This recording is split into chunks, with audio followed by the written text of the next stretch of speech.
Love you, Linda. Love you. The courthouse the other day in the hallway, you're singing "Oh Happy Day."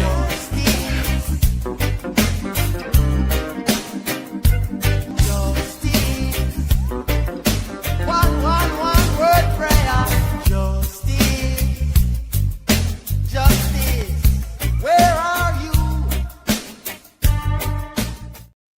Well, good morning, everyone. Linda Kenny Bodden, Justice Serve TV. I have actually been watching the feed.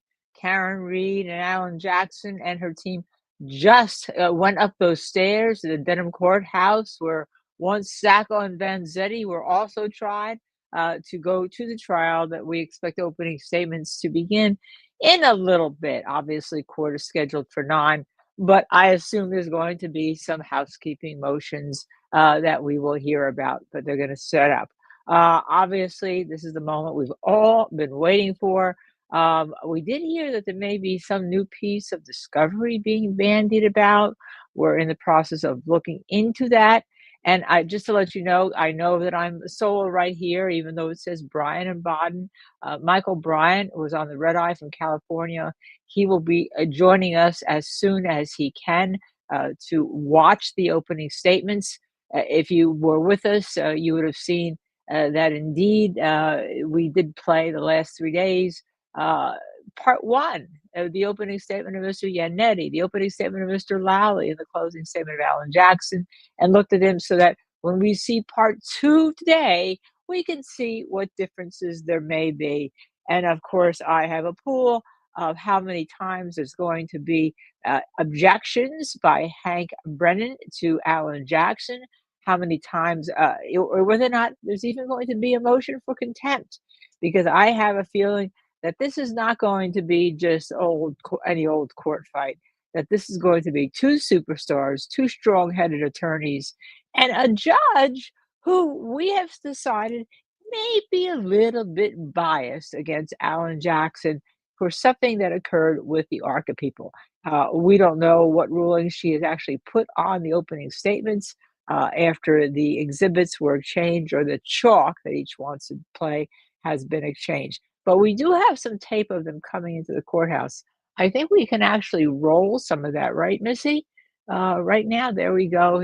Let's see, this is outside the courthouse just a few minutes ago. And what you're going to see here is, I think that is, there they are. You'll see them. I have some screenshots. This occurred just a few minutes ago. That is, obviously, they're looking quite confident, aren't they? Look, Karen Reed, Alan Jackson leading the pack. There's Mr. Alessi, or as Mr. Brennan would like to say, Mr. DC, the Victoria George. You see David Yannetti and their team behind them. But Alan's clearly leading the pack. There you go. Mr. Ayers, looking back, making sure they didn't lose anyone. I don't think they did. There we go. The dad is going to be up in the screen. Everyone is going up those stairs. Again, those same stairs that Sacco and Vanzetti were convicted of and murdering almost 100 years ago. And no, well, not quite 100 years ago. But and it turns out that maybe one, if not both of them, were innocent. So same issue we have here, right? Karen Reed says she's innocent. She has the presumption as she stands before everyone today. She is not guilty. She is presumed innocent. And until and unless that jury votes that the state has proven their case beyond a reasonable doubt, she will remain innocent. She will remain not guilty.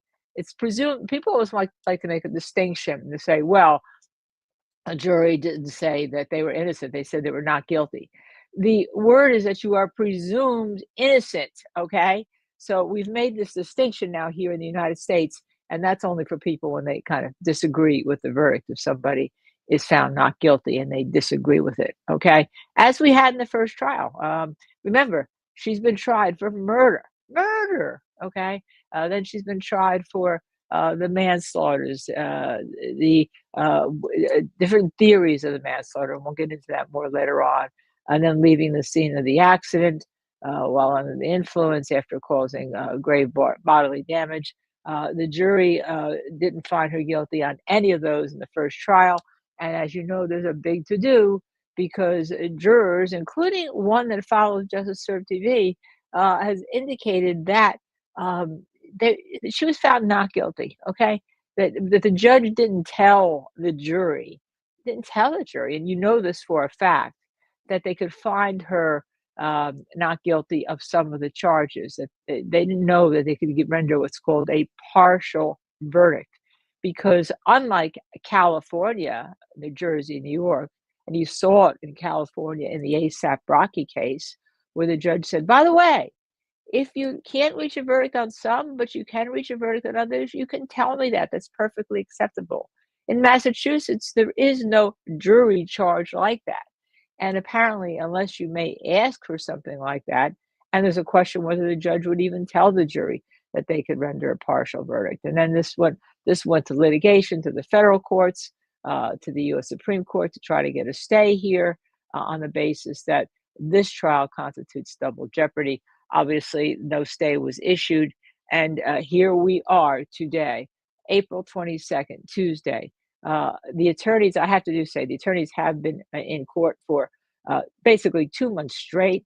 I think it's outrageous that the judge had all these motions and all these hearings, and then said, "Oh, you have a trial April 1st," but didn't really let them prepare for the trial. They should be fit. They should not be tired. And I would imagine that despite what you're seeing, that both sides are tired. The difference is that a prosecutor's office, a DA's office, the government has 1,000 people behind them. They have prosecutors, they have private investigators, they can take in police. They have a lot of people to issue subpoenas, to serve things, to get scheduling done, to call people, while a defense team is usually in court, all right? In court. And you see that they are in court. Whoops. We have, I think that is the court fan. We see it coming on. As soon as we go to court, we will go there. Now, we have to stream through another channel that has credentials because, believe it or not, in Massachusetts, the court has ruled, even though they stream through a public Zoom site, you, the public, you can watch it, okay? You can watch it, but you can't record it and you can't stream it. You can only stream through somebody who's streaming with a press credential that they give out in an arbitrary, in our opinion, manner, because they don't recognize streamers, YouTubers such as Tom CPU, such as Emily D. Baker, such as Mountain Lee Little. They don't recognize them as actual media. They don't recognize. Can you imagine not recognizing this day and age as actual media? I think they may be caught back in the Boston Tea Party in terms of things that they do. So we do see that fan going round and round and round and round and round. But I'm ready for today. Just so you know, I have all my backups. I promised people that are members of our channel I would show. I've got my Justice Serve TV. This is actually a protein shake here because I think we're going to need it. My Justice Serve TV mug is here to keep me company with Dunkin' Donuts. And I only thought it was appropriate because you all know that Dunkin' was started in Massachusetts, not far from this courthouse, the first Dunkin' Donuts store. You can look it up. You can Google it. I think when I was in the Hernandez case, I actually went to see it. I had to go see it. So we're at Justice Serve TV. We're ready, and we will be streaming this all day.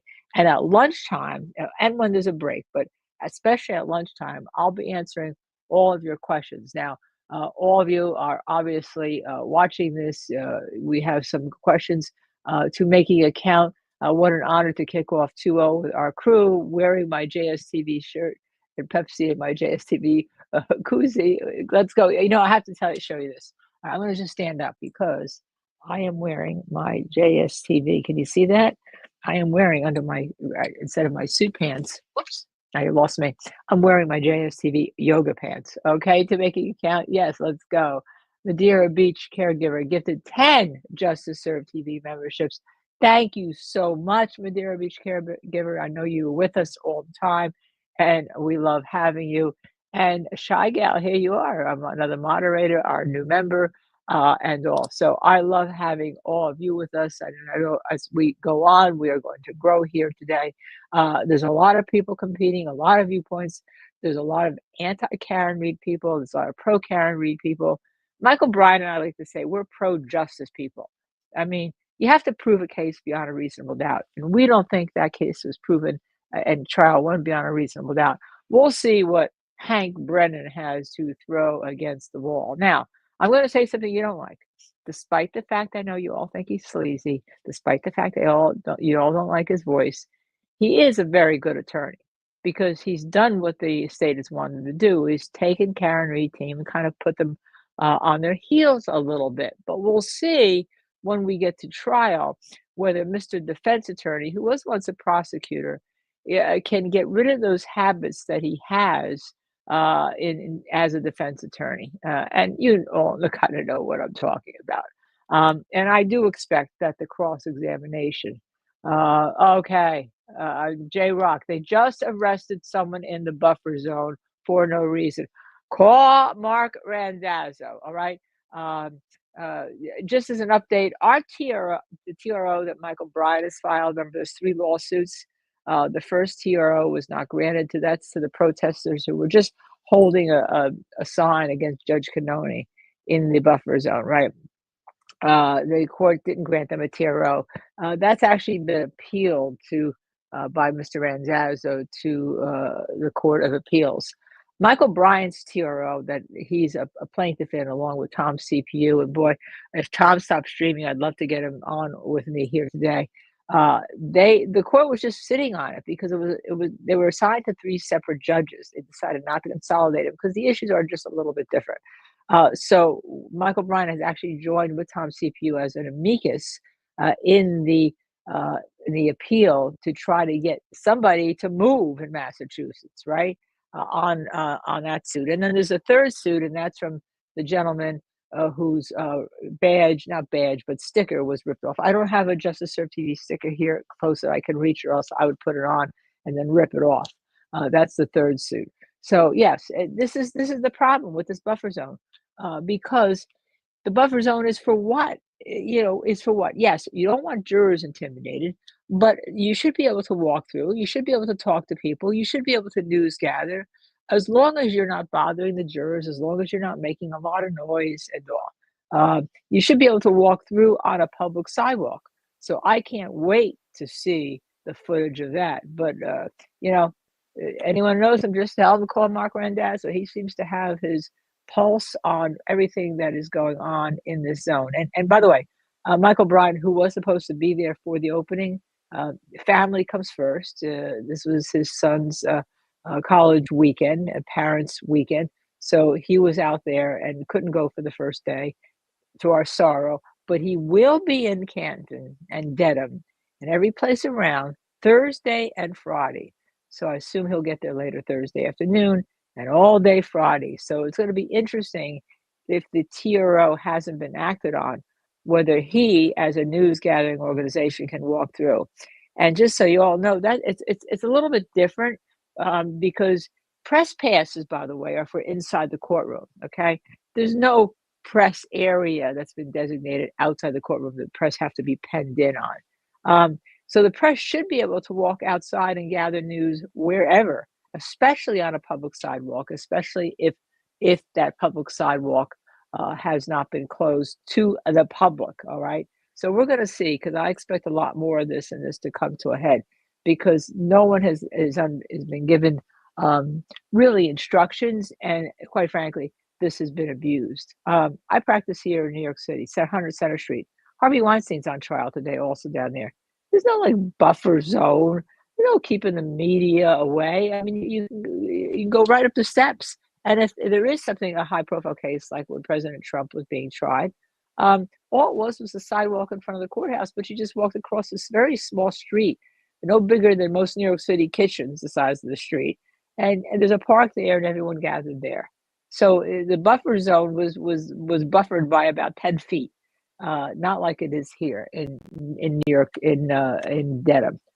So we're going to see how that plays out. So, this, as I've been saying to all of you all, once we got into this case, we started this case when we were commenting on law and crime. And, the first time I saw it was when I heard about the snowblowers, right? And I was like, "What? The snowblower? I mean, come on, that's you don't you don't blow away. I mean, what if you blew away evidence there?" Um, yes, and Jason Hodges points out. Let me just put in. There's no overflow room here either.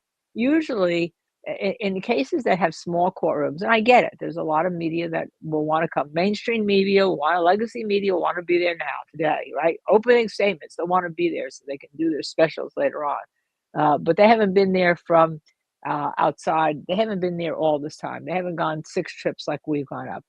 And what's happened is that we have now learned to see how people are dissatisfied. A Karen Reed may be the case, but it's the vehicle to express the dissatisfaction, which is what's going on in Massachusetts, what's going on with the local police, what's going on with people feeling like they're being heard. By the way, a law nerd Amber points out, and I'm going to mention this, she's absolutely right, that in the video with the leaf blower, zero, zippo, zilch pieces of any red taillight. They were supposedly all the way around. So in one way, that leaf blower, right, which we all laughed at because it's not a way to collect evidence. Well, maybe it ends up being good for the defense because you're absolutely right. I was noticing that too when I was looking at that video. Not one piece of red taillight there at that time, right? Nothing. And apparently, I'm not sure even if Proctor even knew there was a leaf blower here. So yes, tell everybody we are on the air. Now it's 9:07. That fan is still going. Okay.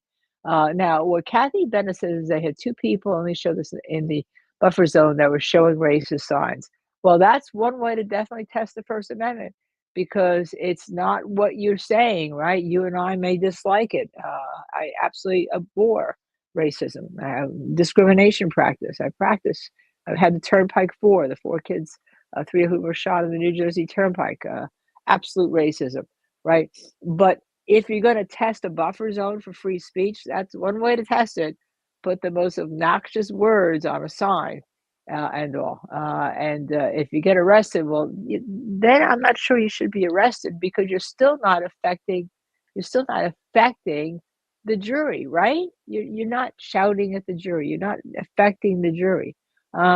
And so it's a really interesting issue. And the question is should there be a buffer zone and should it be very large? And then should people should people really be arrested for this or Karen Reed? I mean, we all see them go in. Everyone's pretty respectful. Um, you see our opening, Alan Jackson talked to Michael Bryan about me, right? And Alan and I fought like mortal enemies. We were in mortal combat in the Phil Spector case for 6 months back when we were trying Phil Spector 1, where there was a hung jury. Just every single day, it was a fight. Alan's a very good attorney. Well, I'm hearing something. I'm hearing something. I think the court is going to let everybody in, right?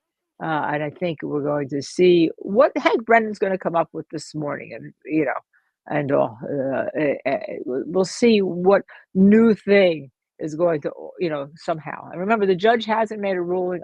Haven't seen yet. Maybe I didn't check the docket on the issue of readers. The prosecution wants to put readers to read the text between John O'Keefe when he was alive and Karen Reed. They need readers, right? Because they can't trust. They say they can't trust their. I'm going to reach over for my thing. Hold on a second. I think it tastes better out of a Justice Serve TV mug. Just kidding. No, I'm not kidding. I really am true. It does taste better. But I guess they don't trust their own police officers to read text the way apparently Hank Brennan wants them to be read. Now he says, Hank Brennan is going to be interesting because he's the one we don't know, right? Now, I assume Lowley is going to be sitting right next to him. I know Lowley may have a family and he may need to eat, all right? But I'll tell you what, if this had been my case and I'm relegated to sitting next to Hank Brennan, who's trying this case as a special prosecutor after I tried case number 1, I don't care who you are. I mean, my dignity would not allow me to stay there. I'd have to quit because there's always another prosecutor's job. with another office that will, I believe, let you, if you're a decent prosecutor or an ethical prosecutor, you know, I believe, come to their office and try a case. Um, Now, let's see. Let me answer some of. Let me see if you have some more questions that I can answer here because obviously they're going fast and furious. Um, MLH timeouts. It's just me. We'll have more pundits on court TV, been pro Commonwealth and anti Karen Reid. I'm very nervous about this trial. Okay, John O'Keefe was not hit by a car. There are some people that say that different networks have a different bent, that Court TV has a different bent. I don't know. I haven't watched any of the. Quite frankly, I've been too busy with Justice Serve TV to watch any of the other networks' coverage. I have though given statements to the Fox News Internet, and they're always interested in my statements about this trial. And I haven't checked to see whether Mike Ruiz, he's under at Ruiz Reports, has published the article that I gave the interview for about Karen Reid. And again, our view here at Justice Serve TV, you got to prove the case beyond a reasonable doubt. This case, in my opinion, is overcharged. Now, I'm not just talking because I'm a defense attorney. I'm talking because I was a prosecutor. I've tried a death penalty case as a prosecutor, and I was a tough prosecutor, just like I'm a tough defense attorney. But I don't like overcharging. Overcharging is legal blackmail. You know what overcharging is? Overcharging is to try to get someone to plead. So you charge murder. Now, you really think that Karen Reid wanted to murder somebody? You really think this is like the shooting at FSU where somebody wanted to be murdered? You really think that? That's you know, the first jury, I think, absolutely right. There was no murder, whether or not they found it in a courtroom or not. Okay. Is Bryant in the chat in California? No, Michael Bryant was supposedly landing on a plane this morning. No, I don't think he's in the chat because he should be either have landed or on his way to his home after flying all night. But he will be joining us. I know that he definitely will be here um, for our 1 o'clock when they go on their break, our 1 o'clock. All right, when she is out for an hour, so that the court reporter can get her fingers rested, or is that really not her fingers?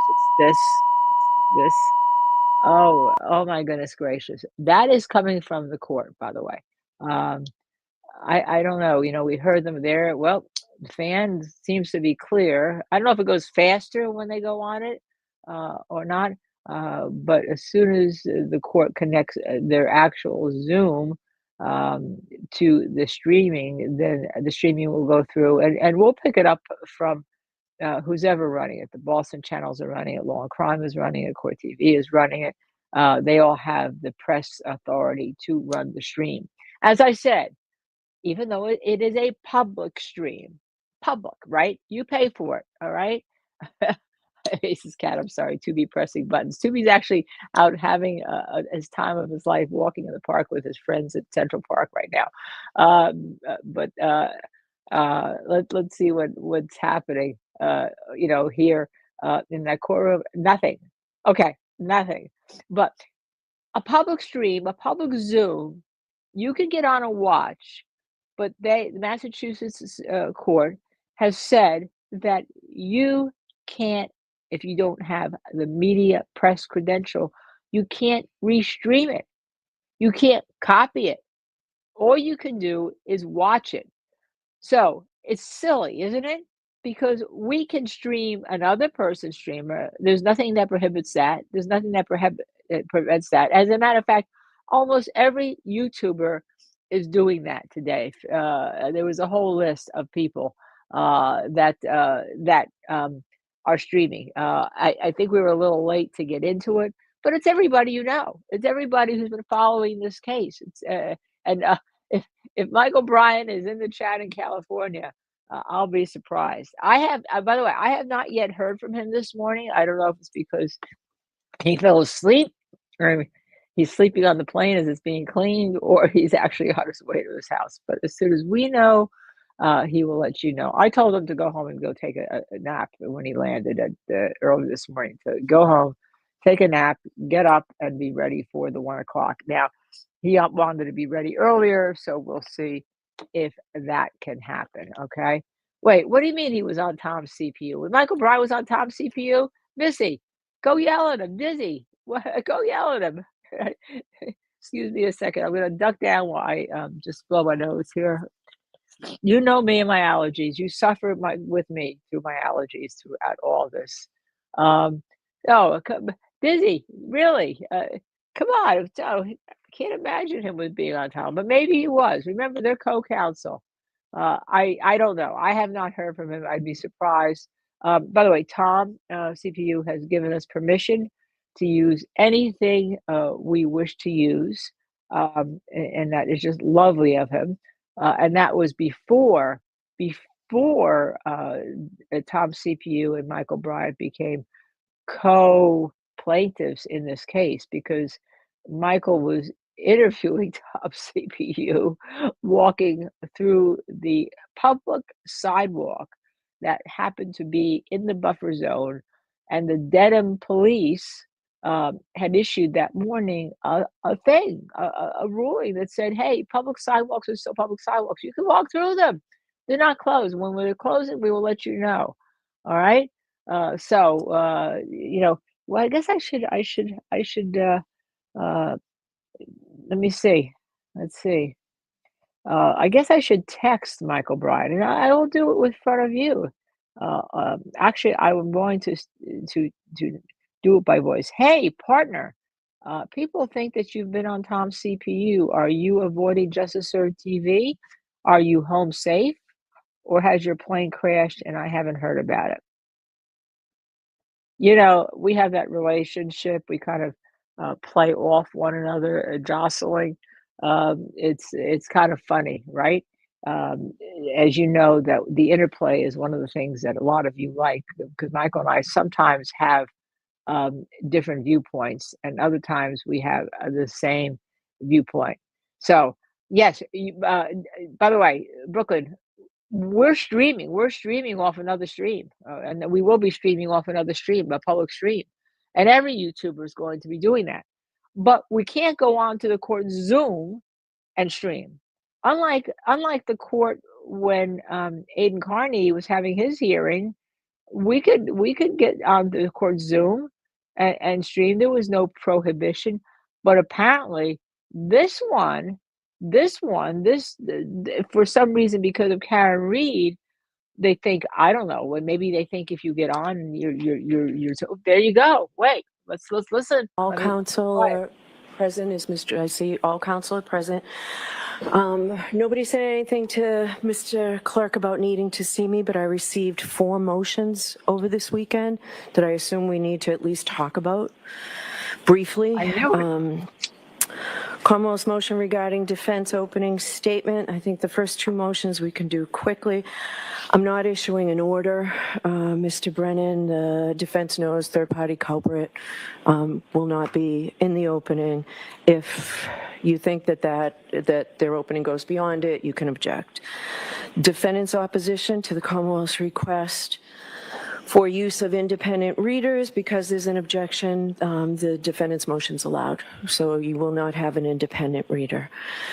Is it fair to say that the 3rd and 4th motions, Commonwealth motion to enforce compliance with court's April 16th ARCA discovery order and the Commonwealth's motion to preclude new expert testimony or alternatively to continue the trial date, that those motions will take a little bit of time, Mr. Brennan? I don't think I'll be long in my argument. I think that I need more information on one of them, and I think we'll do that at the end of the trial. I mean, at the end of today, we'll hear both these motions. Mr. Jackson, I did see that a list of text messages, 100 or so, is in your response to my order on Friday. Did you provide the text messages themselves? All right. In light of that and the fact that we don't have time, this juror has been waiting for some as many as 3 weeks now, I'm going to prohibit you from mentioning ARCA in your opening statement. I said that And yesterday. then She was we'll going to deal do with this that. later today. I ordered She those was going to text prevent messages and that, they weren't and she's going to delivered. So prevent the third-party we're going to be culprit bringing the from being jury in. I'll mentioned. be in recess for So 5 basically, minutes. On what I that, I think the anticipated. court respectfully may be factually incorrect on a key assumption of what Your Honor is ruling. Mr. 5 Lacy. minutes, Mr. Alessi. Mr. Jackson's going to give you the facts. I would like to hear the law. That's more than 5 minutes. I'll see you at sidebar. Come up here. All right. Somebody asked me, and this was Michael Reeves asked me, what did I expect? I expect that the Commonwealth would make a motion that's going to try to cut the defense off at the knees on 2 issues. That would be the third party culprit, and that would be ARCA. And that's exactly what is happening right now. The Commonwealth is trying to prevent Karen Reed, in my opinion, from getting a fair trial. Okay. Donnie Not Osmond, by the way, says, why are they limiting streaming sources now? Because they don't want the coverage. All right. I can understand if you have too many people and you have to say, look, we're going to go with this, and then we could have an overflow room. But it's ridiculous to say you have a Zoom opening, you have a Zoom public thing, and you can't stream from it. We have to stream from someplace else. Now, Brian is not in the chat in California, but thanks, Madeira Caregiver. So this is exactly what I anticipated. Apparently, the defense did provide 100 text messages with them in ARCA, pursuant to the judge's ruling, and now now Brennan wants to limit any mention of ARCA because he says he doesn't have the absolutely complete file that she ordered. And then she was about to grant that order, and then Alessi said, "I think you have it wrong." She's also limiting the third-party culprit mentioned by the defense, and she says they know their obligation. I'm not going to issue an order, but they know that they can't mention it in opening. So this is the defense's defense, that somebody else killed John O'Keefe, and that's why you can't prove it beyond a reasonable doubt, and that ARCA, which was hired by the feds, came to an independent conclusion. And now is she going to limit everything in ARCA? Is she limiting something that happened after the feds issued the report? Is she not going to let them say that the feds hired ARCA? I believe this is exactly what I told Ruiz about. I'm going to, when they start, I'm going to actually go looking for that article, because this is what I expected. Why? Because this is what Judge Canoni has been doing here. That's exactly what she has been doing. All right. She has been cutting off the defense. Something went wrong with her understanding of Mr. Jackson and ARCA. Okay. So yes, so making a count, this is definitely going to be an appellate issue, no doubt about it. If she says ARCA can't testify at all, right now she's just limiting it for the purposes, I gather, of the opening. But it's going to be a long motion, something she says she has to deal with at the end of the day, and that's going to be the prosecution, Hank Brennan, saying that the defense didn't comply with the order of last week, which was, you have 3 days over Easter weekend, Good Friday, Easter weekend, to get all the stuff to the prosecution. That may even be, even if they don't have it. All right. What if ARCA's doing testing? Well, then they're supposed to give the nature of the testing over. What if the people of ARCA were on vacation? They were climbing Mount Kilimanjaro. I'm just giving you these extremes, but it's just a ridiculous thing, because if you're going to get to the truth, let the jury hear that ARCA was hired by the feds because they were doing an investigation. You don't have to say what the investigation was about, but it was an investigation that surrounded or touched upon an issue in this case, an issue that we can bring them in this case, and that's whether or not there's any indication that an SUV, a 6,000-pound SUV, backed into John O'Keefe at, I've heard different views here in terms of 22 miles, 45 miles, 60 miles, but whatever it was, and that there was no indication that happened, that ever simply happened. And instead, we know that the first jury, what did the first jury think? That was somebody hired by Karen Reed's insurance carrier to defend a civil claim. That's not getting to the truth. And when the judge says some of the jurors have been hanging 3 weeks, that's because she started jury selection on April 1st, if you recall. That she started, so they're not hanging there in the courthouse every single day. They get to go home, right? They were sleeping in their own beds. They were not sequestered. I mean, this is ridiculous. This is only created because there was a rush to start this case, an absolute rush to start this case. All right. And I don't know, have they left Karen at the table again by herself? As I told you, I saw that with Harvey Weinstein the other day. I never, and when I do see it happening, I start not yelling at my team, but go sit, go back there and sit. Always have somebody with the client, so the client, because what is the client doing? They're sitting there, right? Oh, here we go. Here we go.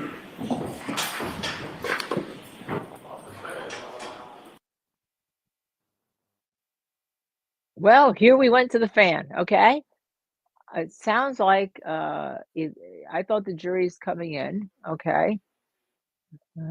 I can't quite tell what's happening here.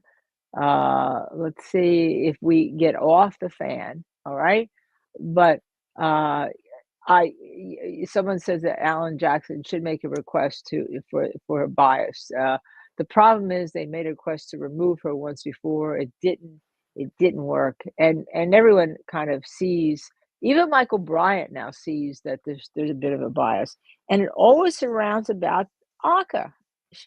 She doesn't think that Alan Jackson, in my opinion, has been forthright with the first jury and her about, because that payment that was after the trial, that was billed after the trial, when they get a bill. And let me tell you, I've been in that situation. All of a sudden, somebody is working for somebody else, and then you get a bill. What do you mean? I didn't agree to pay you anything here. But since you have to use ACA, it's ARCCA, limited or LLC, I forget what it is, limited or LLC. Since you have to use them correctly. You put everything in front of that jury, and she's just got this thing between her and Alan Jackson. I think that she doesn't think they're being honest. And Hank Brennan, he's picked up on that. He's actually picked up on that. And yes, to Mr. Alessi, Amara says, glad Alessi questioned the judge and got a sidebar. Build that record. Absolutely right. All right. Donnie Osmond asked if Karen can go to sidebars. Well, by the way, going to sidebars, I think the attorney, the client, has a right to be at that sidebar. And we saw it in COVID that everybody who was a client had an earpiece on that could hear the attorneys what was happening at sidebar, because even some of the sidebars were behind glass and everyone would hear. I think it's a constitutional right for a client to go to sidebar. Now, they don't want to do it, of course, when the client is behind bars, shackled and all. But I think that attorneys had not make a big enough deal about that. So yeah, the jurors, Mike, have not been waiting 3 weeks to do anything. They've been waiting 3 weeks. They knew that the trial. Remember, correct me if I'm wrong, but my recollection is this trial was supposed to start next Monday as one of the initial dates, because she thought she was still going to be picking a jury, right? Absolutely picking a jury. And the jury, we had 10 jurors in 3 days. And again, my feeling is that some of those jurors may be self jurors. I don't know for who, but they wanted to serve. And then as long as you were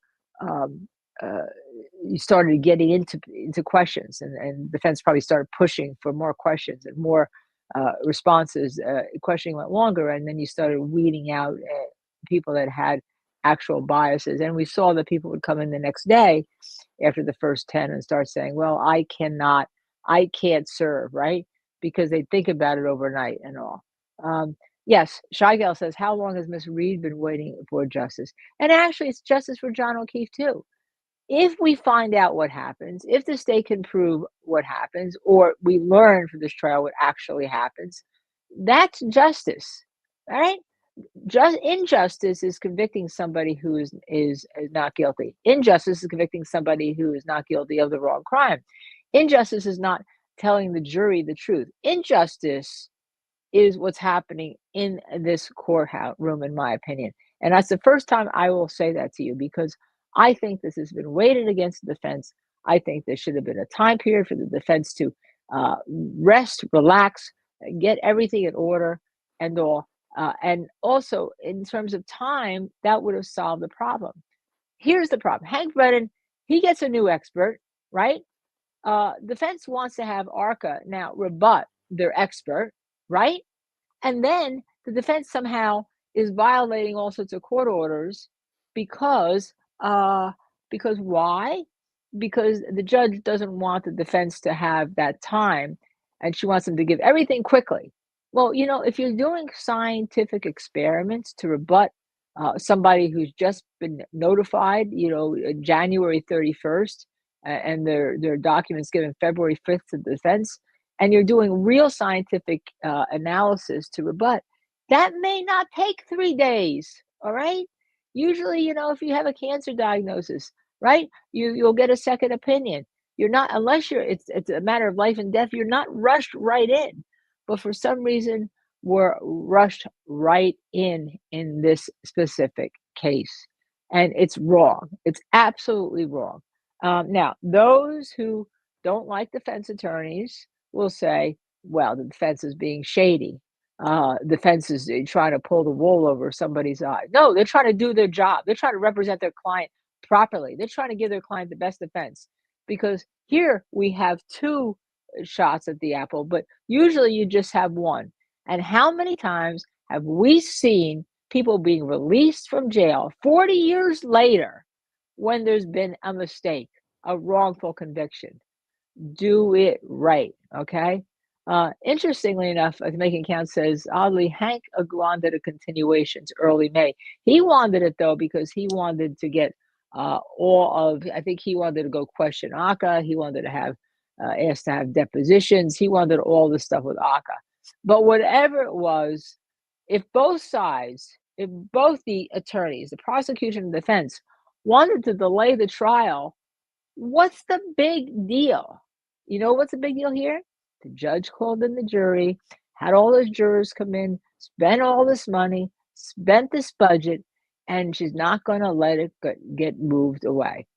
Look at what happened in Robert Durst with COVID. You had a jury that actually started a trial. They came back, 6 months to a year later? I forget the exact time. And then they continued the same trial. The jurors were waiting that whole time, right? It can be done. Absolutely can be done. What do you think, the jurors are going to be infected any more than they are infected if you wait a month, if you wait 2 weeks, if you wait 7 days to start a trial, if you wait to let ARCA finish the testing and give it to Brennan, let him do what he's going to do with it. He has a right to do what he's going to do with it. But the point is, the defense has a right to counter what Brennan was doing, and just the attitude that Judge Cannoni gives to the defense all the time has to be, when you walk into that courtroom, you have adversaries. The prosecutor's an adversary. You hope the judge is not an adversary. But in this case, I'll guarantee you that defense team feels like they're walking into the devil's lair every time they walk into court. Will they get a fair trial? Well, what will happen to them? I see Lisa Shorty has joined the conversation. Hi, Lisa. Welcome from Australia. So yes, there you are. If you haven't seen Miss Shorty, she also has a great site. We've been on with her, and we're trying to make a date where she can come on our show and be on our show to follow this trial from, I'm going to say it, the trial from hell right now. And if you're Karen Reed, you have to put on that good face, right? You have to put on that good face that, not that this doesn't bother you. If you're Alan Jackson, you put on that good face that what the judge is doing doesn't bother you. If you're David Yannetti, you're putting on that good face. You have to keep that good face, because the jury will pick up on those vibes. The jury will pick up on vibes. If the judge doesn't like the defense, they're going to pick up on everything, because they'll be watching every single move everyone makes. Now, the one unknown is apparently the jury in the first trial liked Mr. Lally. He was boring in his opening when we watched it, but he wasn't misrepresenting anything. He just told a story. It wasn't flashy, but he told the story. Um, I don't know whether the jury is going to like Hank Brennan. Now, remember, he's one of them. All right, you have to remember, he's from up there. Okay, he was a prosecutor up there. He's lived up there. The defense team, except for Mr. Yannetti and Victoria George, who was one of the first alternate jurors who didn't deliberate, they are not from the locality. Although, you know what happens? And I'm going to tell you a story, right? You all hated Jose Baez with Casey Anthony, my co-counsel. When he went to Ohio to try Dr. Husel, do you know those jurors wanted to meet him? Because he was the celebrity lawyer by then. They wanted to meet him. So even though Alan Jackson may not be from Massachusetts, right? He may be in the juror's mind the celebrity lawyer they want to meet. Jurors are funny. You can't assume things. But what I'm saying to you is that because you can't assume things, you can't assume that they're not going to like Hank Brennan because he is one of them, because he speaks like them, because he knows the area, he knows people like them. He's part of them. And I always tell everybody when we go into a location that we are not from, we need one of them on our team. And what I mean is one of them, one of those people that is accepted by the establishment, one of those people that's been in the locality. You need that person because you kind of have to use the immortal words of in My Cousin Vinny, a movie from the 90s, a legal movie. It's probably the funniest legal movie and one of the greatest legal movies you'll ever see in terms of how you try a case. You blend. You have to start blending, right? You have to start blending and you have to understand the culture. And you have to understand who the jurors are that you are speaking to, all right? You have to. You must. But the jurors are going to pick up sidebar. They're going to pick up objections, right? Oh, Disney put, are you sure? Are you sure? Ah, there it is. There it is. Are you sure? There it goes again, Joe Pesci. I'm very sure. I'm very, very sure. Oh, that's one of the funniest movies to make it count. You're correct, Linda. Thank you very much. I've been practicing law for a long time, and I've tried a lot of cases, and I deal with a lot of high-profile clients, a lot of high-profile defendants, and in my civil practice, also a lot of high-profile people. You never really see my civil practice because most of my cases end up settling. Um, Civil is just different than criminal, okay? But we'll see. Hank Brennan, if you Google him, you can see some of his interviews that he gave after the Whitey Bulger verdict. Remember, he represented Whitey for, I think it was, 6 years or 8 years? I mean, it wasn't just like it was a little representation. It was a long representation. And if he's representing Whitey Brennan, he's one tough dude, Whitey Bulger. He's one tough dude. I'm mixing the name. Let's call him Whitey Brennan, okay? Or Hank Bulger. We can mix them. We can, put them together. Will the jury like him? They may, especially an opening statement. All right. Mara points out something very interesting. The first jury had a bias for person. I think that was also a mistake, and I'll point out the mistakes. I think leaving a police officer on a jury is a mistake, and he was a former cop. I just think, you can say, oh, well, they know what bad things happen in police departments. Yeah, but there's also something I call it the thick blue line, right? I think that was a mistake. Mickey Sherman did it in Michael Skakel, juror number 7. He let the police officer under the theory that if he could convince a former police officer that Michael Skakel was innocent, then that was great. It's a mistake. It's a mistake. You can leave somebody who's in the court system, by the way, on a jury.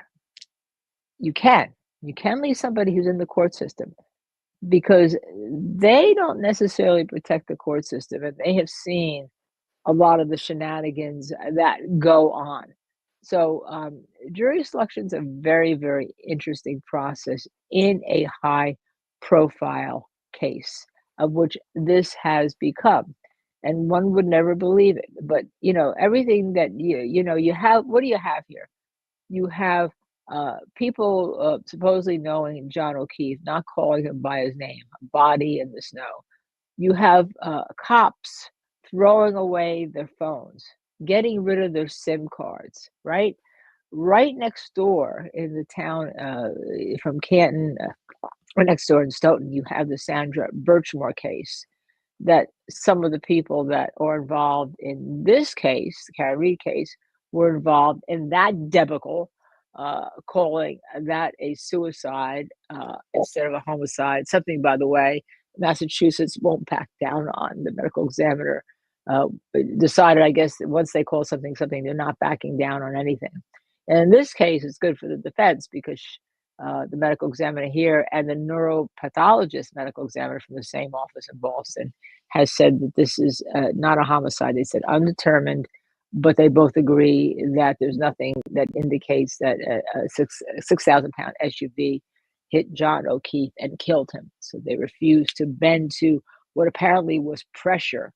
I think Proctor may have called the medical examiner a nut job, if I recall, because she wouldn't move on her proclamation. Oh, here we go. No, now here we. You now are we're unmuted. gonna unmuted. Okay, here we go again. Let's see what happens next with these motions. But I can tell you there'll be no reader because the defense objected. Wow, what a win that is! But it's a win. But that there was no reason for that. So I don't know. I'm hearing a lot of just like you. Seeing that fan around and around and around. Hearing we've been unmuted. Maybe they're setting up for the opening, which it sounds like they could be. They could be moving things around, setting up for the opening. Hear ye. There you go. Persons having anything to do before the Honorable Beverly Cannoni. Here we go. Mano a mano, personal a personal. Commonwealth versus Karen Reed. Give your attendance and you shall be heard. God save the Commonwealth of Massachusetts. This court is in session. Please be seated. 2282CR117, the Commonwealth versus Karen Reed. Can I have counsel identify themselves for the record? Morning, Your Honor. Adam Lally for the Commonwealth. Morning, Mr. Lally. Good morning, Your Honor. Hank Brennan for the Commonwealth. Morning, Mr. Brennan. Morning, Your Honor. Alan Jackson on behalf of Ms. Reed. Good morning, Mr. Jackson. Good morning, Your Honor. Elizabeth Little, also on behalf of Ms. Reed. Good morning, Ms. Little. Good morning, Your Honor. Robert Alessi on behalf of Ms. Reed. Good morning, Mr. Alessi. Good morning, Your Honor. David Unetti for Karen Reed. Good morning, Mr. Unetti. Good morning, Ms. Reed. Good morning, jurors. So I have 3 questions I have to ask you because I haven't seen many of you for a long time, and we do appreciate that you are all here, ready, willing, and able to get started early. We sometimes have to deal with a few things before bringing you in, but we do appreciate your patience. So those questions are, were you all able to follow the instructions and refrain from discussing this case with anyone since we last saw you? Everyone said yes or nodded affirmatively. Were you also able to refrain from doing any independent research or investigation into this case? Yes. Everyone said yes or nodded affirmatively. Did anyone happen to see, hear, or read anything about this case since we last met? Everyone said no or shook their heads. Thank you very much. Jurors, can I have each of you stand and raise your right hands, please? You're going to get sworn in now. Anything that's Do each of you solemnly swear you shall well and truly try the issue between the Commonwealth and the defendant according to your evidence and according to the law, so and help not you be God. tried again. So now this is very Great, important. you can have a seat. Jurors, hearken to these indictments. Karen Reed of Mansfield in the county of Bristol, on or about January 29, 2022 at Canton in the county of Norfolk, did assault and beat John O'Keefe with intent to murder such person, and by such assault and battery did kill and murder the said John O'Keefe, and is guilty of murder in the 2nd degree and not in the 1st degree in violation of Massachusetts General Law, Chapter 265, Section 1. 002, Karen Reed of Mansfield in the county of Bristol, on or about January 29, 2022 at Canton in the county of Norfolk, did operate a motor vehicle upon a way as defined in General Law, Chapter 90, Section 1, or in a place to which the public has a right of access, or upon a way or in a place to which members of the public have access as invitees or licensees, with a percentage by weight of alcohol in their blood of 8/100ths or greater, or while under the influence of intoxicating liquor, and did so operate said motor vehicle so that the lives and safety of the public might be endangered, and by such wanton and reckless conduct so described you caused the death of another person, to wit, John O'Keefe, in violation of General Law, Chapter 265, Section 13.5. 003, Karen Reed of Mansfield in the County of Bristol, on or about January 29, 2022, at Canton in the County of Norfolk, did operate a motor vehicle upon a way or in a place to which the public has a right of access, or upon a way or in a place to which members of the public have access as invitees or licensees, and without stopping and making known her name, residence, and registration number of her motor vehicle, to go away to avoid prosecution or to evade apprehension after knowingly colliding with or otherwise causing injury to John O'Keefe, such injuries having resulted in the death of said person in violation of General Law, Chapter 90, Section 24, Subsection 2, Subsection A.5, Subsection 2. To these indictments, the defendant has pled that she is not guilty, and for trial has put herself upon the country which country you are, and you are sworn to try the issue. If she is guilty, you are to say so. If she is not guilty, you say so and no more. Jurors hearken the evidence. All right, thank you. All right, members of the jury, I'm about to Could we make go some any preliminary faster? remarks to you to acquaint you with some of the legal principles, procedure, and terminology that you may inquire during the course of this trial. These comments are not intended to be a substitute for the more This is called detailed a instructions pre-charge. on the law that I'll give you at the conclusion of the case. So you'll remember that this is a trial of a criminal case. Ms. Reed is charged with second-degree murder. She's also charged with manslaughter while operating under the influence and leaving the scene after causing personal injury or death, the indictments that Mr. McDermott just read to you. I'll describe the law in detail at the end of the case and the elements of these charges, but briefly, murder is the unlawful killing of a human being. In order to prove Ms. Reed guilty of second-degree murder, the Commonwealth must prove beyond a reasonable doubt that she committed an unlawful killing and that it was done with malice. In comparison, manslaughter while operating under the influence is an unintentional, unlawful killing caused by wanton or reckless conduct while under the influence of intoxicating liquor. And leaving the scene of an accident after causing personal injury or death requires the Commonwealth to prove that Ms. Reed knowingly collided with John O'Keefe, that she caused him injury or death, and then she fled the scene. These terms and the elements of the crimes will be explained to you in detail at the end of the case before you begin your deliberations. Now, please remember that Ms. Reed starts this trial presumed to be innocent.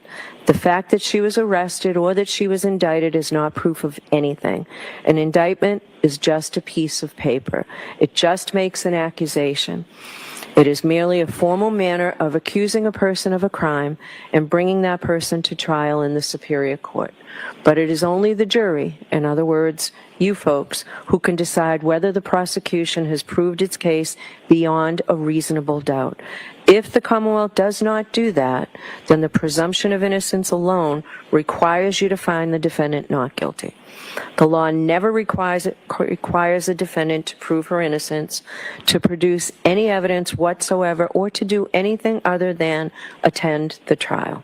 This presumption of innocence remains with the defendant until you, the jury, make your determination after listening and considering all the evidence. Now, what is proof beyond a reasonable doubt?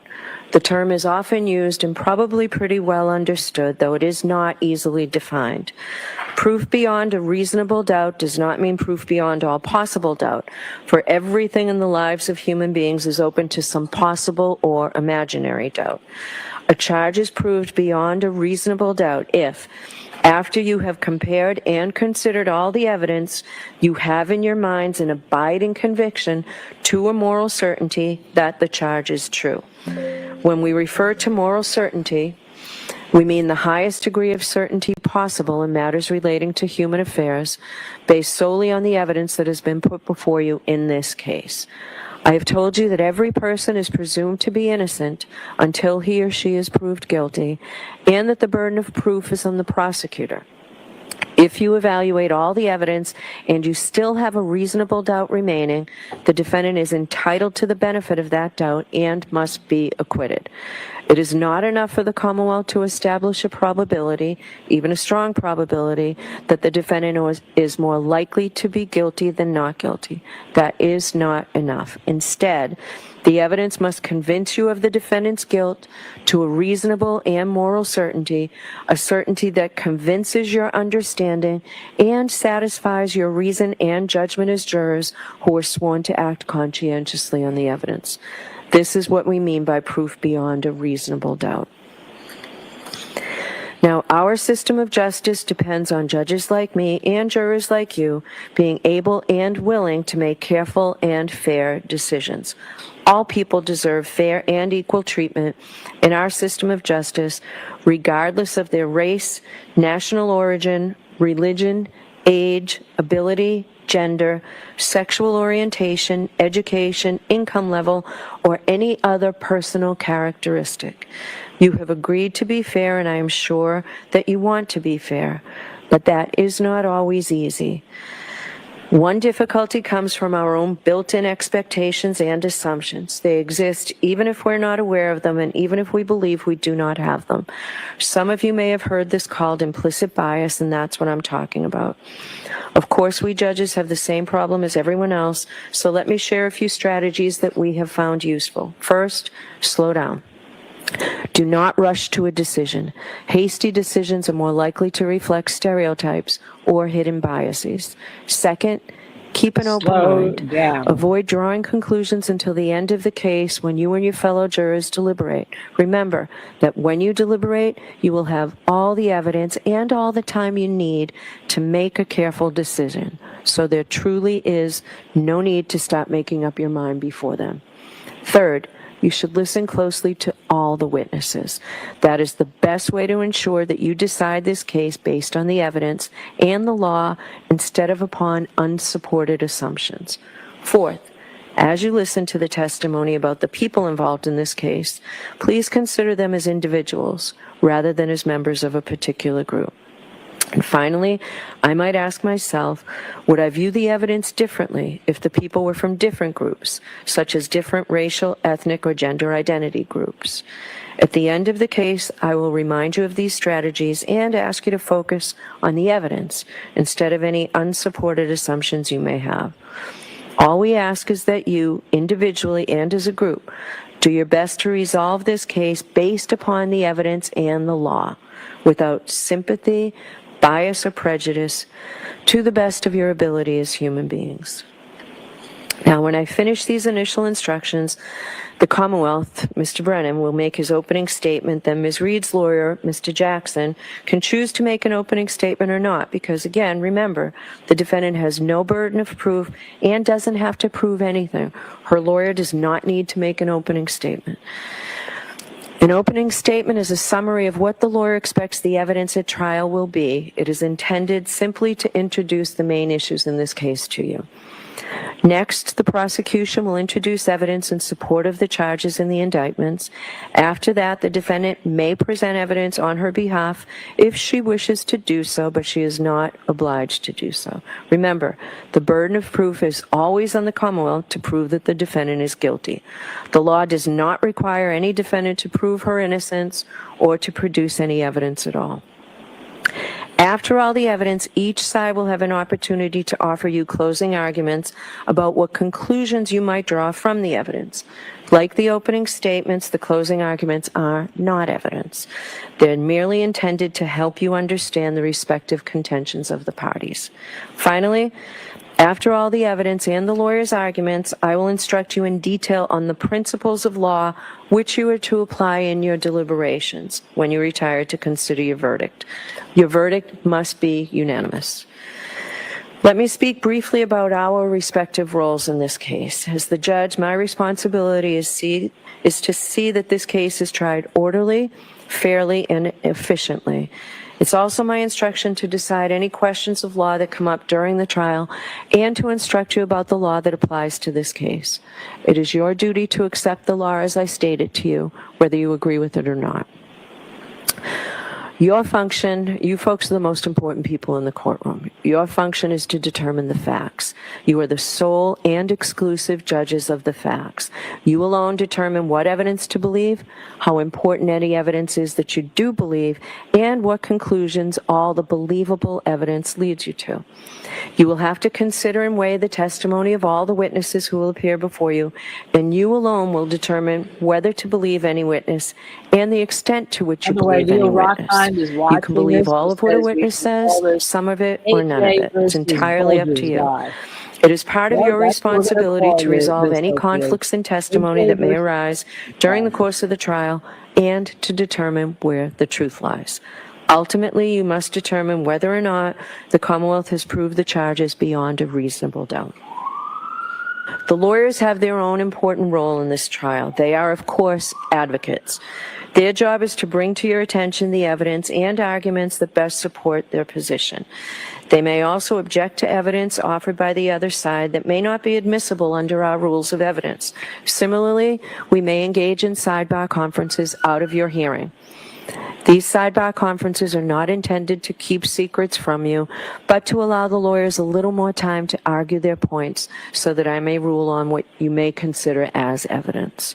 If I agree with an objection to a question, the term I will use is sustained. You are to disregard that question, and you're not to speculate as to what the answer might have been. In the same way, you're to disregard any evidence that I tell you is stricken from the record. If I reject or overrule an objection, I'll permit the witness to answer. This happens a lot. You'll find this during the course of the trial. I'm wondering whether or not the If I let the witness should be answer the arrested question, for violation of the, but you're not allowed to give the answer zone. any more weight than you would have no objection had been made. Please do not hold it against the lawyers if they make an objection. That's the part of the important part of the lawyer's job. The lawyers have to let me know when there is a potential issue about the admissibility of certain evidence under our law. You must decide this case solely on the evidence presented in this courtroom. This will include the sworn testimony of witnesses and may also include any exhibits that are admitted into evidence, any facts that I tell you have been agreed to by both sides, and any facts that I indicate to you may be taken as a matter of common knowledge. Questions to witnesses, no matter how artfully phrased, are not evidence. Only the answers which you receive from the witnesses who are testifying under oath are evidence. So, if a witness is asked, isn't it true that after you learn that your uncle left you money in his will, you poisoned him? And the witness's answer is no. Based solely on that question and answer, there is no evidence that the witness has an uncle, that the uncle had a will, that the uncle left the witness money, that the witness knew that he did, or that the witness poisoned him. Any information that you may have read, heard, or seen about the case outside of the courtroom is not evidence.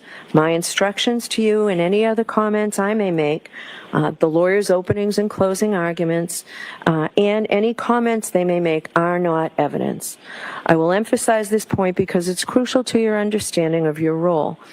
If the lawyers or I make any comments during the trial, those comments are not evidence, and your verdict must be based only on the evidence. In Massachusetts, lawyers are not allowed to make comments other than during opening statements and closing arguments.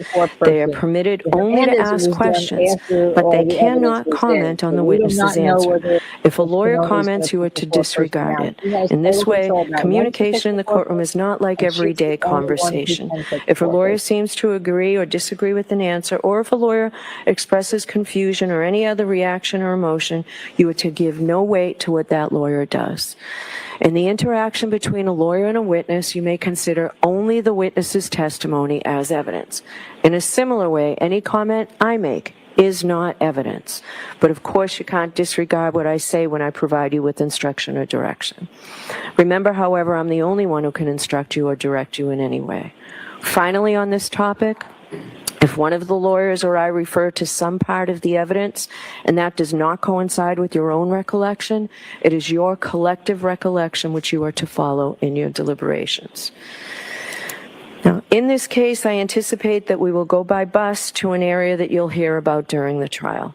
You may consider as evidence anything that you observe about the layout of the area.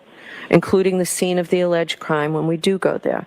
I will give you further instructions prior to our leaving for the view.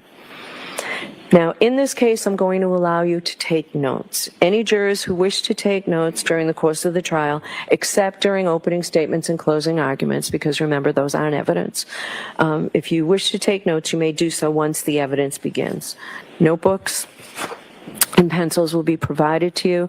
The notebooks will be collected each day, and they'll be locked up, and they will remain confidential, and they're destroyed at the end of the trial. Nobody sees them. You're not required to take notes. The choice is entirely up to you. Some jurors may feel that notes are helpful, particularly if the case involves many witnesses or complicated issues.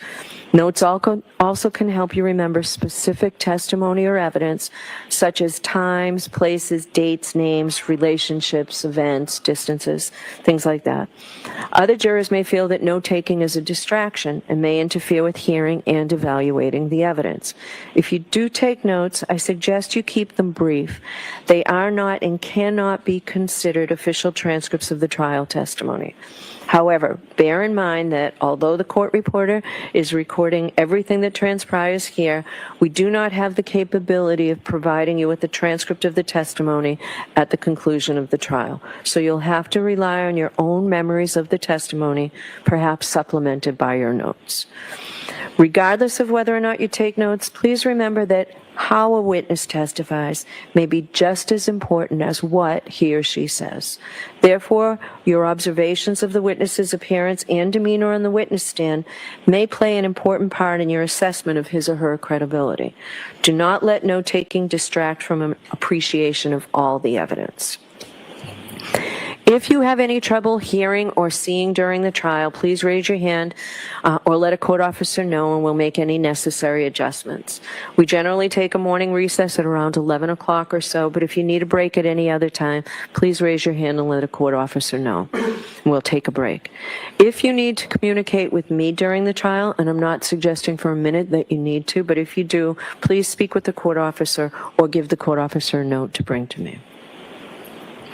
Now, I'm going to address the issue of public interest in this case again, and the duty of this court and this jury to adhere to the rule of law, because it is so very important. John Adams famously said that we are a government of laws, not of men, and that the law must be deaf as an adder to the clamoring of the public. He meant that while public opinion about a given subject may ebb and flow, the law must be steady, reliable, and even-handed. We know that on the subject of this case, there are people advocating for one outcome or another with great intensity, but unbound by any oath or even any inclination to follow the actual evidence. The law works in a different way, and the difference is crucial to our system of justice. This jury, selected for this trial, will hear and judge the evidence. You will decide what the facts are. Where the evidence is contested, you will determine where the truth lies. Ultimately, this jury will decide whether the Commonwealth has carried its burden of proving that the defendant is guilty of any crime beyond a reasonable doubt. People outside of this building have rights, and we know that they have voices, but this trial will be decided by you. An independent jury, free from outside interference, based only upon the evidence presented in this courtroom and the law. This is the only way to ensure that every person who comes before the court receives a fair trial. It is just that simple and that important. So while public comment will likely continue, you must ignore it so that the rule of law will be upheld. Which leads me to the fact that it is very important that during this trial, until you deliberate, you must not discuss this case with anyone. This includes your family and friends, and even your fellow jurors. Nor should you allow anyone to communicate with you about any specific aspect or any aspect of this case. You must not conduct any independent research about this case, the matters in this case, and the individuals involved in this case. In other words, you must not consult the internet or do anything else to try and find out information from any source outside the confines in this courtroom. Please be very careful with your social media use. Please do not use X or Twitter, Facebook, Instagram, or Reddit. Though you may never have seen anything about this case before on your social media feed, you cannot control what may pop up. You should also remember that use of these platforms can be public and traceable, and any searches undertaken or information received by you can and likely will be discovered, so please be extremely cautious. If you inadvertently see something about this case, please disregard it and let us know. As best as you recognize them, please have no contact with any of the participants in this trial or anyone associated with either side, including the lawyers. Please do not visit any locations that may be mentioned during the trial. We'll go on a view, as I told you, and I'll discuss that with you before we go. Remember, you were instructed that you must not, and you assured us that you would not read, watch, or listen to any account of any aspect of this case in any news media, social media, or from any other source.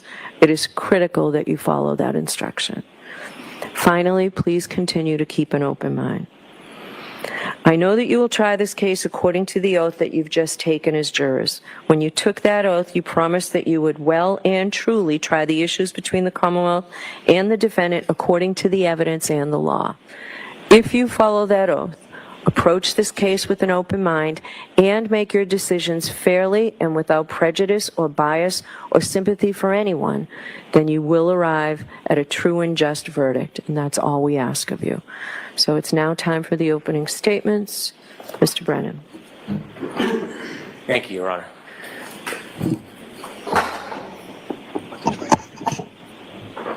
Here we go.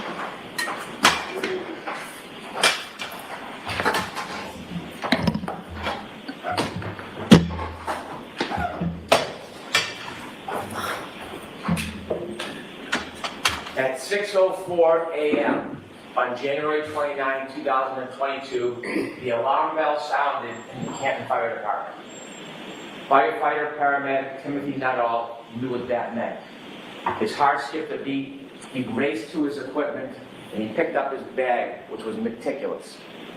There was a sign and a signal, and then there was a voice commanding that there was cardiac arrest. The most serious of calls for a firefighter and paramedic, that means that a person's heart has stopped. He didn't know who it was, he didn't know where it was, he took his bag, he had just gotten to the station, and he rushed to the ambulance. He was one of the most senior paramedics that morning. Another paramedic, Anthony Flamati, would be running this mission. He jumped in the back of the ambulance, the door shut, and they headed off to 34th Fairview Road. As they drove, firefighter Nuttall could not see anything. He couldn't hear anything other than the engine of the ambulance. He could feel it sliding across the road. It was near blizzard conditions. He calmed himself, he steadied himself. This is what the firefighters and paramedics are trained to do, to focus. And he focused on his task. He looked around the back of the ambulance to make sure that all the tools were in place. The ambulance was meticulous as well. This was Anthony Flamati's ambulance, and it was well stocked. He calmed himself, and he thought about what was going to happen. What should he be looking for? What is his next steps? He played the scenarios through his mind, and every calm was above him.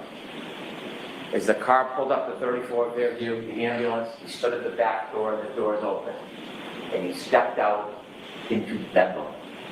He could hear a woman screaming and shrieking, the cold, hard air slapping on his face, and the wind, blizzard conditions swirling around him. You will hear him tell you how he trudged towards those screams in the darkness to snow, and when he got there, he saw 3 women surrounding a man lying, not moving on the ground.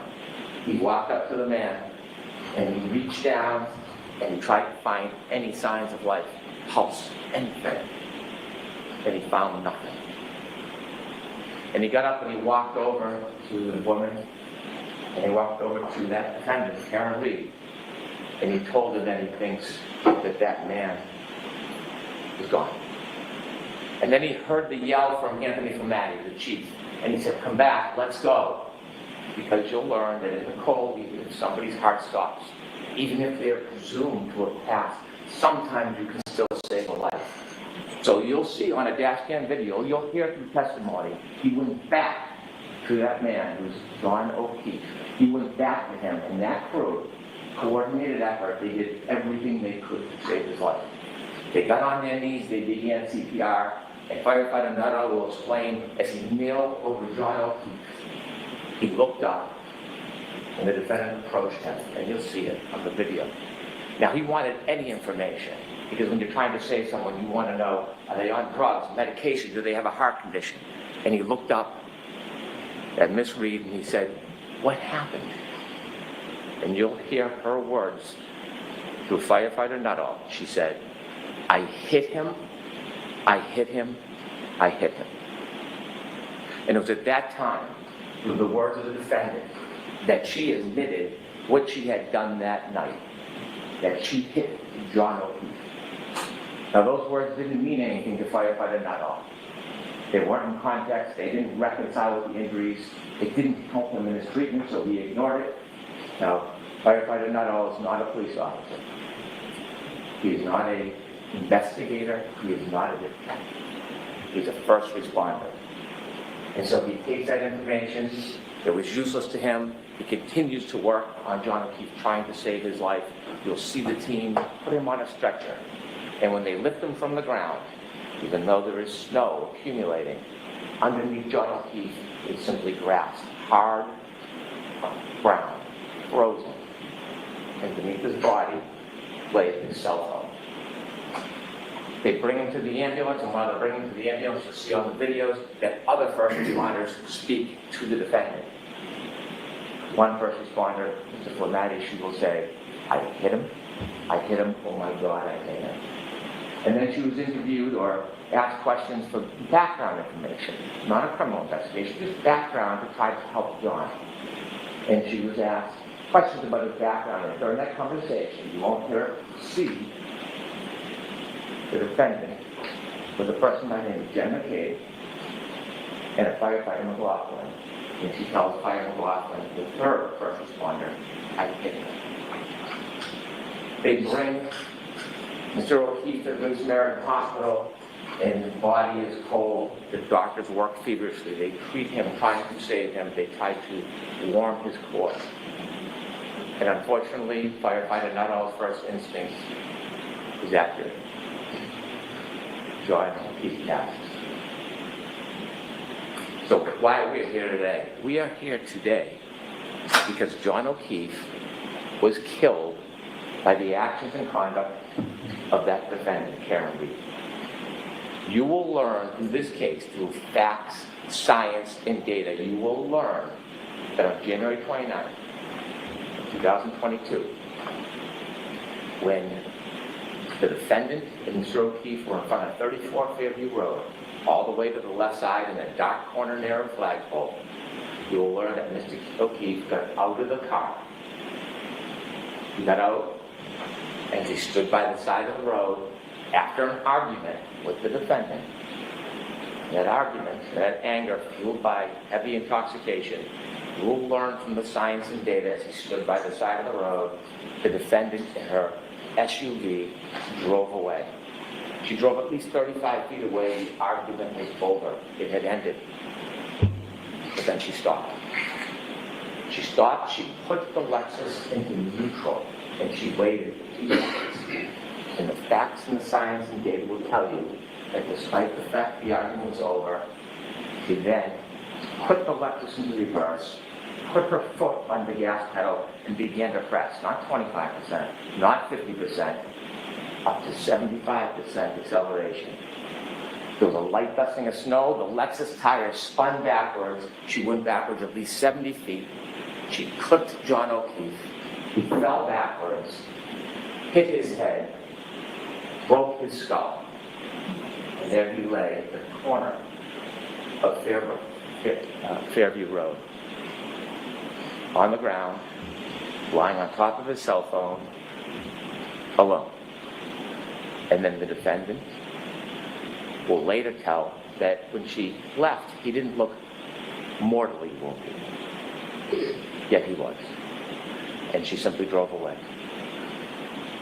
Now, before I tell you about the data and the facts and the science, and I walk you through that, I'd like to tell you a little bit about John O'Keefe. John O'Keefe was a young man, a local kid, very well liked, loved.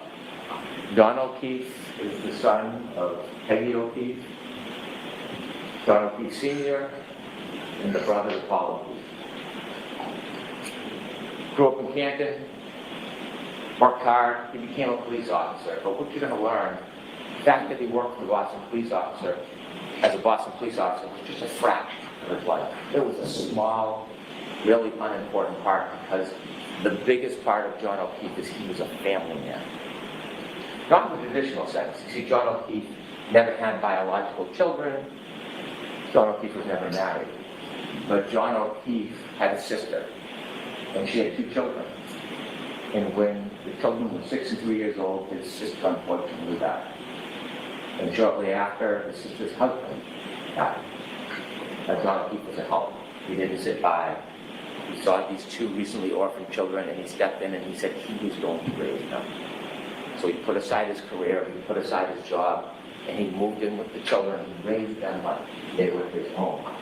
They were his passions, his love. He was a new parent, successes, failures, like all parents.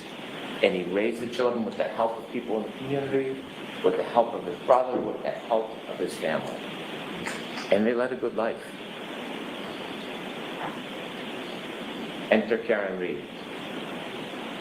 Around COVID, the defendant and Mr. O'Keefe reacquainted, and they started a relationship. And you'll hear that even though the defendant had her own home, she was staying with Mr. O'Keefe a lot, 4, 5, 6 times a week. And to most of the world, it was a pretty good relationship. They spent time together, they did activities with the children together. She helped with driving the children, feeding the children. It was a steady relationship until about the beginning of 2022. And then things began to unravel. There was tension, there was arguments. In fact, just a few days before this incident, you'll hear that Mr. O'Keefe asked her to leave. But she wouldn't. You're going to be able to read text messages of their conversations on January 28, 2022, and you will see the tension and the unraveling of the relationship. You will read about the discord between the defendant and Mr. O'Keefe. You will see that when he would ignore her calls, they would become incessant. When he would try to push away, she would come closer. You will read those text messages and you will realize that this was the beginning of the end of this relationship. That night, they decided they would go out together. I want to tell you something about data and science before we get to that night. I mentioned that underneath John's body was a cell phone. A cell phone is an amazing piece of technology. It is like a computer. It carries extraordinary data. And when they found the cell phone, the only companion to John O'Keefe that night, they studied the cell phone, and there'll be some remarkable data that you will use in this case to find the truth. I want to mention 3 different things you will find in a cell phone that are critical to this case. The first is called location data. Waze we've all heard of, Google Maps. Well, at some point that night, John put his Waze on. And Waze is like a breadcrumb that will show exactly where the phone goes, second by second. It is the strongest, most accurate location data that you can have. And that night, John was using Waze. It also will have healthcare data. Healthcare data will show when somebody is moving. Sometimes it's qualified as steps, but it doesn't necessarily mean somebody's stepping. Moving their arms, walking, turning. It doesn't show what direction or how far, but it shows movement of a person. Healthcare. And the third thing, remarkably, it will be an expert in this case, who found a data file on the phone, and it tracks the temperature of the cell phone battery. That will be critical to your analysis in this case, the temperature of the cell phone battery. And so with that, I want to take you back to the timeline of that night. After the discord, both the defendant and Mr. O'Keefe decided they would meet at a bar called McCarthy's. Now, McCarthy's is a local bar, a blizzard is pending, and people are getting together in a celebratory mood. They go to McCarthy's, and you'll see a video of McCarthy's, and you will watch both Mr. O'Keefe, friends, and the defendant drinking alcohol. And you will count 8 vodka drinks that the defendant drank. They arrived at 8:50, they stayed till 9:45. She consumed at least 7 of those drinks in less than 2 hours. The last drink, you'll see when they leave the bar, she puts it under her jacket, and they walk out and they go to another bar to meet other friends called the Waterfall. They reach the Waterfall sometime around 10 p.m. And when they go into the Waterfall, you'll see a video. And when I said celebratory mood, you will see a group of friends of John O'Keefe, many who are friends with Karen through John. They're in a celebratory mood. They go to McCarthy's, and you'll see a video of McCarthy's. And you will watch both Mr. O'Keefe, friends, and the defendant drinking alcohol. And you will count 8 vodka drinks that the defendant drank. They arrived at 8:50, they stayed till 9:45. She consumed at least 7 of those drinks in less than 2. The last drink, you'll see when they leave the bar, she puts it under her jacket, and they walk out and they go to another bar to meet other friends called the Waterfall. They reach the Waterfall sometime around 10 p.m. And when they go into the Waterfall, you'll see a video. And when I said celebratory mood, you will see a group of friends of John O'Keefe, many who are friends with Karen through John, and you'll see them clapping and happy and joyous that they're there. You'll see many hugs between John O'Keefe and his friends and the defendant and many of the people there. And they spend some time together, they're drinking, and they all do a shot. And that will be at least the 8th drink within 3 hours that you consume. You will see from the data, not just the cell phone data, but there's some other very important data. And the other piece of data that goes hand in glove with the cell phone is information on the defendant's Lexus vehicle chips.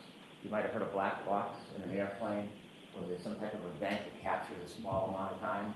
Well, that was captured in the defendant's Lexus. That black box information with the cell phone data will tell you everything you need to know in this case. It will bring us step by step through the entire night to the death of John O'Keefe. And so they leave the Waterfall bar at 12:12, and you'll see that the ignition goes on to the defendant's Lexus. And both John O'Keefe and the defendant in the car, and they decide that they're going to go back to 34 Fairview Road, where we talked about earlier. They're going to go there for a get-together for one of the homeowner's sons who's having a birthday party.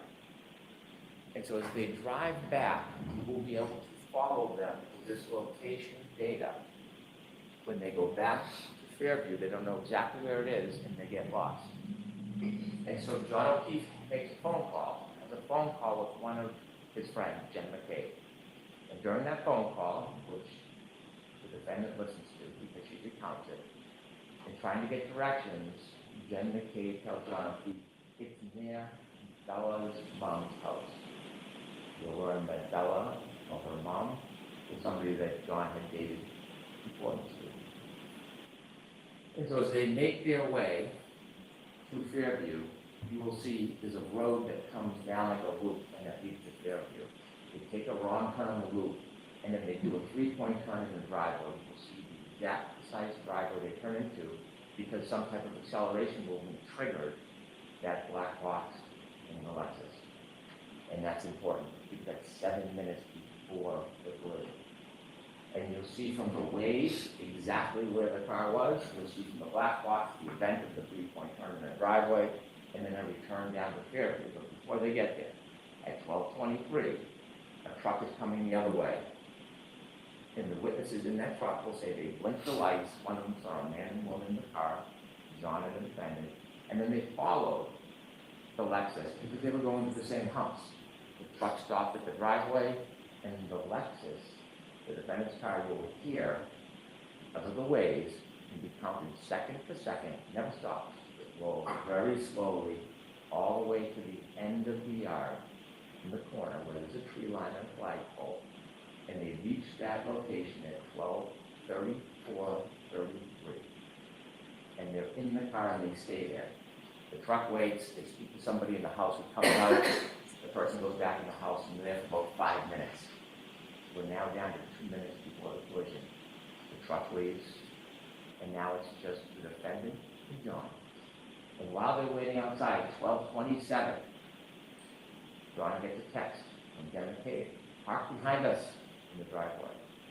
12:29, she texts again. Are you coming in? You'll hear that Jim McCabe and others look out the window and see the defendant's Lexus in front of the flagpole at the far end. It's snowy, it's dark, it's windy, they're waiting. You will know that John O'Keefe was in that car, that Lexus, and didn't move because his healthcare data is not moving. It's not moving until 12:31:56. At 12:31:56, he begins to move. He will have 20 seconds before he falls. 20 seconds. He gets out of the car, the Lexus, and in that 20 seconds, you'll hear that user initiated. He looks at the phone, at the text message he then McCabe. There's now 12:32:09. He closes the phone the last time. It will be the last time he uses that phone. From the waterfall bar, you see that he puts it in his back pocket. And at that time, 12:32:09, last user, he has 7 more seconds he will move before he lies dormant the rest of the night. We'll also have the information from the defendant's Lexus black box. The clocks run differently than 30-second variance, but it's right in the heart of that time. And you will see in the data at that time, when he makes his last movements with the phone, is when her car leaves 34 feet at least, stops, neutral, and then shoots into reverse with the tires spinning right towards him, right where he got out. You'll know they're arguing because the next morning she tells the firefighter, I'm sad because our last moments were fighting. She drives away, and they said, she's made later statements that when she left, he didn't look mortally wounded. He lied on the ground on top of his phone, light dusting of snow, the snow now picking up. And he's just there. It's 12:37. Now, when he's in the car, before he gets to Fairview, the battery temperature of that phone is 77 degrees. 77 degrees in the warm car. Now that he's been outside the car for 5 minutes, it drops to 72 degrees. She drives to his house. She makes a phone call at 12:33 after she's left Fairview. She calls again at 12:36:33 and leaves a message. You'll hear it. And you will hear the anger and rage in her voice. She leaves a message. John, I fucking hate you. Pardon my language. You will hear the simmering. And she leaves that message. He lies on the side of the road. He gets another text message that's unanswered. He's on the page. Where are you? 12:45. Battery temperature, 61 degrees. Stop. He gets almost 40 calls from the defendant that night. His phone rings, but he never answers. You'll hear from an expert that the light never initiates, the healthcare data never moves. He's John alone with his only companion, his phone. At 12:53, cell phone drops. It's almost 60 degrees. 12:59, the defendant leaves another message on John's phone. Now, she hasn't spoken to anybody. Nobody has spoken to her. But her message is coming. You'll learn her message says, John, nobody knows where you are. And this is where the plot in the cover-up begins. The evidence will make clear that she knew he was there. She did not call 911. She did not go back to him. She did not leave an anonymous tip. She left him. The night wears on. It's now 1:07. Battery temperature 55 degrees. 1:14, she calls her mother. No answer. 114:53. Battery temperature, 50 degrees.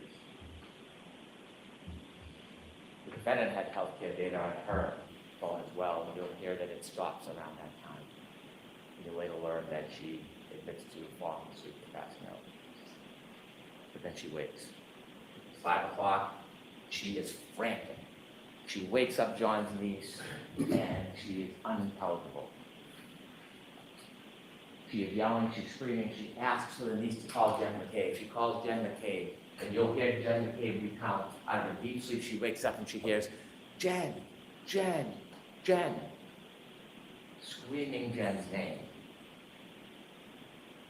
John's dead. Hangs up the phone. Jen McCabe calls back. And then she, what's going on? And she's told, well, I left him at the waterfall at the beginning of the cover. She tells Jen McCabe, I left him at the waterfall. Jen calls back and says, he saw you up front. You did leave him at the waterfall. She hangs up. She then minutes later calls another person, Kerry Roberts, a friend of John O'Keefe. Someone who's not friends with the defendant, but they know because they helped raise the kids and they interacted. She had nothing to do with the night before. Wasn't at the bars, was home with her family. She calls her and says, I think John got hit by a plow. I think he's dead. Now Kerry, with that information, calls 911. She calls hospitals. You can hear her voice. She's concerned. Not panicked. And then she gets another call from the defendant. And she tells the defendant, come to my house. I will help you look for him. And the defendant says, I was so drunk last night, I don't remember anything. Waiting for her to arrive, she learns she doesn't arrive. Instead, the defendant goes to Jen McCabe's house. Kerry Roberts, the other friend, then goes to Jen McCabe's house, pulls behind the car. And when she does, she's on Bluetooth, and she can hear the defendant say, my taillight's broken, my taillight's broken.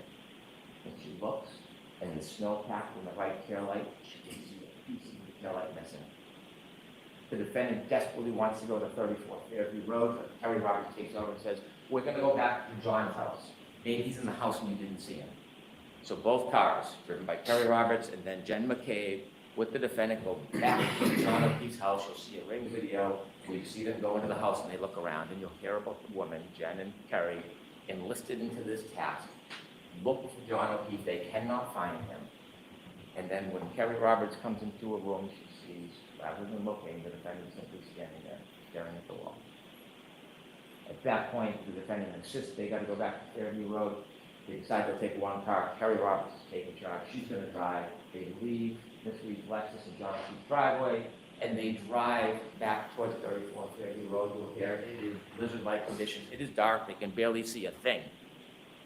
And when they get close to the edge of 34th Fairview, you hear the defendant start to scream, there he is. Both women look and they can't see anything. She starts kicking the door. The defendant's kicking the door, let me out. Kerry Roberts stops the car and lets her out, and she sees the defendant run exactly to where John O'Keefe is in the darkness. Just where she left him. Kerry gets out of the car, starts to walk towards where the defendant is, and she sees the defendant lying on a body. She can't tell who it is because the face is still covered with snow. And she comes over and looks, and she wipes off the snow from John O'Keefe's face. She realizes it's one of her best friends in the world is John O'Keefe. And she starts to try to do first aid. They start to move him, and coincidentally at 6:06 when they start to move him, the cold air hits that cell phone battery. It drops from 50 to 43 degrees. And they try, Jen McCabe calls 911. And that's when a police officer arrives, firefighter Nuttall and his crew. And when they lift him, that cell phone battery that is shot down to 37 degrees, Kerry Roberts picks it up and puts it in her pocket, and it immediately starts to warm. As she moves, the healthcare data showing movement starts again. At that point, nobody knows what happened. The Canton Police Department come. You can see the police cars and cruisers. They're not sure, so they look in the area where John's body is and find a glass from the bar near his body. They find blood spots. They try to put the blood spots in plastic containers. They don't know what they're looking for at this point. There's no information They don't believe or know that there's a crime, they just know that John O'Keefe somehow ended up here with the broken glass and the blood. And so that morning, you can see the work of the Kerry Police Department try to uncover a little bit around his body to see what they could find, which was very little. And then, Kerry Roberts goes and picks up Peg O'Keefe, tells her the news, and they go to the hospital. They go to the Good Samaritan Hospital, and Kerry Roberts is walking, and Peggy O'Keefe is going to go see her son with her husband. And as she walks down the hall, Karen Reed is also in the hospital. See, there was some reports of maybe she was upset or suicidal, so they sectioned her. They put her in for evaluation to make sure she was safe. You'll hear Peg O'Keefe tell her she walked down the hall to go see her son. The defendant was screaming, "Is he dead? Is he dead?" As she walked by Karen Reed, she stopped and she said, "Karen, what happened?" And you'll hear that Karen was excited and yelling, "Is he dead?" Stops her excitement, becomes stoic, doesn't say a word. Peggy pays respects to her son, and then she has to go back home because she has to tell the children. Now, while she's out, the Canton Police Department sent an officer to the house to make sure the children are safe because they're alone if they're home. And when the officer pulls in, he doesn't notice anything, but you'll see in the dash cam video, his dash cam video notices something. That tail light has a big missing piece to it. They can't find the children. Ultimately, Peggy comes home, a friend can take it down, and they bring the nephew home, and he is distraught. And then Peggy hears a knock on the door. It is the defendant and her father. They want to come in. They come in, they open doors to Peggy, and they ask, "Can we go upstairs to John's room?" And she's busy consoling her grandson. They go upstairs, they're upstairs for about 15 minutes. They come down, and quickly they leave. Now they got there from the defendant's father, drove his wife and the father to that house. But when they leave, they take two cars. They take the Lexus with the broken taillight with them back to the defendant's father's house. And you will learn that when police start getting some of the information, they learn about the broken taillight, they learn information that she had told people that she had hit him. They went down to see her. And on their way down, they decided they would get a warrant to take the Lexus. When they get down to Dighton, where the car is, you'll hear from Trooper Buchanan, who took a look and you can see the missing taillight. They went in and spoke briefly to the defendant. They took the car, they brought it back to Canton. And so, what you'll learn from the forensic evidence that will help with the science and data is that not only was the cell phone left behind, but also around that area, broken taillight was littered around John O'Keefe's body. Littered around that area.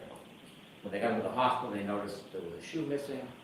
As time went by, snow melted, they dug with excavations, they found his shoe on a little berm on the border between the street and the grass. You'll learn days later when they did a plant excavation, they found his hat frozen into the ground.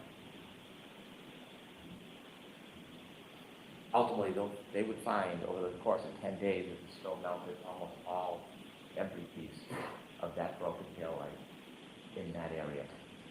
The hat, the sneaker, the glass.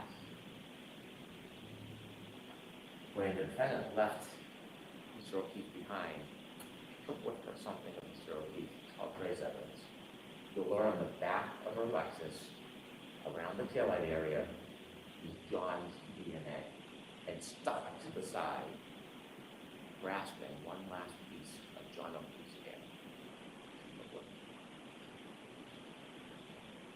Now, John O'Keefe fell backwards and hit his head after he was clipped by the car. And you're going to hear from a very renowned doctor, a neurosurgeon, who has treated thousands and thousands of head injuries.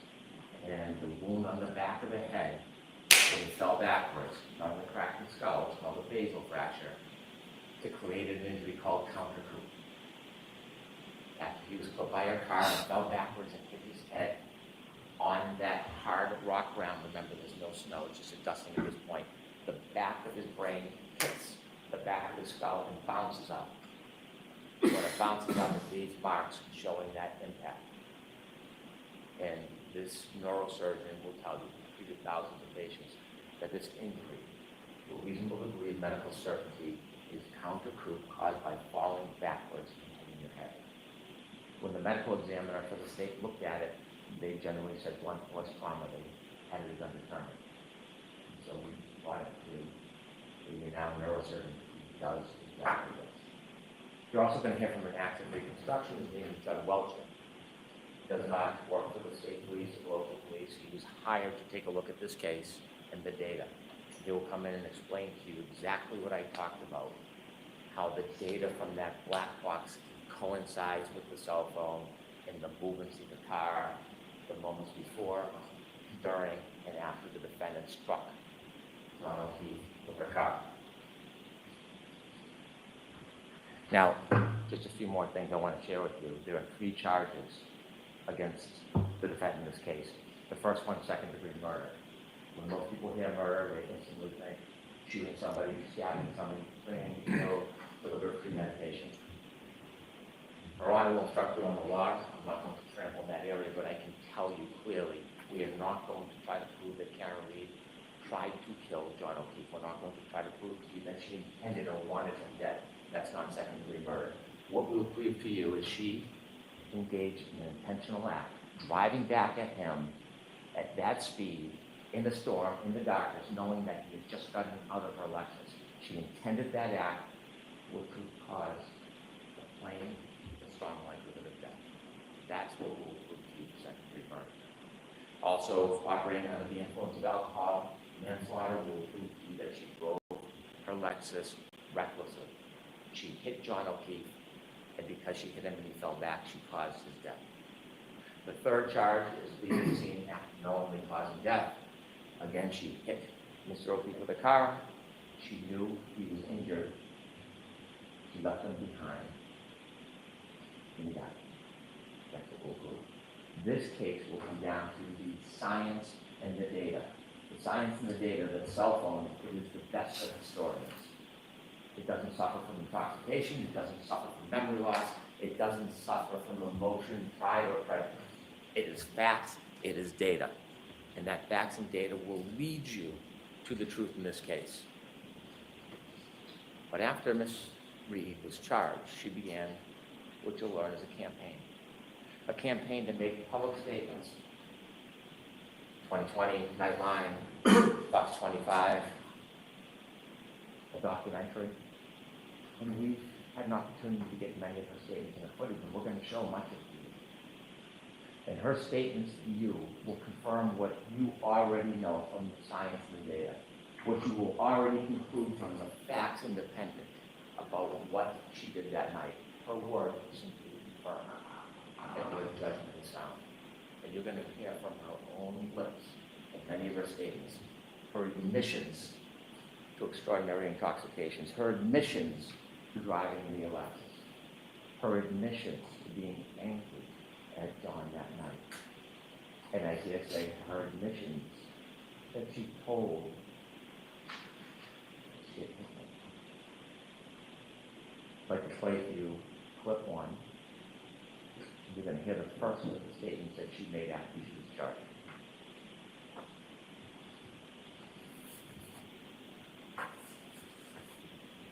I mean, I didn't think I hit him, but could I have clipped him?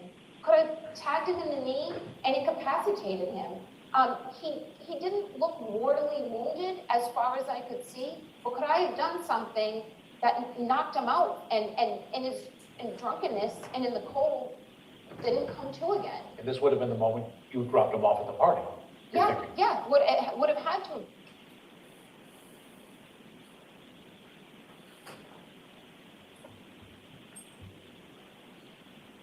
Ladies and gentlemen, I simply ask you to follow the evidence follow the science, follow the data. Ignore speculation, surmise, conjecture. Stay true to the evidence. It will lead you to the truth. That on January 29, 2022, a very intoxicated defendant was angry and arguing about the relationship with John O'Keefe. And after the fight was over, she left, but she brought the fight back to him in the form of her SUV. She clipped him, he fell backwards, he broke his head, and then this man who helped, a lifetime of help, was left at the corner of that yard, left to die with no help. The facts, the data, and the evidence will bring you the truth, and the defendant's own words will confirm everything you've already concluded. All right, thank you, Mr. Jackson. Could I have just a moment to readjust? Sure, the court officers will be kind enough to help you. Okay, so while Alan Jackson's getting prepared, I don't know, I felt flat. And here he's gone down to the prosecution now has one theory that she clipped him based on the one statement that Alan Jackson is going to be able to explain, right? That is the new theory, not that he hit him. The evidence in this case Let's go back into court. will establish above everything else 3 points. There was no collision with John O'Keefe. There was no collision. There was no collision. John O'Keefe did not die from being hit by a vehicle, period. The facts will show that. The evidence will show that. The data will show that. The science will show that. And the experts will tell you that. You'll learn that the Commonwealth has pinned its entire case on a brazen and a flawed assertion that is untethered, unconnected to the facts and to the evidence. And their assertion is contrary to science. Because at the end of the day, folks, there was no collision with John O'Keefe. So how did we end up here? How does Karen Reed end up sitting in that chair on trial for an event that literally never happened? Well, the evidence is going to explain it. And it can be summed up in the following text message at the very beginning of this investigation. A text message of a now fired Massachusetts State Police officer named Michael Proctor. He was the lead investigator on this case, and he was talking about a fellow officer, a fellow cop, who owned the property where John O'Keefe's body was found. Text message with a buddy. Question, is the homeowner going to catch any shit? Answer, nope. He's a Boston cop too. That quote defines the lack of integrity of the Commonwealth's entire case, its entire investigation, and this prosecution. During the course of this trial, you'll learn much more about Mr. Proctor, why he said that, and what it really means. What you'll see and hear in this courtroom in the coming weeks is not just a story of a tragic loss. And make no mistake, John O'Keefe's death is and was a tragic loss. But the story you'll hear is about an investigation that was riddled with errors from the beginning, a rush to judgment, conflicted and corrupted from the start. Corrupted by bias, corrupted by incompetence, and corrupted by deceit. Finally, it was corrupted by a deliberate effort to avoid and to cover up the very truth that you are seeking. You'll find when you hear the evidence that the Commonwealth's case is the literal definition of reasonable doubt. They won't be able to talk their way out of it. They won't be able to explain their way out of it. They won't be able to excuse their way out of it. And they can't meet their extreme burden of proof, which the court will tell you is beyond any and all reasonable doubt and to a moral certainty. Members of the jury, Karen Reed found John O'Keefe dead on the front lawn of a Boston police officer, Brian Albert, at 6 a.m. on January 29th, 2022. Picture the scene.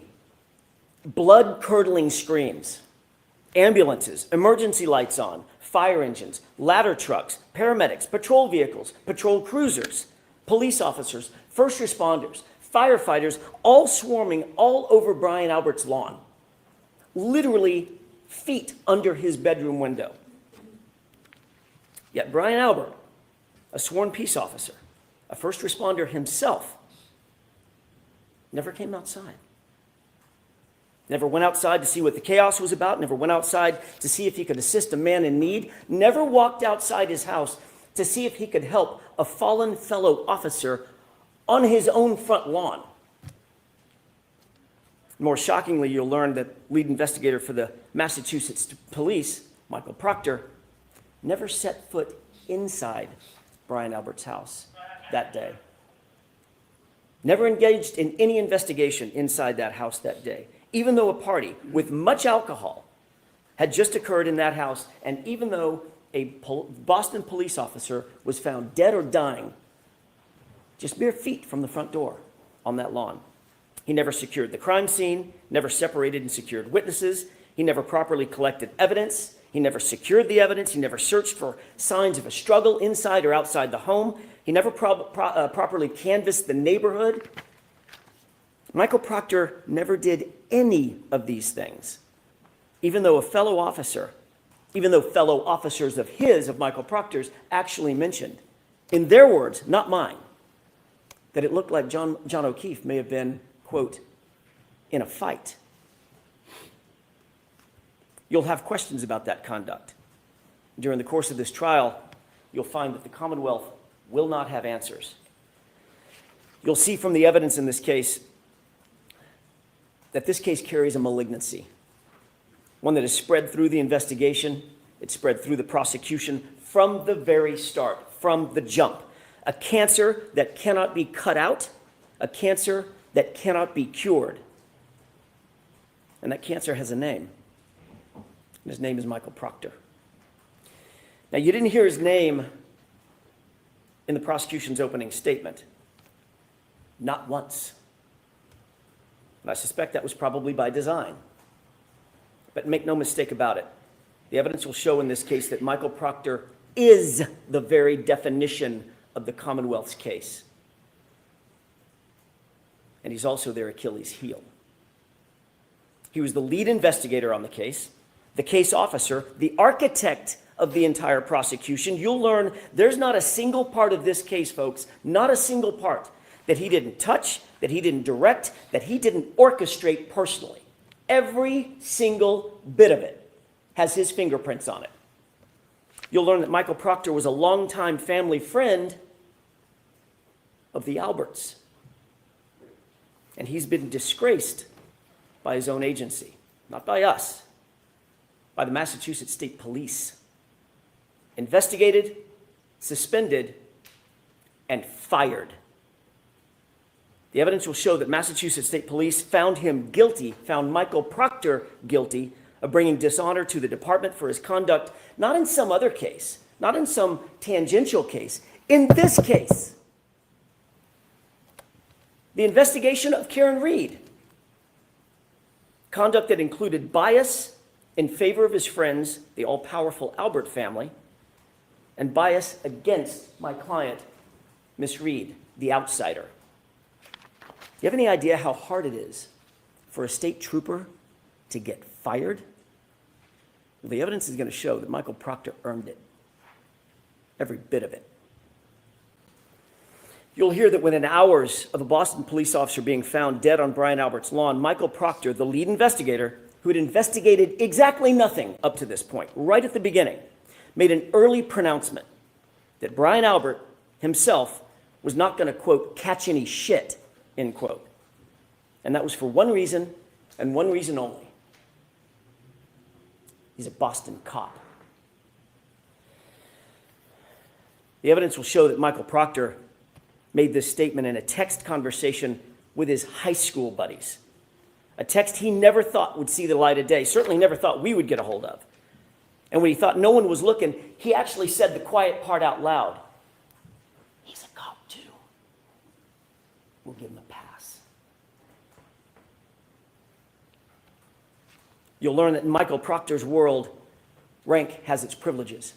And the evidence will show that's privileges that you don't get and I don't get. But apparently a Boston police officer, Brian Albert, and his friends, they do get. You'll learn that in Michael Proctor's world, he didn't care about finding the truth. In his world, his priority was to protect the brotherhood, to protect that blue wall, to protect his friends who were at the Albert's house that night. I want to take a step back, if I could, and spend the next few minutes talking a little bit more detail about what the actual facts in this case will show, not based on speculation, not based on surmise, not based on guesswork or conjecture, but the actual true facts that you will learn through the course of this trial. On January 28th, 2022, it was a Friday night. John and Karen had made plans to meet up with friends for drinks. It was a happy and normal night for them. They were affectionate, they were loving, they were in good spirits, nothing out of the ordinary. They started at a local watering hole called C.F. McCarthy's. You've heard that name before and you'll hear it again. And eventually they made their way over to the Waterfall Bar and Grill, another bar where they ended up. When they got to the Waterfall Bar and Grill, the Albert family was already there, already heavily drinking. You'll learn that this was no ordinary family, the Alberts. The Albert family was a well-known Canton family. Some might even describe them as a very powerful Canton family. Brian Albert was there at the Waterfall. You'll hear that he's a longtime Boston police officer. His wife, Nicole Albert, was there with him. His brother, Chris Albert, a powerful Canton politician. He sits on the select board. The select board actually governs the police department, the Canton PD. He was there. His wife, Julie Albert, was there. Their daughter, Caitlin Albert, was there. His sister-in-law, Jennifer McCabe, was there. Her husband, Matt McCabe, was also there. They were all there drinking before John and before Karen ever arrived. You'll learn that a man by the name of Brian Higgins, also a law enforcement officer and longtime friend, longtime pal of Brian Albert, he was also there. And the two of them, the two Bryans, had been drinking most of the night together. You'll see video footage from the waterfall, which will show you that Karen and John were happy. They were affectionate. They were caring. They were loving. Just business as usual, out on a date on a Friday night. But that exact same video footage which lead investigator Michael Proctor plainly chose to ignore that video footage. It paints a very different picture of Brian Higgins. You'll learn that Higgins had romantic designs for Karen. That becomes important. Brian Higgins had engaged Karen in flirtatious texts, but days earlier she had put a stop to it. She had ghosted him, in common parlance. In other words, just ignored him. The evidence will show that the first time he saw her and was in her presence after being rejected by her was when she walked into the Waterfall Bar and Grill along with her boyfriend, John O'Keefe. At 11:58 p.m., just minutes before John ultimately arrived at the Albert residence, you'll see a video at the waterfall of an unsettling interaction, troubling interaction between Brian Higgins and John O'Keefe. And unlike the lead investigator, Michael Proctor, in this case, you won't ignore that evidence. As the bar was closing around 12 midnight, the Alberts invited everybody back to their house for a get-together to just keep the night going. And you'll learn that Karen and John ultimately pulled up to the house. They got out of the SUV to make sure they had the right address. You see, neither John nor Karen had ever been to 34 Fairview. They weren't even sure they were at the right address. And the evidence will establish that John got out of the SUV and went into the house. Let me say that again. The facts unequivocally, the data, the science, the witnesses will all unequivocally establish that John O'Keefe went into the Albert home that night. Eyewitnesses and forensic data will establish that fact. When he didn't come back out, you'll learn that Karen grew increasingly frustrated. She got upset. She was left alone in a car, in the cold, in the middle of the night, with the car idling. John had gone into the house. She expected him to come right back out, and when he didn't, seconds turned into minutes, and minutes started to clock away. She left John a voicemail, then another voicemail, voicemail after voicemail after voicemail, text messages. But he was unresponsive. He didn't pick up a single call. He didn't respond to a single text. The longer he didn't respond, the more upset she got. The Commonwealth will intimate, as they already have in their opening statement, that these voicemails are evidence that the two were fighting. The actual evidence in this case, however, will show the exact opposite. You'll hear that Karen was very agitated. You'll hear some voicemails where she's swearing. You'll hear voicemails where she calls him names. There's name calling. But you'll also hear the context of those voicemails. And every single one of them, every single one of those voicemails was left for John after he failed to come back out of the house, after he failed to respond to her voicemails and to her texts. Karen believed John had just left her sitting there, grabbed a beer, was partying with his friends. The evidence will actually show that John and Karen never had a crossword, not a single crossword that entire evening before he left that SUV and went inside the house. And you will learn what Karen had absolutely no way of knowing at the time. It wasn't that he wouldn't respond to her. It's that he couldn't respond to her. And the evidence will show you why. Let's talk about that. We'll introduce you to a doctor named Elizabeth Lopesada, a renowned forensic pathologist, a medical examiner, and a professor at Brown University. She will tell you that the injury to the back of John's head, first of all, was immediately incapacitating. And that has meaning. At the moment he suffered that fatal head injury, he couldn't walk, talk, grab his phone, cry for help, nothing. He was completely incapacitated, completely unconscious from the moment he suffered that injury. He was completely still and incapable of interacting with anyone or anything. But the doctor will tell you something more, and just as important. She'll tell you that John O'Keefe did not suffer from hypothermia, as the Commonwealth will undoubtedly allege. His body showed no signs of it. No frostbite, no cold-induced injuries to his organs, no damage based on cold or frost. Ladies and gentlemen, the scientific evidence and the medical evidence will establish that John O'Keefe had to be injured somewhere else, somewhere warmer, and his body had to have been moved out into the cold. And that's where, ultimately at 6 a.m., Karen found him the next morning. You will learn that John did not have a single injury consistent with being hit by a car. Let me say that again. The evidence will establish that John did not suffer a single injury on his body consistent with having been hit by a car. Not one. You'll learn that John's torso, his ribs, his chest, his arms, his hips, his legs, his knees, his ankles, his feet, all of them, no broken bones, no fractures, no contusions, no torn ligaments, no internal injuries, not even a bruise. Nothing consistent with a car accident, despite the Commonwealth's contention that he was slammed into by a 6,000-pound SUV. Not a bruise. Dr. Lopesada will tell you with medical certainty that, in fact, John was not struck by a vehicle.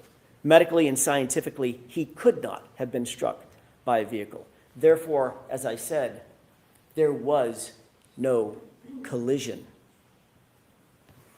She will tell you that the patterned abrasions on John's right arm, the patterned abrasions you see over my left shoulder, They're not the result of being struck by a car or a taillight. You'll take one look at these injuries and you'll agree with Dr. LaPosada. The evidence will show that these injuries are from an animal, like a large dog, like the large dog that was inside the Albert house that night. You'll learn that Brian Albert has actually admitted that his large dog, the family dog, is, quote, not good with strangers. And of course, John, never having been to the house before, was a stranger that night. You'll also learn that oddly, very oddly, after having their family pet for 7 years, a short time after this incident, the Alberts got rid of that dog. They called it rehoming her. But she was gone. Dr. LaPosada will also tell you that the injury to John's head was not the result of falling backward onto a flat lawn, cold or otherwise. Rather, Dr. LaPosada will tell you with medical certainty that the injury pattern to his scalp was produced by an impact from a raised or ledged surface, a surface that does not exist on Brian Albert's front lawn where John was found. The medical evidence will establish no hypothermia, no injuries from a car strike, no collision with a motor vehicle. And forensic analysis of John's cell phone, Mr. Brennan mentioned that in his opening statement. The Commonwealth's own expert will ultimately support the exact facts that I just told you, including the temperature data. John O'Keefe was injured someplace warmer, and he was moved. That alone is reasonable doubt, but there's much more. You'll also learn that there were many people at that after-hours gathering at Brian Albert's house who would have left by the front door just feet from where John O'Keefe's body would have ultimately been, had he actually been there, right after 12:30 a.m., which is what the Commonwealth's claim is. There were nearly a dozen people who walked out that front door directly adjacent to the precise spot where John O'Keefe would have been lying. Not a single person, not one, not a single person, saw a 6'2", 216-pound man laying sprawled in the front lawn in dark clothing on a light white dusting of snow. Not one. Then the evidence will also show that every one of those same people drove by that same spot, not walked by it, drove by it to leave the house, and still not one of them saw John laying in the yard when they left between 1 a.m. and 2 a.m. in the morning. But you know who else you'll find never saw a body on that lawn? The snowplow driver, a completely independent witness charged with plowing the streets in Canton that night. You'll hear that Michael Proctor, oh, he's not done yet, Mr. Proctor. You'll hear that Michael Proctor wrote a report where he claimed that Fairview had not been plowed that night. You'll learn that that was completely false. That was a lie. Michael Proctor did not want any more witnesses. He didn't want the truth, and he falsely claimed that the road was never plowed. You'll learn that he wouldn't look for the plow driver, but we did, and we found, and we'll introduce you to, Brian Loughran. He plowed Fairview that night, and what he's going to tell you is that there was no body on that lawn at 2:30 in the morning. You'll learn that Brian Loughran passed by 34 Fairview, traveling right next to Brian Albert's front yard, and at 2:30 a.m., John O'Keefe was not there. But you'll see that the plow driver also provides some other troubling information, troubling testimony for the Commonwealth. You'll learn that after making that pass at 2:30 a.m., he showed up with his plow an hour later. He stopped at the entrance of Fairview. He was looking up Fairview to decide whether or not to plow it, but he saw an obstruction.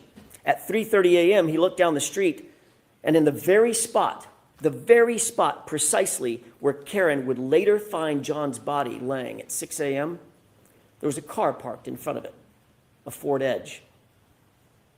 You're going to ask yourself, who's moving a car at 3:30 in the morning into a blizzard on the side of the road? You'll learn that Michael Proctor, the lead investigator, intentionally ignored this fact as well. He did no investigation to find out who owned a Ford Edge, but again, we did. And the evidence will establish that Ford Edge happens to be a favorite model of the Albert family.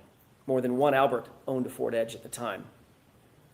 You'll learn that those facts will add to the mounting and the overwhelming evidence that there was no collision and John O'Keefe's body was moved onto that lawn. You'll find that this is yet additional reasonable doubt in the case. You'll be introduced to science and physics, even from the Commonwealth's own experts. That science will establish that Karen Reed's SUV was not damaged by hitting a pedestrian, and conversely, John O'Keefe's injuries did not come from being struck by a vehicle. The Commonwealth mentioned triggering events, but what you'll actually learn from the experts, some of them the Commonwealth's own experts, is that a triggering event is not evidence of an accident. It does not evidence a collision. That's why we're here. A collision. And there's no evidence of one. Zero. You'll also find that those exact sort of triggering events that the Commonwealth will rely on are relatively commonplace on Karen's SUV, and none of them are associated with a claim of a collision. Folks, the science will not lie, and the physics cannot lie. And that science will tell you with certainty there was no collision with John O'Keefe. You'll add that to that rising mountain of reasonable doubt. I want to take you back to the night in question, January 29th, for just a few minutes. Remember, Karen had gone home after dropping off John and John walking to the house. While Karen was asleep at home with John's 13-year-old niece, what were the people who had been at Brian Albert's house that night? What were they doing? While she slept, what you'll find and what the evidence will show is that they were extremely busy. You'll learn that after a long night of heavy drinking, Brian Higgins left the Albert residence, but he didn't drive home. Rather, he drove over to the Canton Police Department, where he kept an office at about 1:25 a.m. Not a Canton police officer, but he kept an office there. Why go back to his office at 1:25 a.m.? Why go back to the Canton Police Department at 1:25 in the morning on the night of a blizzard? You'll learn that while there, Higgins made a call at 1:30 a.m.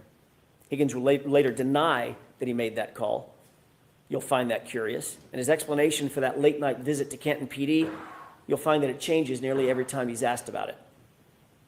You'll learn that after everyone left Brian Albert's house, Brian Albert actually claimed he had no contact with anybody else except his wife. No contact. Until he woke up the next morning. So he says. Then you'll learn that that, too, is a complete lie.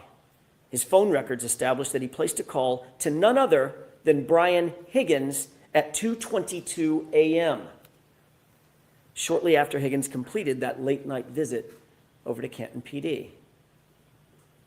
You'll wonder, what did they possibly need to talk about at 2:22 a.m. that night? The evidence will establish that Brian Albert called Brian Higgins first. Brian Albert then disconnected that call when Higgins didn't answer it. Seconds later, Brian Higgins returned the call. Brian Albert then did answer that call. They spoke for 22 full seconds, had a conversation, then they both hung up their respective phones. You'll learn that when they were asked about these calls and conversations, both Brian Albert and Brian Higgins lied about it. Both of them. They said they never had a call with each other. But then ultimately, when they were confronted with their own cell phone records and they could no longer deny the calls, they were asked independently, explain yourself. And they both came up with the exact same explanation. A butt dial. The evidence will make you question, why did Albert and Higgins speak at 2:22 a.m.? And why did they both try to cover up that phone call? You'll also learn after this incident and within days of one another, both Brian Higgins and Brian Albert, both police officers, both trained investigators, got rid of their phones. Both of them. And what else you'll learn, Brian Albert got rid of? Shortly after this incident, Brian Albert got rid of his house, the whole thing. Just sold it. His childhood home, a home that had been in the Albert family for generations, he literally sold it mere months after this incident. Dog rehomed, phones destroyed, house sold. You'll learn that all these things happened shortly after the incident where John O'Keefe was found unresponsive and dying in Brian Albert's front lawn. And you'll also learn that Michael Proctor looked the other way.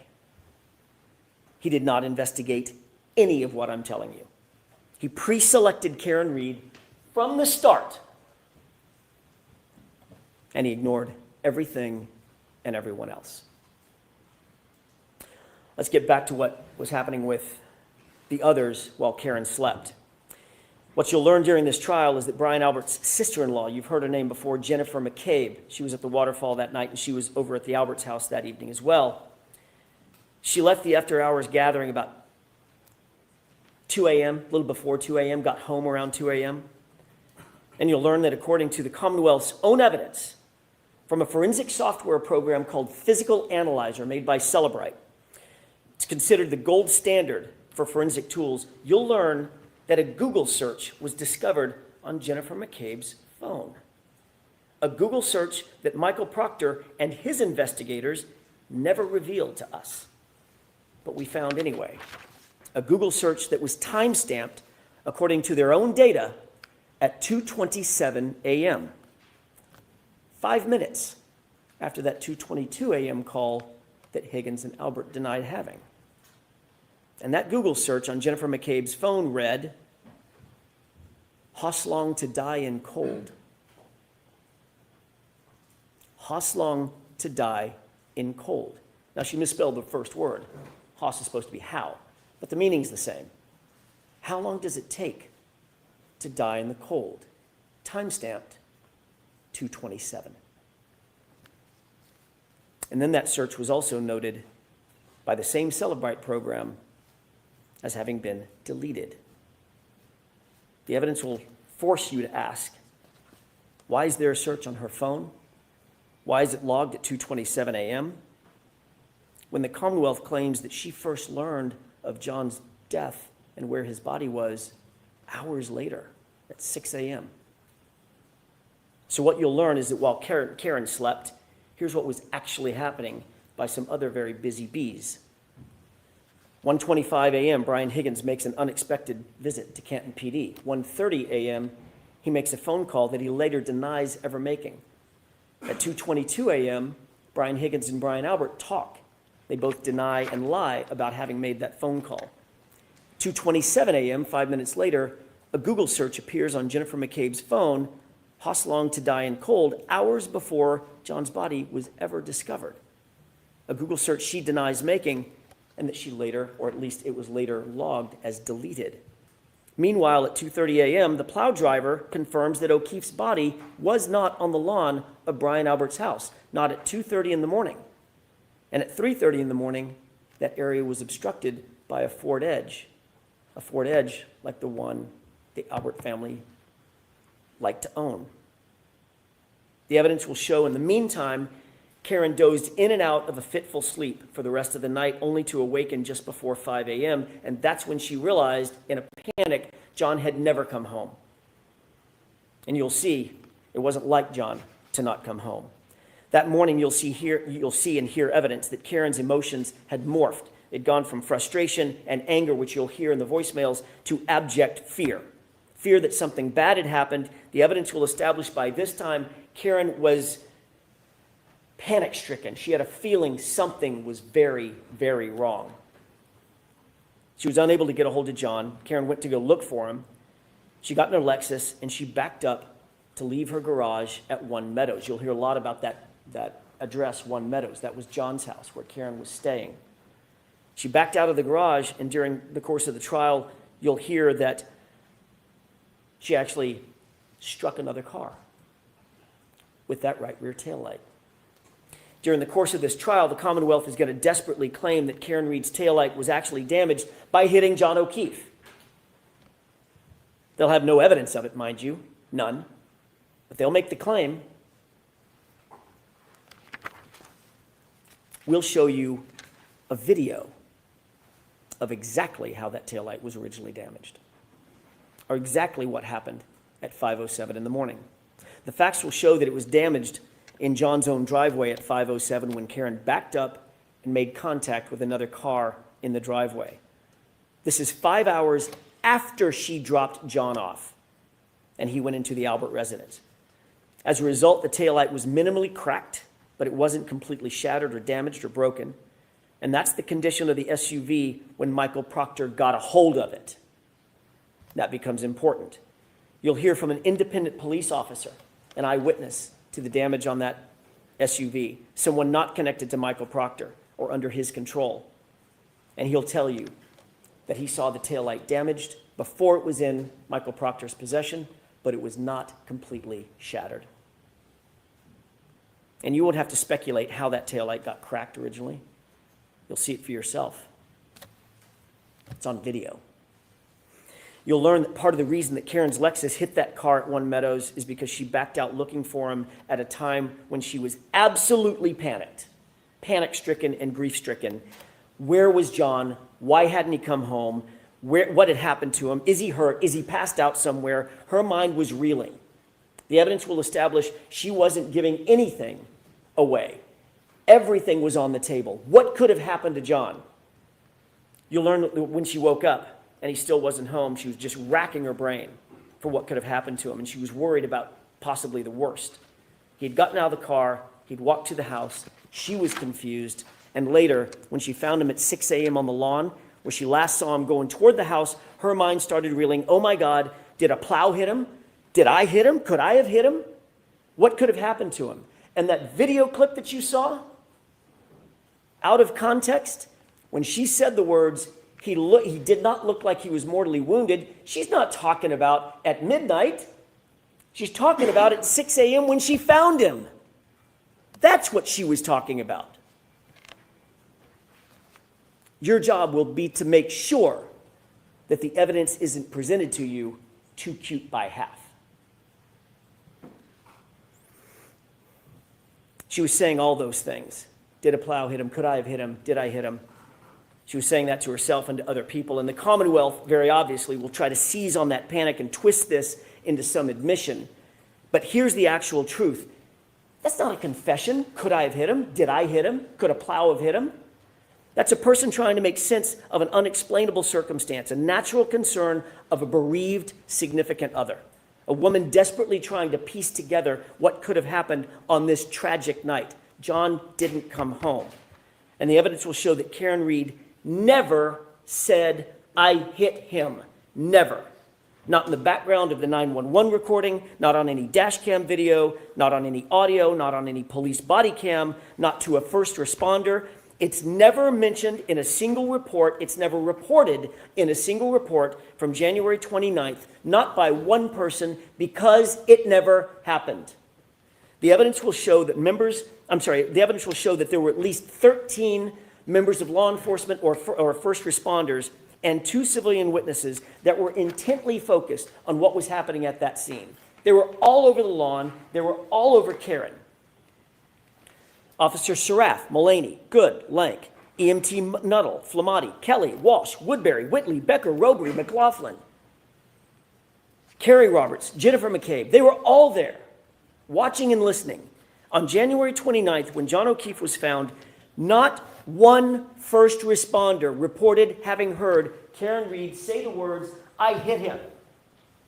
Not one. Not one civilian reported having heard Karen Reed say, I hit him.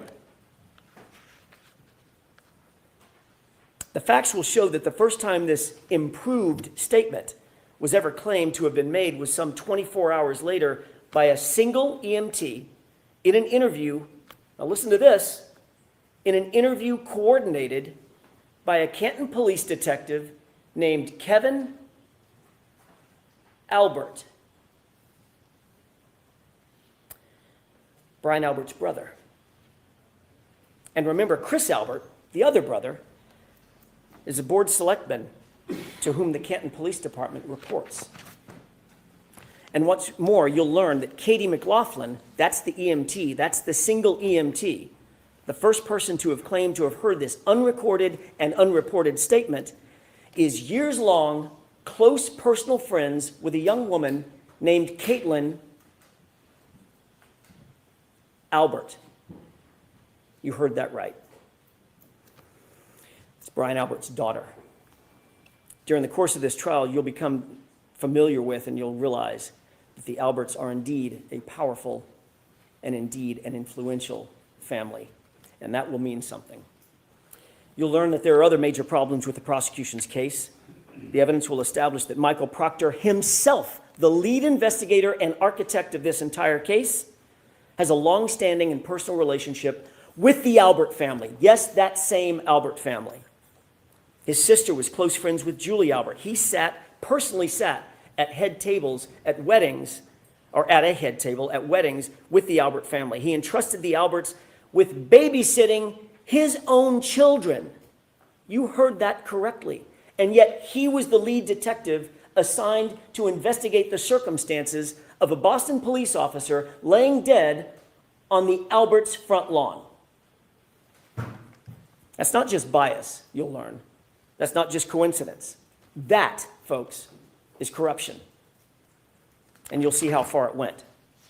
Michael Proctor was alone with all the critical evidence in this case, alone with Karen Reed's phone, alone with John's phone, alone with video footage, alone with the taillight material, alone when he claimed to recover evidence from 34 Fairview. He wrote the search warrants, he transported the evidence, he secured it, he submitted it, he did it all. That's Michael Proctor. And he did it without any reasonable oversight. You'll see during the trial that he intentionally lied and fabricated evidence during the course of this investigation. He lied in reports, warrants, he lied under oath. He lied about the time that he actually secured Karen Reed's vehicle. Why? Why would he lie about that? The evidence will give you the answer. He lied because he did not want it revealed that he had access to that vehicle and he had access to that taillight before any taillight fragments were found at 34 Fairview. Appreciate that. He had access to the vehicle before a single piece of taillight material was ever found at the scene. You'll find that there were two searches. The first and second search found zero, nothing. Nothing around John's body, nothing in the street, not one piece of taillight fragment.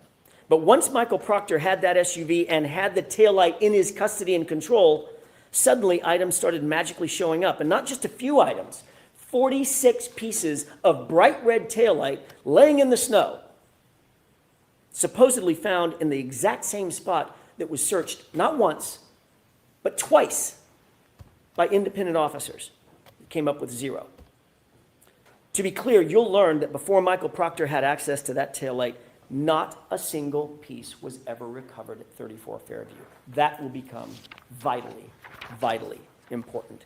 And what about those shards of plastic, by the way? What about this DNA that the Commonwealth mentioned? They're going to try to dazzle you with talk of DNA because it sounds so scientific. The DNA was on the taillight, but you'll learn that there was no DNA on the actual shards that they claim came in contact with John's arm. None. There was no blood, no tissue, no skin, no DNA on a single shard of plastic that they claim cut deep abrasions into John's arm, the arm that you saw overhead. The DNA that was actually found, the actual science will show it was found outside of the taillight housing where anyone with access to that vehicle would have touched. And it wasn't just one male's DNA. In that exact same sample, there were 3 men found, John and 2 unidentified males. So unless the Commonwealth is going to shift their theory that that SUV hit 3 men that night, their entire theory falls apart. And speaking of DNA, the evidence will further establish that John O'Keefe's shoe, the one that he was wearing when he was found, was sampled. And that DNA revealed 5, count them, 5 unidentified males. Recall that the evidence will establish independently that John was injured someplace warmer and had to be moved onto that lawn. 5 unidentified males touching that shoe. You'll also learn that you are not the first person, not the first to hear about the Commonwealth's theory of this case, that John was hit by an SUV. That's their theory. The Commonwealth presented this exact same claim to their own medical examiner a woman by the name of Dr. Irini Scorti-Bello. And you'll learn that after reviewing what's called a law enforcement accident notifier, with law enforcement's theory of the collision written in it, defined in it, after conducting the autopsy herself, after examining John's injuries in detail, she refused to conclude that John's death was a homicide based on the Commonwealth's presentation and their theory. That's right. The Commonwealth's own medical examiner will not deem the manner of death in this case, a homicide. She won't do it. But they're nonetheless back again trying to present the exact same theory to you in this trial. Again, the evidence will show that that is reasonable doubt. Throughout this trial, the Commonwealth will try to convince you of paranormal events, phones calling themselves, messages deleting themselves, Google searches made and then unmade, evidence magically appearing and evidence magically disappearing. But all that smoke and all those mirrors will not ever reach their burden. Because that's what this case is ultimately about. It's about the Commonwealth's burden of proof. You'll learn that during the trial, the Commonwealth bears the highest burden known to our justice system. They must prove every element of every charge beyond a reasonable doubt and to a moral certainty. And you'll learn that moral certainty means the highest level of certainty known in human affairs. It's not a small thing. They're not going to be able to do that. Not when every piece of this case was handled by a disgraced investigator with a motive to protect his friends, not when the physical evidence contradicts their very theory, not when their own medical examiner won't call this case a homicide based on the exact theory that they're presenting to you, not when the conduct of those in the House and the utter lack of investigation speaks volumes about those who actually have something to hide. By the end of this trial, you'll conclude that Karen Reed is not guilty of hitting John O'Keefe with her SUV. There was no collision. She's the victim of a botched and biased and corrupted investigation that was never about the truth, folks. It was about preserving loyalty. You'll find that this case is the very definition of reasonable doubt. And at the end of this trial, we'll ask you to return the only verdicts, all three of them, that are consistent with the evidence, the science, the truth, and justice. Not guilty, not guilty, not guilty. Thank you. Thank you, Mr. Jackson. Folks, why don't we take our morning recess? About 15 minutes. I'm so glad they're recessing. I know about you. There's so many questions. I have so much to say. Quite frankly, I'm going to tell you, and I think I texted, I think that was better than any of the opening or closings in the first trial. I think that may have been one of the best opening statements I've ever seen, especially when the judge tried to cut Alan Jackson off prior to this at the knees, saying they couldn't use ARCA, saying they couldn't use a third-party culprit defense, because the way he got it all in, without even mentioning ARCA, which will be the icing on the cake when they finally get there, was unbelievably fabulous. And you know how I talked to you all about Alan Jackson? Maybe he's watching our show. Did not, in the first trial, they did not go with the burden of proof enough, putting their arguments in terms of this means the state can't meet their burden of proof. Well, today he did. Absolutely said each one of those meant the state could not meet their burden of proof. So why don't we go through it? But you know what? Let me answer some of your questions, because I know you're going, because I have so much to say. By the way, Miss Shorty, we talked about thank you. Becky Einhorn, I don't understand the charges of second-degree murder and involuntary manslaughter involving the alcohol. They're just taking alternative theories, right? They're taking alternative. She was so angry at him, she intended to kill him. Oh, if you don't believe that, believe this, okay? I think it's an overcharge. I think it was a mistake. All right. Dottie Osmond, can't wait to hear what I think. I'm going to tell you a lot what I think. Madeira Beach caregiver, justice for John O'Keefe means, in this case, the way, if this is the presentation that Alan Jackson has made, this is the presentation that Hank Brennan has made, means that there would be a not guilty here. Donnie Osmond also did Mr. Jackson hear highlighting the number of people. Yes, we talked about all the people, but he did it in a way, right?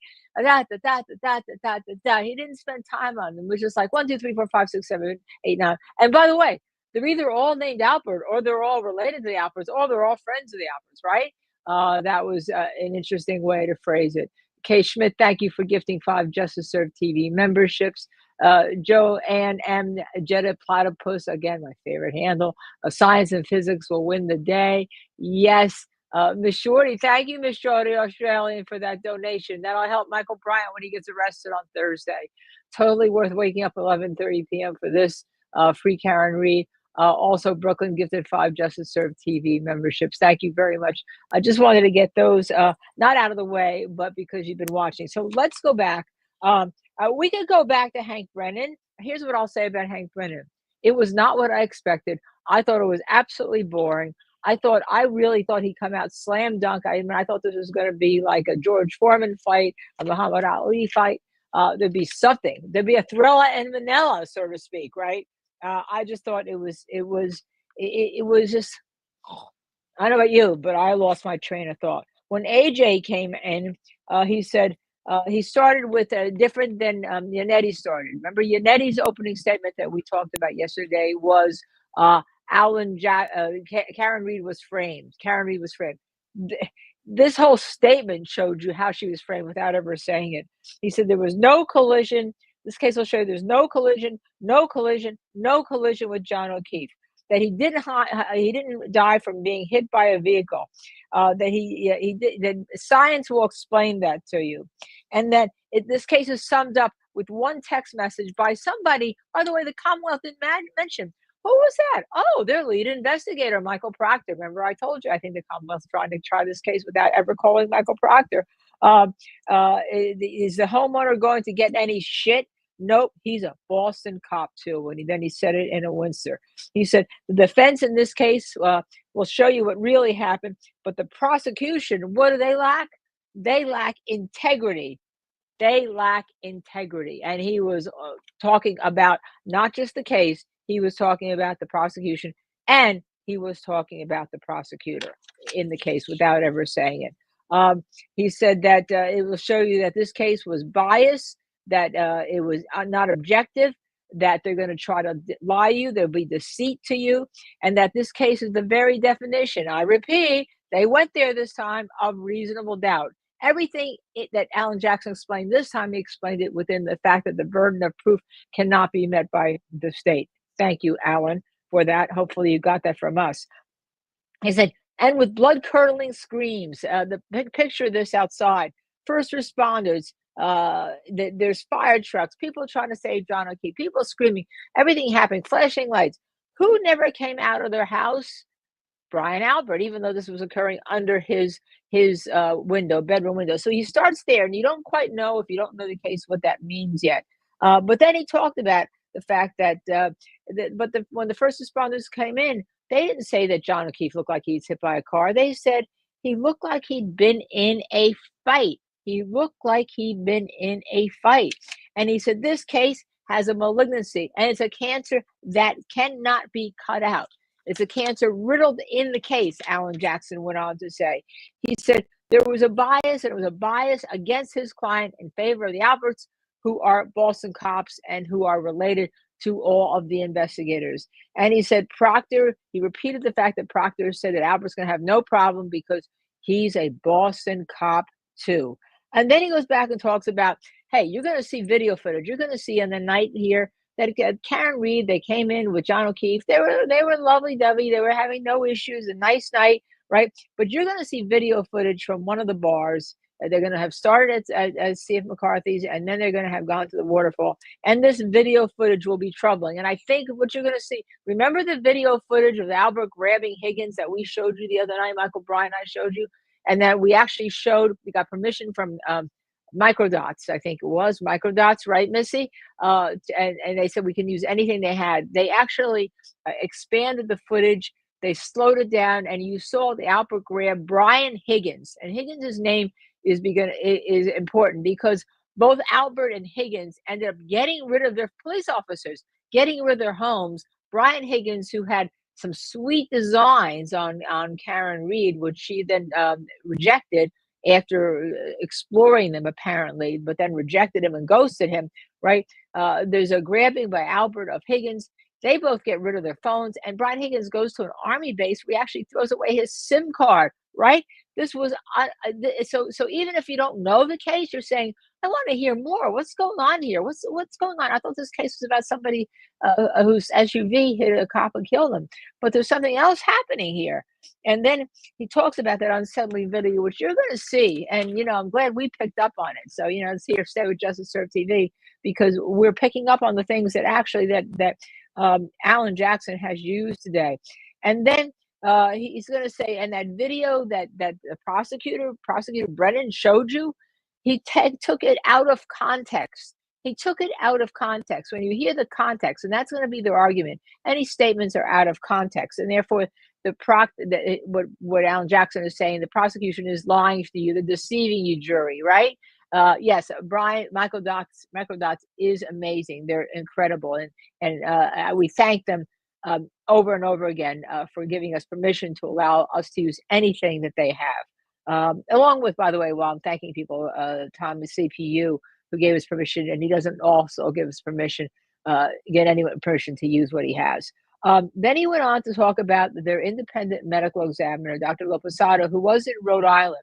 And she's going to say a number of things. She's going to say that this was not an automobile accident. This was not a collision strike. And while we're on the issue of collision strike, the first trial, the prosecution spent the whole trial saying this was a car backing into John O'Keefe frontally, smack, and hitting him, right? That was the whole first trial. Thank you, Wednesday's trial. In the middle of I'm not ranting, I'm trying to redo the evidence. This is Alan's trial. Karen is factual ends. Thank you, member, for 1 month. Okay, and remember, I'm just going to remind you that, okay, that was their whole trial. Hank Brennan changed that. It's basically a side swipe, right? It's basically kind of a side swipe. She may have hit him in the knee, or she side swiped him on the arm, and then he fell down and he hit his back of his head. So they have absolutely changed their whole theory of the case to try to match the evidence. Absolutely change that, right? That's outrageous. And yet you can't say that. All you can do is, if there's witnesses that got on that said that, you can point to the witnesses that maybe said that in the first trial. But you can't say, hey, Hank Brennan just told you a completely different story than Prosecutor Lowley told you in the first trial, because it's absolutely different. And how does it come in? Elizabeth Loposada, the back of the head injury. First of all, that was not from any of the injuries were not from a hitting of the car. He didn't have a broken bone. He didn't have a fractured rib. He didn't have a bruise in the front of the body. He had nothing on his body, simply nothing in the front of his body that it would indicate a collision. Not even on his kneecap, nothing, anything, right? Then she's also going to say that that he didn't suffer from hypothermia, which is what the prosecution wants you to think, that she left him there, Karen Reed left him there, and let's look at his cell phone and how cold his cell phone was getting. And therefore, he was suffering from hypothermia because the cell phone was getting. She said none of his organs showed any injury from cold that you would get in a hypothermia death, okay? And then she's going to say, more than that, right? Not only did he not have a single injury consistent with the car strike, no bruises, no nothing. Not only did he not have hypothermia, but that she's going to say that the pattern on the right arm is not one. And that's when he did his chalk. He showed one photo. That's the right arm photo of John O'Keefe we've seen. That looks like, and it doesn't say German Shepherd, doesn't say Chloe. Animal. It looks like it's from an animal. And oh, by the way, ladies and gentlemen, you're going to learn that there is an animal that was in that house, right? It was a German Shepherd, a family-owned dog for 7 years, that somehow then right after this got given away, with the Alberts recognizing and saying that it wasn't good. The dog wasn't good with strangers. Now, you and I know the dog has bitten other people. We've seen that. And then Loposado is going to say, moreover, and this becomes extremely important, that the injury to the back of the head was not from a fall backward, hitting the ground, hitting the flat ground, right? That we see. Because remember, it was just grass and ground under John O'Keefe. By the way, in those pictures, grass and ground under John O'Keefe. No 45 pieces of the back light of the polycarbonate tail light.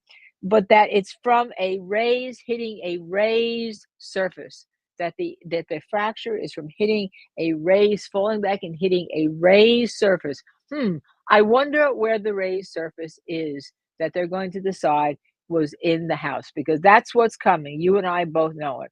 And then furthermore, they're going to then he went on, after he talked about Dr. Loposada, their expert, their medical examiner, is going to say, and by the way, 13 people left the house. No one saw John O'Keefe. Snowplow driver came by. No one saw John O'Keefe. But what do they see at not at 2:30, but at 3:30? All of a sudden, there's a Ford Edge. We don't know who owned this Edge, but we know that the Alberts did like Ford Edges on the lawn at the exact location where John O'Keefe's body would have been found, okay, or right next to where the body would have been found. And that's what you see. But no one sees the body until 6 a.m. So that he will tell you, Alan Jackson said, that science and physics tell you the SUV did not do any damage, that even if you have some kind of data indicating a triggering event from the Lexus, that this happens in Lexuses all the time. It does not mean there is a collision in your black box, by the way, if you have a triggering event, okay? He's also going to tell you, then he goes into, he went into Brian Higgins more, and he said Brian Higgins keeps an office at the Canton Police Department and goes there at 1:25. And then there's these calls between him and Albert, supposedly butt dials. First they deny them, then they say they're butt dials. And then we hear again about how they got rid of their phones, and he goes through that again. He reinforces that. And then he goes, and by the way, you're going to hear from the best software called Celebrite, which is used to deal with phones, but he triggers it off into now not to the Albert's phone, but Jennifer McCabe's phone. And that's when he said, and while those phone calls are going on at 2:25, at 2:27, you're going to hear that after a long night of drinking, Jennifer McCabe is Googling how long to die in cold. And it's a search, the only search on her phone that shows it was deleted. And so he's made a whole timeline of how that happened. Then he goes into 2:22, 2:27, 2:30, 3:30, repeating again that there's no body. People came out, making it clear that there's a problem here with the investigation, right? And then he talks about the Commonwealth seasoning upon panic of Karen Reed after she falls asleep. Panic, like, you know, he didn't come home, and we all know the history that normally he would come home. And yes, he also talks about she was pissed because she thought that he left her out there idling in her car cold and went into the house and just forgot about her, which apparently, remember, he's going to say that people are going to place John O'Keefe in the house because Higgins said a tall 6'2" guy consistent with John O'Keefe's build went into the Albert house, even though they're going to deny it. And then this becomes important. It's going to find out that the EMTs, supposedly the statement that Hank Brennan said, one EMT said, I hit him, that wasn't in any police report. That wasn't in any EMT report. That alleged statement was first revealed 24 hours later. And who reveals it? The best friend of one of the Albert's daughters, right, is an EMT. So, I mean, right there, if somebody makes an admission, you hit somebody, you kill somebody, that goes in an EMT report. It was not in any reports, and it appeared out of nowhere in the first trial, okay? The defense is absolutely ready for it right now. And what Alan Jackson then sums up and says, that's not just a bad investigation, ladies and gentlemen. This investigation is the very meaning of corruption. And because of that, you'll never be able to find beyond a reasonable doubt, based on the burden of proof that the Commonwealth has presented to you, that Karen Reed hit John O'Keefe and killed him. And by the way, the tail light that was mentioned that had John O'Keefe's, it was on the outside housing of it. And there's 3 people's indication on that taillight, which means anyone could have touched it, especially since it was his car, or somebody who touched John O'Keefe then touches the taillight. And because of the hair there, that's meaningless, you're going to hear.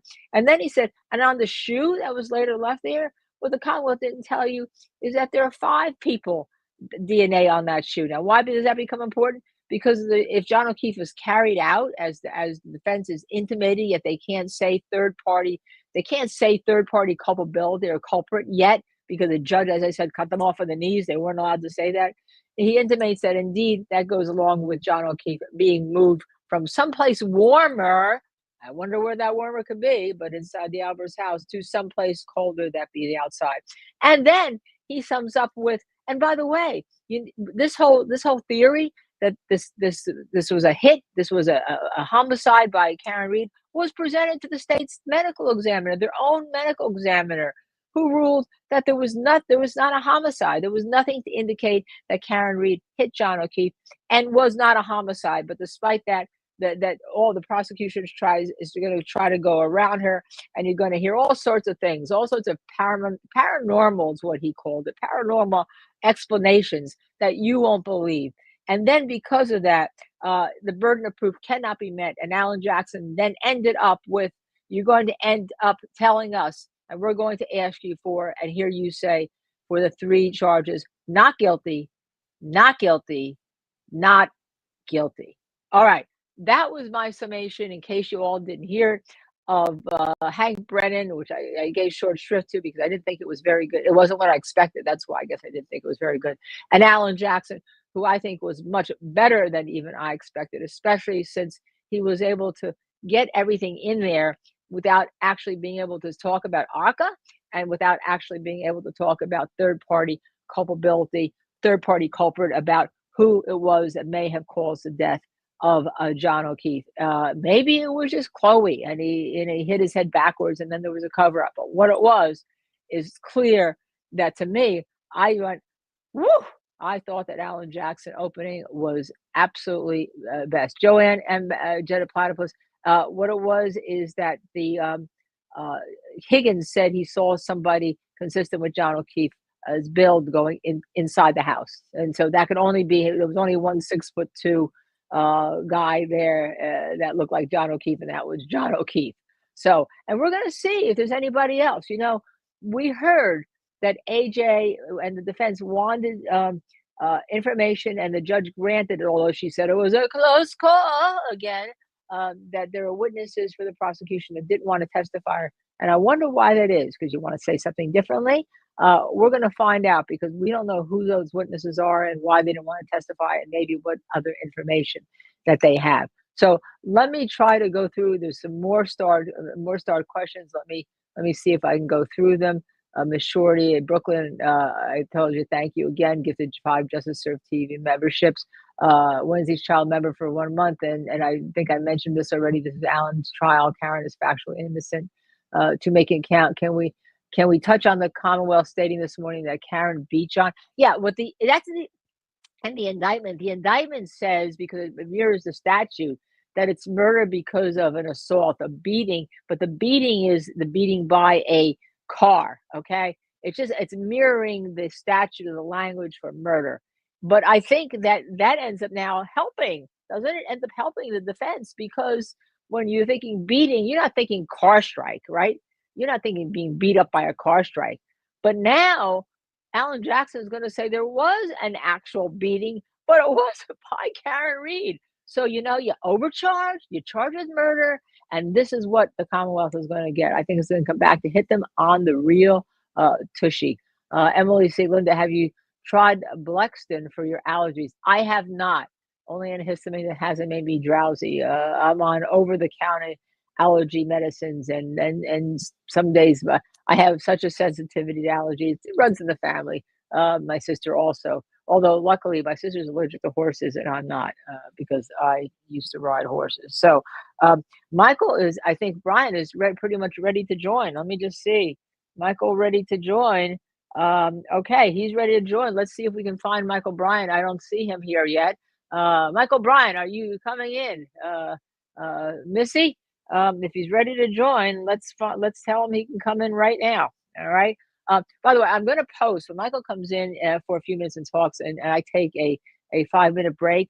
I'm going to post a picture. To Be the Poodle came in here, and during Hank Brennan's opening was yelling at me. I mean, literally yelling at me. I'm not seated at my desk. I'm seated on the office sofa. And you'll see with everything around, because I knew this was going to be a really long day, but screaming at Hank Brennan's opening, whether it was his voice, the intonation, I don't know. Okay, I don't know. But let me see. I hear that he's ready to join, but I don't see a Michael Bryant. So if you are ready to join us, can you please come in? We are ready for you, Michael Bryant. All right, so you're hearing my text that I'm actually given to Michael Bryant right there. Now let's go to some of the other things. 2B, Oasis Cat says 2B is smart. Yes, he is. And there he is. You see him up here. I don't know if you see the top of your screen up there. There he is. There's little 2B. You see his tongue. And unfortunately, 2B is a very dark poodle, and he's running into our screen there. But you see that little tongue, right? There he is. I think I hear him life. I see life. He's there, and there he is. Fun. I mean, Ah, don't be shy about what you think's been happening, because I feel like I was knocking on the window, and you're just I could not break in. I could not break into the conversation. Well, no, once I got it, I figured you wanted to hear what I had to say. Of course. I'm going to actually take a 5-minute break for obvious reasons and let you talk to everybody, and I will be back. Okay, you do that. All right. Okay. Bye-bye. I'll be back. Okay, so Do you want me or not? Of course. I have a feeling as soon as I get into this, the magical fan will stop, and we'll probably get a first witness before the lunch break, which would be great. So that'd be great. It won't be Proctor. I can tell you that. It won't be Michael Proctor. It won't be the fired Proctor. See you in 5. No. All right. Yes, amazing job this morning by LKB, and obviously these 2 opening statements have been, to say highly anticipated is a bit of an understatement. But I have to say, the longest commute I've ever made to get to the studio from California. But glad to do that, and glad to be able to share in this adventure with you today. Let me say something. I know Linda didn't say much about Hank Brennan. I'm going to go ahead and say a couple of things about him. I want to say a couple of things about Judge C as well. I try to look at this as if I'm in the jury. I'm not tainted by all the things we know, all the things we've seen. I try to take it in as a jury member might, being exposed to the judge for the first time. She's talked to them before, obviously, during the selection process. And I thought even then, she comes off pretty civil and pretty caring. And, maybe it's a little of the breathiness, whatever it may be. That's my objective take as I'm looking at her, as I think a juror would look at her. Now, yes, I know more about her. I can't maintain that naivete, but I saw the same thing when they get the opening instructions from her, this the foundation she's laying for the law and for the process and for how each side is going to maneuver, and how she continually said that the defendant, Kerry, is innocent, doesn't have to do a damn thing, can sit here and just watch this thing unfold. The prosecution is the one with the burden. So I think that's great. I think the jury will see, as we have seen over time, that the real Judge C will come out during the course of the trial. And it will become obvious, even to jurors, that she seems to be favoring one side over the other. So now on Brennan, one thing I noticed was, and I do agree with Linda on one point, it's almost like he felt better leaving out about half the case, which I understand, because more than half of it sucks for the prosecution. I'm starting to hear some rumblings in the court, so I will jump out as soon as I hear that sound like something is officially happening other than the fan twisting. I think what he did, among other things, was to work on their timeline issues. He's focusing on the battery temperature to kind of track events and actions. I think that's interesting, and I think it's because he knows they have a major problem on the timeline issue based on what was presented to the jury the first time. But here's the thing, and Linda mentioned this. This is the do-over. Everybody learned something from the first time, and I'm not going to fault the prosecution for saying, man, we blew that. We blew that. I think we're going to be announcing a witness here. I don't want to step on that. I want to hear the name. So let's go back in. All right, Mr. Brennan, your first witness, please. Thank you, Your Honor. The Commonwealth calls Timothy Nuttall.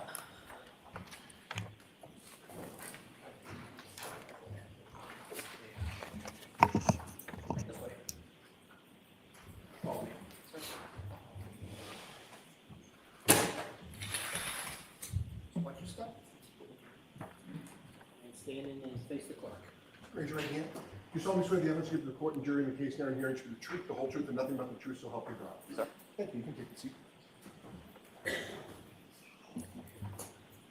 Sir, could you pull the microphone down a little bit closer to you, please? Yes, sir. Or yes, ma'am. Excuse me. Close call. All right, whenever you're ready, Mr. Brennan. Thank you, Your Honor. Good morning. Good morning, sir. Could you please introduce yourself to the jury? So my name is Timothy Nuttall. I'm 28 years old. I've been a firefighter paramedic for ever since I graduated high school. I graduated in 2015. I took my EMT class and got my certification while I was actually still in high school. From there, I moved on to the BLS transfer side of EMS. There's 911 EMS, and then there's transfer, which is basically back and forth from hospital to hospital. I was brand new and very young, so I started on the transfer side, kind of learning the job. I started primarily in the city of Chelsea, Everett, Malden, Somerville, up there. And then after a little while, I got my feet wet in the 911 side. So I was running BLS 911 in those cities as well. And then I progressed on to become a paramedic. So Why do you have such an interest in being a first responder at a young age? I kind of grew up in a first responder household. My father was a firefighter in a local town. So we spent kind of a significant amount of time at the station when he was on shift. It's just kind of how I grew up, kind of learning the ins and outs of public safety. That's just kind of how I came to be interested in the profession, and then I took it from there. So I want to take us back just a little bit. When you first became interested in training to be a first responder, did you share with us your first training was as an EMT? Yes, sir. Can you share a little bit with the jury what that entails? So to become an EMT, there are two sides of EMS, and then there are two sides of providers. There's EMT basic, and then there's paramedic. To answer your question, sir, to start as an EMT, it's about a 4-month process. You take classes. I believe mine was Tuesday, Thursday, every other Saturday. Learning just anatomy and physiology, basic pharmacology, and kind of how medications interact with the body and different disease processes. From there, you start learning basic interventions, backboarding, C-collars. As part of your work in learning to be an EMT, you active in the field? The initial training is, like I said, that's mostly classroom-based, but once you sit your national written test and you're able to pass all that and pass practical, then you're able to progress into the field. And did you succeed through the EMT training? Yes, sir. At that point, did you decide you wanted more training? You wanted to proceed through the profession? Yes, sir. So after a little while, I worked for about a year and a half in the field and decided that I genuinely enjoyed the work that I was doing. I then made the decision to progress to the paramedic level. That's a significantly more challenging academic portion. And can you briefly share with us a little bit of the training that you needed to complete to be a paramedic? Yes, paramedic training is about, I would say, generally takes people about 2 years to complete. There's about 1 year of classroom. It delves far deeper into not only diseases, but how they interact with multiple body systems, multiple different treatment modalities that we can pursue, multiple different interventions, a whole host of medications, far more medications than a BLS. As a paramedic, I have a much wider range of drugs that I would be able to select to treat different patients. As you worked through your training and got this experience, did you ultimately become employed by the Canton Fire Department? Yes, sir. What did they hire you as? They hired me as a firefighter paramedic. And so you were both a firefighter and a paramedic? Yes, sir. Does the Canton Police Department, in their units, do they include paramedics and firefighters in the same division? The Canton Police Department or the Canton Fire? I'm sorry, the Canton Fire Department. Canton Fire Department, the vast majority of the employees of the Canton Fire Department are paramedics. I believe there are I want to say 5 EMTs, but now as a requirement to remain employed by the Canton Fire Department, you have to become and maintain a paramedic certification. So when you would go to work as a firefighter or paramedic, was it always the same, or did you get assigned as a firefighter one night and a paramedic a different night? So we would cross-man trucks. We were always fire suppression personnel. but we were also cross-trained as paramedics. So for example, if a fire call were to come in the town of Canton, and I was assigned to ambulance 1 for the day, I would take all my equipment off ambulance 1 and I would transfer it to ladder 1, and then we would take ladder 1 to the fire call and operate as fire suppression personnel. If a medical call were to come in, I'm assigned again to ambulance 1, then we take on the role as EMS. I take my paramedic skills and put them to work in the town on ambulance 1. Let me ask you one more background question about how the Canton Fire Department works. When there's a call, an emergency call, is an ambulance sent with other vehicles or alone to the call? Yes, sir. It's typically the engine of that district and the ambulance of that district. Depending on call volume, that can change. But if all is not to use the word quiet, it's kind of a taboo word, but if all is everybody's in quarters and there's a dispatch in District 1, it'll be Canton Engine 3 and Canton Ambulance 1, and they go as a unit together. Mr. Nuttall, I want you to take us back, if you would, to the early morning hours of January 22nd, 2022. I want you to bring us a little bit before 6 a.m. Do you remember what you were doing? Yes, sir. So that particular morning, I arrived at work earlier than I normally do. There was inclement weather that morning, so I left earlier than normal just to get in before the roadways got particularly difficult to travel and to relieve anybody that may need to get out if they needed to get home before the roads got particularly bad. I arrived just before 6 a.m. I was walking in. I was assigned to ambulance 1 for that oncoming 24. I was scheduled to be there at 8 a.m. Could you share with us a little bit about how the weather was as you arrived around 6 a.m.? It wasn't great.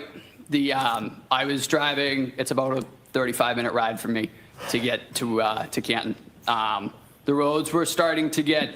They weren't great. They had been treated, but they weren't pristine. The wind was starting to pick up. The snow was starting to come down a little heavier, which is the reason that I left at the time I did.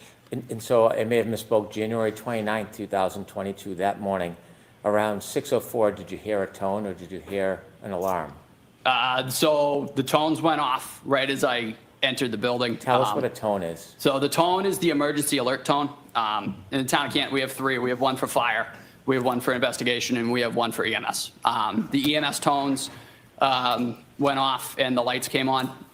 Whenever there's the tones go off, the lights come on as well. I was just walking into the building when the tones went off and the lights came on. And is there information that accompanies the tone, information about the call that needs response? Yes. So after the tones had cleared, there's an overhead dispatch, which is our dispatch center, communicates to us before we get in the trucks and on the air responding. Basic nature of the call.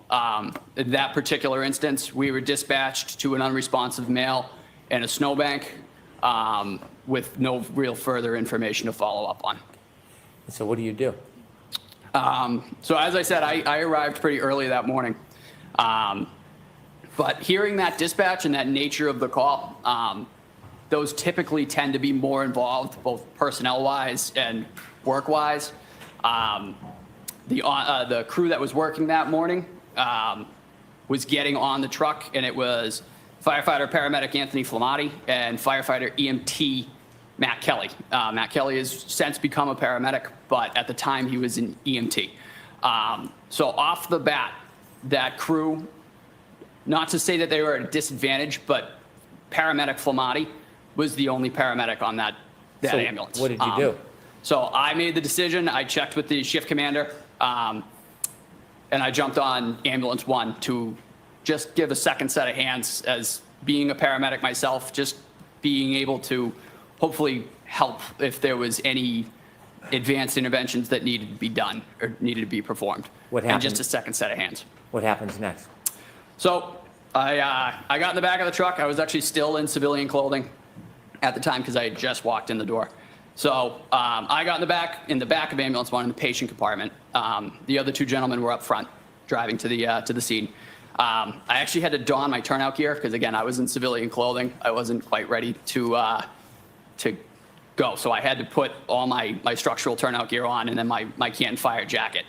Once I was sufficiently dressed for the call, I started prepping all the gear that we might need for a call such as that, for an unresponsive male in the snow.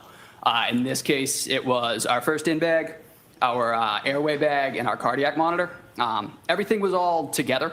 They were all in 3 separate bags. But on the way there, I just got in. I didn't know how their night had gone, so I just took a real quick look at everything just to make sure everything was there, and everything was exactly how it needed to be. So I was able to just grab all 3 bags, put them on my person, and get ready to, so as soon as the ambulance was on scene, just step off and go to work. Not knowing much information about what you're going to confront, what goes through your mind as you prepare before you get off the ambulance?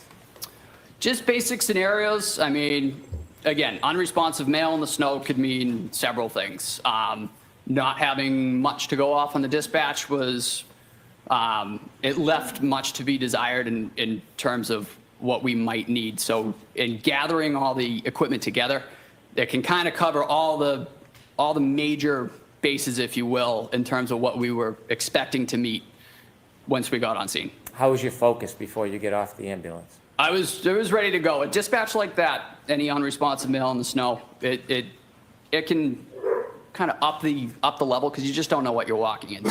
You know, it could be anything. In the back of the ambulance, you can't see outside. Could you tell anything about the weather conditions based on the way the ambulance was moving? Again, being in the back, as you noted, it just seemed to be taking a little bit longer than normal. I really had no visibility at all. Like I said, I was in the patient compartment. It's very limited visibility in the back, and it's limited visibility. There's like a peephole that's maybe 1.5 feet by 1.5 feet to kind of peek up front. But again, I was so busy getting everything together, I really didn't notice, but I did note it took a little bit longer. We were going not slow, but we were going cautiously. When the ambulance finally stopped and the doors open, tell the jury what you see. So as I mentioned, I had the 2 bags and the cardiac monitor. So 3 pieces of equipment with me. And I stepped out of the back of the side of the truck. There's a back compartment, or a back door and a side door. I stepped out of the side door. And I immediately noted the wind had picked up and the snow seemed to be heavier. And I could hear like a distant screaming off in the distance. Wasn't exactly sure where it was coming from. What was the visibility like? It wasn't great. It was still dark out. The sun had not come up yet. The snow was coming down, as I said, heavily. And it wasn't great all around. Was it cold? It was cold. Yes, sir. And so when you hear the screams, what do you do next? I started making my way kind of towards the sound, following the sounds. I couldn't see anybody yet. So I just kind of followed the sounds. And then once I was able to get around the side of the truck, that's when I was able to see a group of 3 individuals with Canton Police. And I started making my way over to them to see where the patient might be located and what was going on. As you get closer, tell us what you see. So as we approached the scene, as I said, there were 3 individuals, and Canton Police were on scene as well. And then there was what appeared to be a human figure laying supine in the snow. I'd say about 6 to 8 feet, kind of where the sidewalk met the front lawn of a residence. What does supine mean? So he was laying on his back. Okay. From there, I made my way directly over to that individual and started checking for signs of life. How do you check? Do you get close? Do you get down on the ground? Yep, so I knelt right at his head.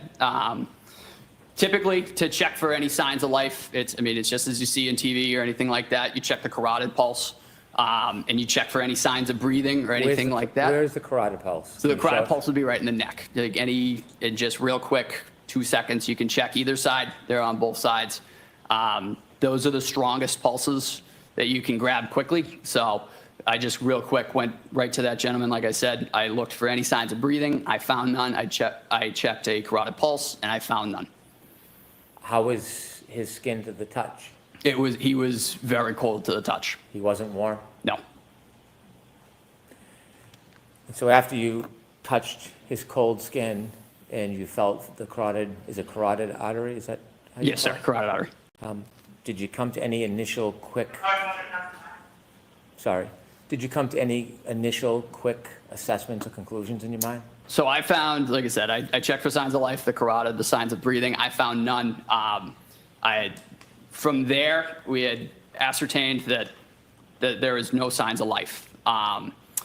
As I was checking that, the other two individuals on the ambulance came and met me, and they began doing the same thing, just to check. I mean, sometimes you can look and you can miss. So the other paramedic, Anthony Flamati, started checking my work, and then we kind of went from there. But I found no signs of life in my initial. So firefighter paramedic Flamati arrived to this person after you did? Yes, sir. I was the first one to actually put hands on the individual and check for signs of life. Did you later learn the name of this man? I did. And what was that? John O'Keefe. After you found no signs of life for John O'Keefe, did you get up and go to speak to anybody? I did. So as being a second set of hands on the call, it's really not my call, like in terms of treatment modalities and how we want to progress. So after I found no signs of life, I kind of got up to kind of look around real quick. I went over to the individuals, the three individuals that were there, and just said, hey, I just have found no signs of life. We're gonna see the next steps. And as I was saying that, that was when Anthony Flamati, who is the lead paramedic on this, made the decision this is a workable cardiac arrest. Let me ask you two questions. The first is, as a paramedic firefighter, are there times when you're the lead paramedic on a call? Yes, sir. And so it changes call by call, but this one was firefighter or paramedic Flamati's lead? Correct. He was the lead paramedic on this call. There are other times when you're the lead and firefighter or paramedic Flamati is on your crew and you lead? Yes, sir. So we typically switch off. We'll do one, and then once my rotation is complete, we'll do the next one. So it's patient for patient, typically. When firefighter paramedic Flamati called you back and said it was a workable situation, can you explain to the jury what that means? Yes. So in medicine, there is a term that is, you're not dead until you're warm and dead. Meaning your core temperature, your core body temperature has to be within normal limits for it to be considered a futile attempt at resuscitation. Noting that, Tony, the other paramedic, Tony Flamati, realized that this gentleman was very cold to the touch and that this was now a hypothermic cardiac arrest, or a cardiac arrest in a hypothermic setting, which means as providers, we have a duty to initiate life-saving measures, CPR, ventilation, and continue those efforts until we get him to a hospital and a physician is able to take over and they are able to monitor his core body temperature for a certain amount of time. I want to ask you about a term you used. You said a hypothermic situation. As a firefighter paramedic treating a patient at the scene, you're not diagnosing hypothermia, are you? No, sir. So you're not making a medical diagnosis, you're just saying it's a hypothermic situation because of why? Just because of the conditions. He was extremely cold to the touch, and he was in the elements. We didn't know how long, so taking the fact that he is extremely cold to the touch and he had been outside for an unknown amount of time, that quantifies it to us as a hypothermic arrest or a cardiac arrest in a hypothermic setting.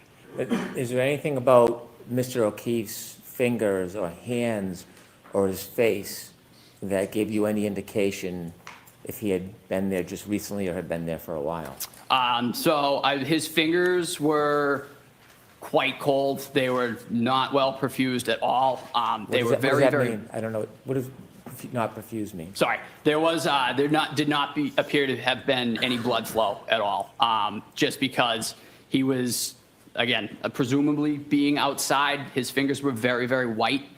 They were very stiff, which can be signs of hypothermia and frostbite. And again, touching the neck. So typically, when you get cold, you kind of work back from your extremities in.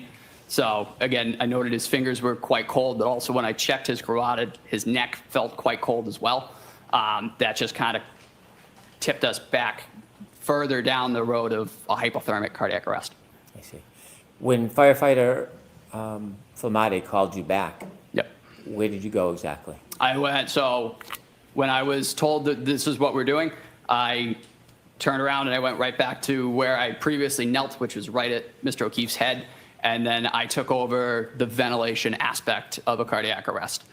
So I was in charge of the airway. So I began giving him positive pressure ventilations with a bag valve mask, which is just a glorified balloon that you can push oxygen through and down into your respiratory tract to get oxygen moving.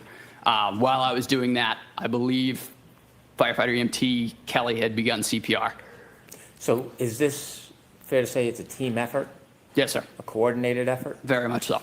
And depending on where you're placed, whether in the back of the ambulance or driving or leading, does everybody have an important role to play? Yes. Yeah, we work in conjunction with each other. Typically, the most well-defined roles in a cardiac arrest in EMS is your airway monitor, which was myself in this situation, and then your cardiac and medication administration, which is, that would be Anthony Flamati, that would be Tony. Just because of my position at the head, I just took over the ventilation aspect, and that was where I remained throughout the call. You said you went back to try to help Mr. O'Keefe, and you were helping at the airway. Do you have to actually get on the ground to do that? Yes, sir. I was kneeling at his head. While you were kneeling at his head, well, let me ask you more of a background question. Is it helpful to get information about the history of the person when you're trying to treat them when you happen upon a scene and you don't know the history? Yes, sir, very much. Getting information on medications, history, and allergies is our top priorities in any call, not even this call, just really any your run-of-the-mill fall or chest pain. Typically the first questions that we ask: what medications are you on? What medical history do you have? And do you have any allergies? The medical history is important because if you've had heart attacks in the past, or just using a generalized example, if you've had heart attacks in the past, does this feel like a previous heart attack? Kind of gives us something to go off of. As you were nailing, I want you to take us to that moment. As you're nailing, trying to help Mr. O'Keefe, did you have a chance at any point to look up? I did. And when you looked up when you were trying to help Mr. O'Keefe, can you tell us who you saw? I saw a middle-aged middle-aged female with blood on her face. And real quick, as I was in the process of providing ventilations, I said, do you know this person? The person that you looked up and saw that was standing over you with blood on her face, do you recognize that person in this courtroom? Yes, sir. With the court's permission, sir, could you point out that person that you looked up and saw? In between Mr. Jackson or next to Mr. Jackson. I see. And when you looked up and saw that person and asked about any background, what did she say to you? I hit him, I hit him, I hit him.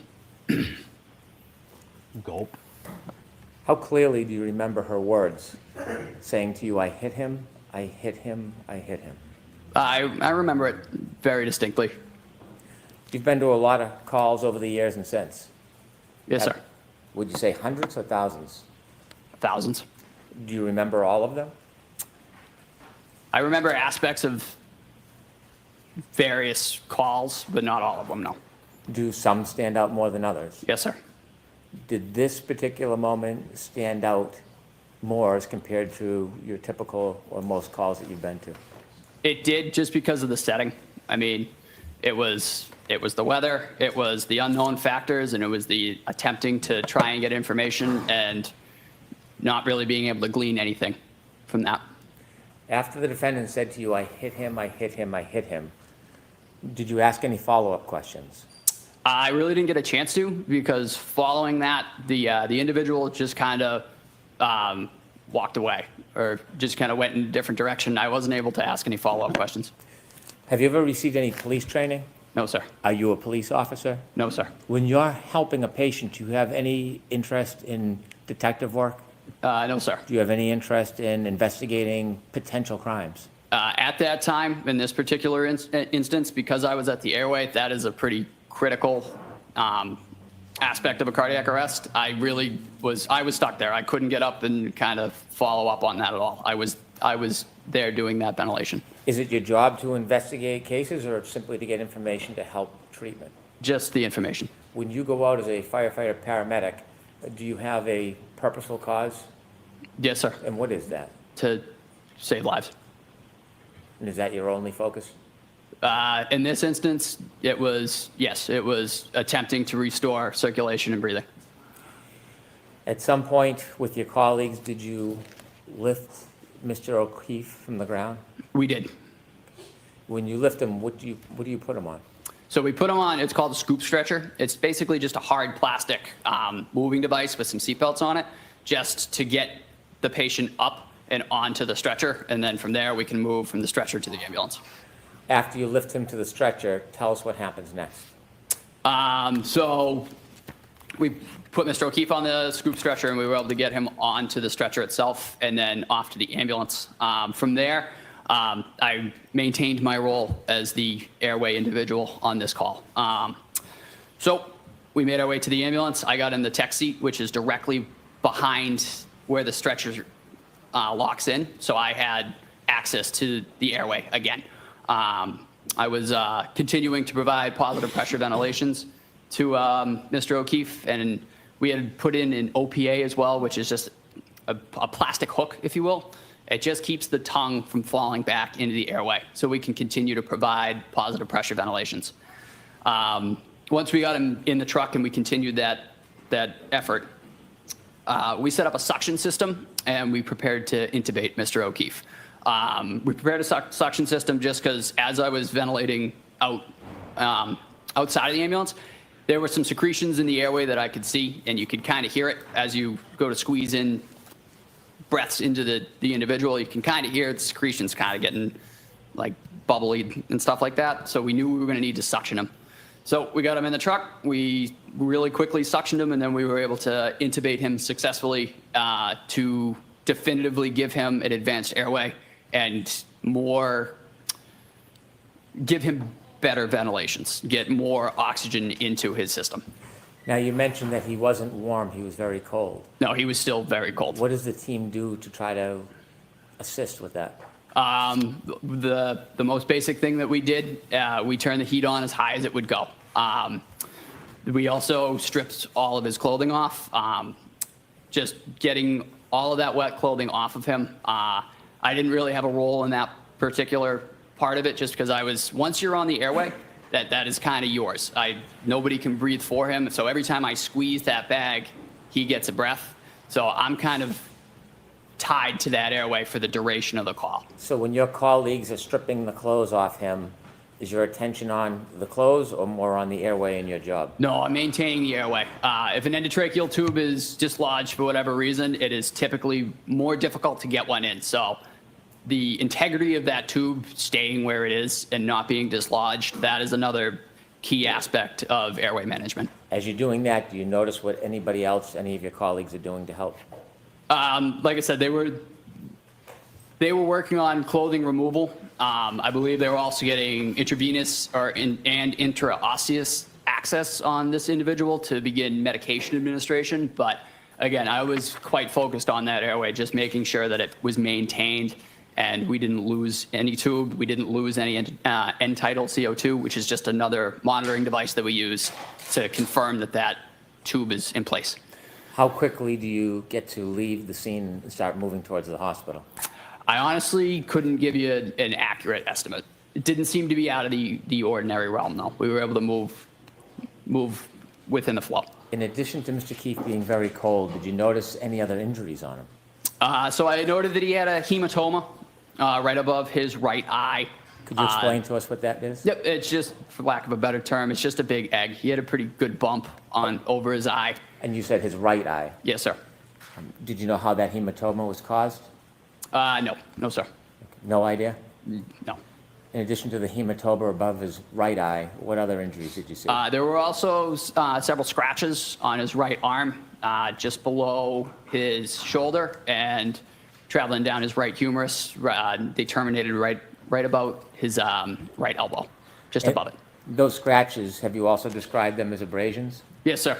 Is there any difference in your mind, difference between scratches and abrasions? Nope. These were they were deep, and they were not bleeding, but they were notably deep. Did you ever describe it as furrows? I did. And in describing those scratches, do you have any idea how they were caused? No, sir. Okay. And did you notice any other injuries on Mr. O'Keefe?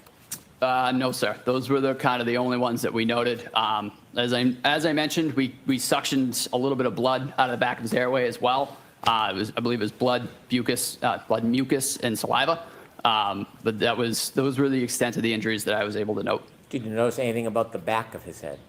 Actually, yes, I did. I apologize. There seemed to be a little bit of matted blood around in his hair around there. Really didn't see anything too obvious at the time.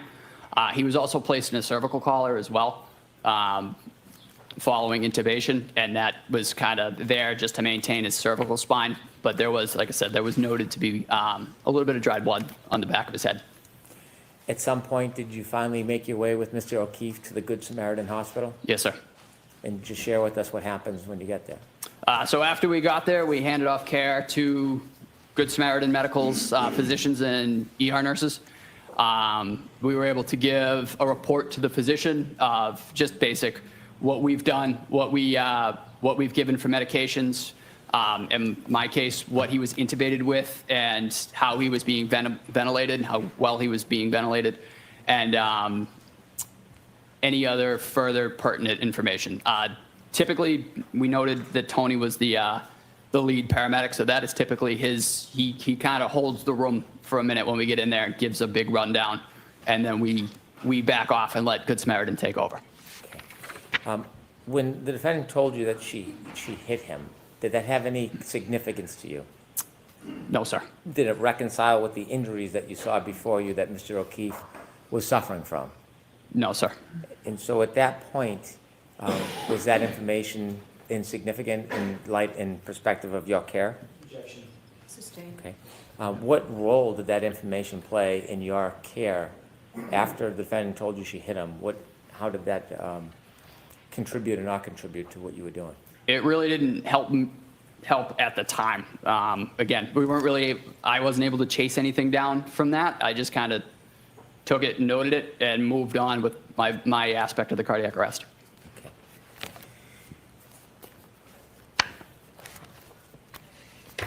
Have you had an opportunity at any point to see any video of that morning taken from any source, police car, dash cam? Yes, sir. Okay. All right, I'd like to introduce a video stream.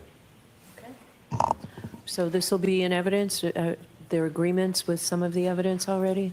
I believe there's no objection, but I don't want to speak for the defense. There's no objection. Okay, thank you. Yes, you can show it. And for the record, if I may note, this is Cruiser 683 Stream 2. I'm sorry. It is Cruiser 683 Stream 2. I'm going to ask to play a portion of it that's relevant to Mr. Nuttall. Ms. Gillum, if you would please move to 6:11 a.m.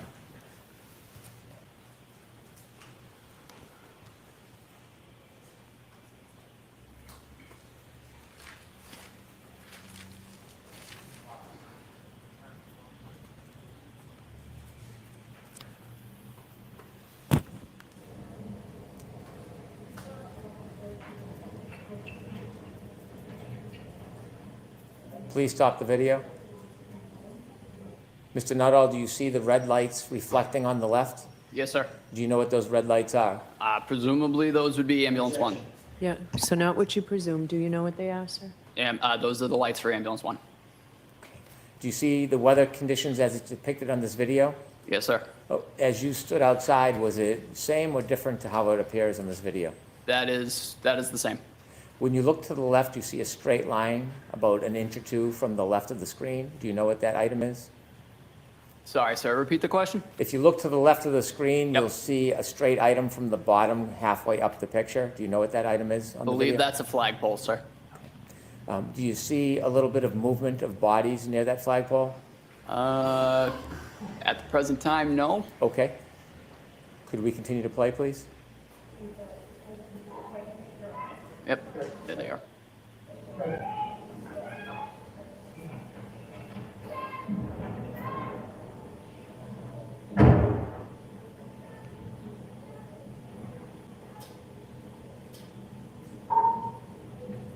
Could you stop, please? Did you see the first person in line now behind the person with in front of the person with the blue hat? I'm sorry, sir. Could you back it up like 10 seconds? Certainly.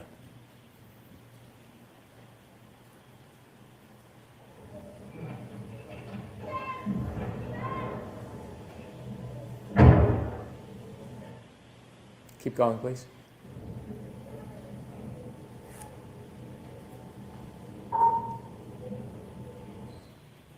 Do you know who that person is? I believe that's me, sir. Okay. Could you please continue?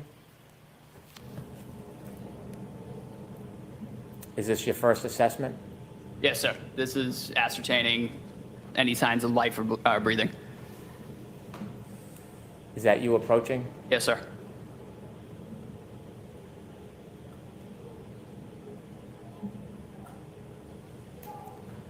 Could you stop, please? After informing your return, is that after firefighter Flamati called you? So right after that, when I turned around, that was when Tony said, hey, we're working this. Okay. Please continue.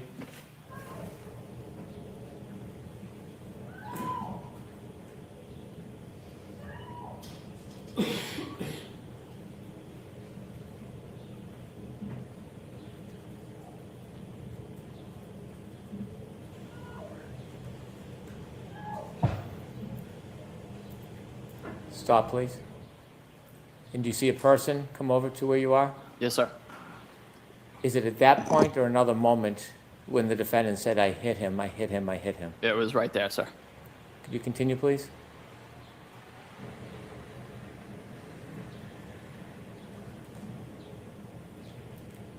Could you stop for a moment? There's no voices or noises from people coming through that audio. When you were there that night, throughout the event, was it silent or were people speaking? Did you hear people speaking? There was, as I noted when I got out of the truck, there was quite a bit of screaming. It was quite chaotic. The wind was also a factor, but there were people around. They were speaking within themselves too, but there was screaming, there was wind, and there was different side conversations as well. And when you were working on Mr. O'Keefe, were you having conversations with your colleagues? Yes, sir. They're not picked up on the audio? No, sir. Please continue.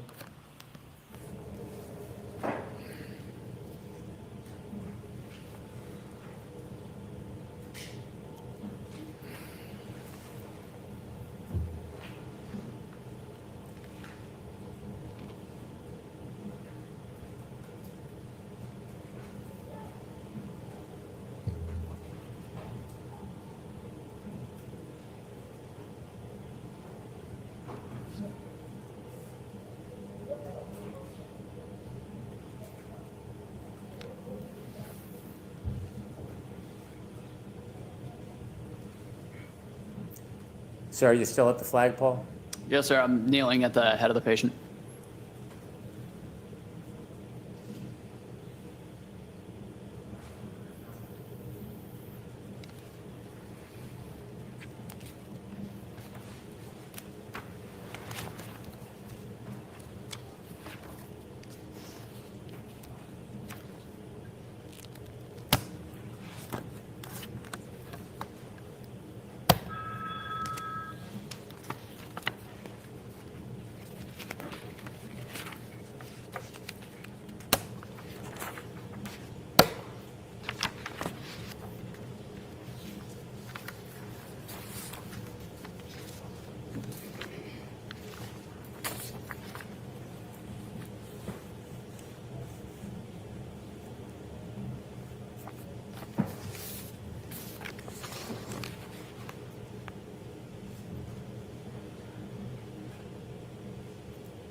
Are you included in that group of first responders? I am not, sir. I have actually exited to the side with the bags. I believe I'm entering the ambulance at this point. Okay. Thank you. We can conclude the viewing.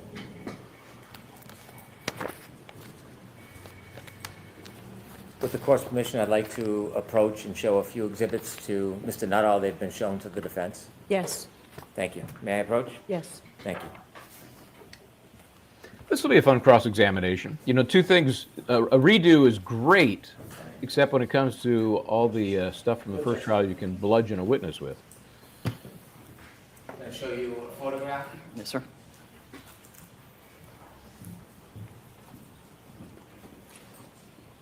Sir, do you recognize what's in that photograph? Yes, sir. Those are the scratches on Mr. O'Keefe's arm. Does that appear the same as when you saw his arm that morning, or is there any differences? And if there's any differences, can you share them with us? That appears how they were to me at the time of the incident. Okay. May I approach again, Your Honor? Yes. I'd like to introduce this as an exhibit, please. Okay. Cross arm. I'm going to hand you a... Hold on. I'm sorry. Thank you. Pardon me, Your Honor. May we publish to the jury? Yes.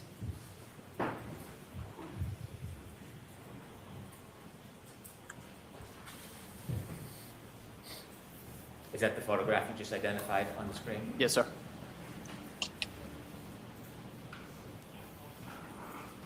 Showing you a second photograph, I'd like to ask you some questions about it. Can we take that one down, Mr. Brennan? Yes, of course. Please, Ms. Gilman. Thank you. Does that photograph, do you recognize that area? Yes, sir. Is that the same or substantially the same area where you helped try to treat John O'Keefe? Yes, sir. And does that look to be a fair and accurate representation of the area? It does. With the court's permission, I would introduce this as an exhibit, please. Okay, and there's no objection to any of these three? None. Okay. Yes. Thank you. Thank you. With the court's permission, could I publish exhibit 2? Yes.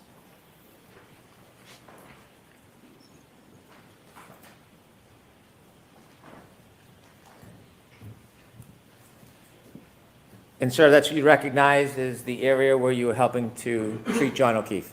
Yes, sir. I've left one last photograph in front of you. Yes, sir. And do you recognize that? I do. Tell us about any differences between when you were there and what you see in that photograph. The street appears to be plowed. There's bare pavement. The weather conditions are significantly better. It is also daytime. Okay. If we could take down that exhibit 2, Ms. Gilman. May I approach, Your Honor? Yes. I would move to introduce this as exhibit 3. All right.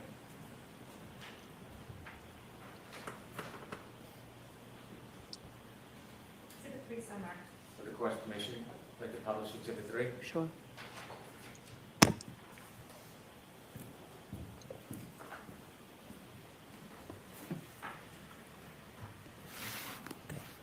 Is that the photo you just identified?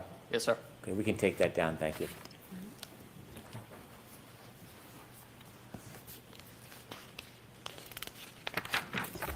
Thank you, sir. I have no further questions, Your Honor. All right. Mr. Jackson?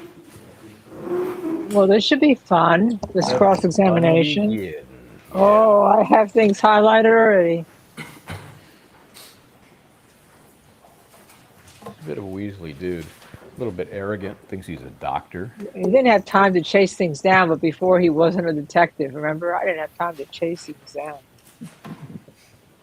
Oh, can't wait for this. Yeah.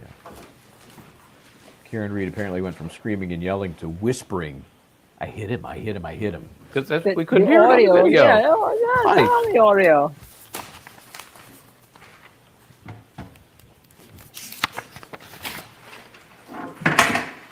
Thank you, Your Honor. May I? Yes, please.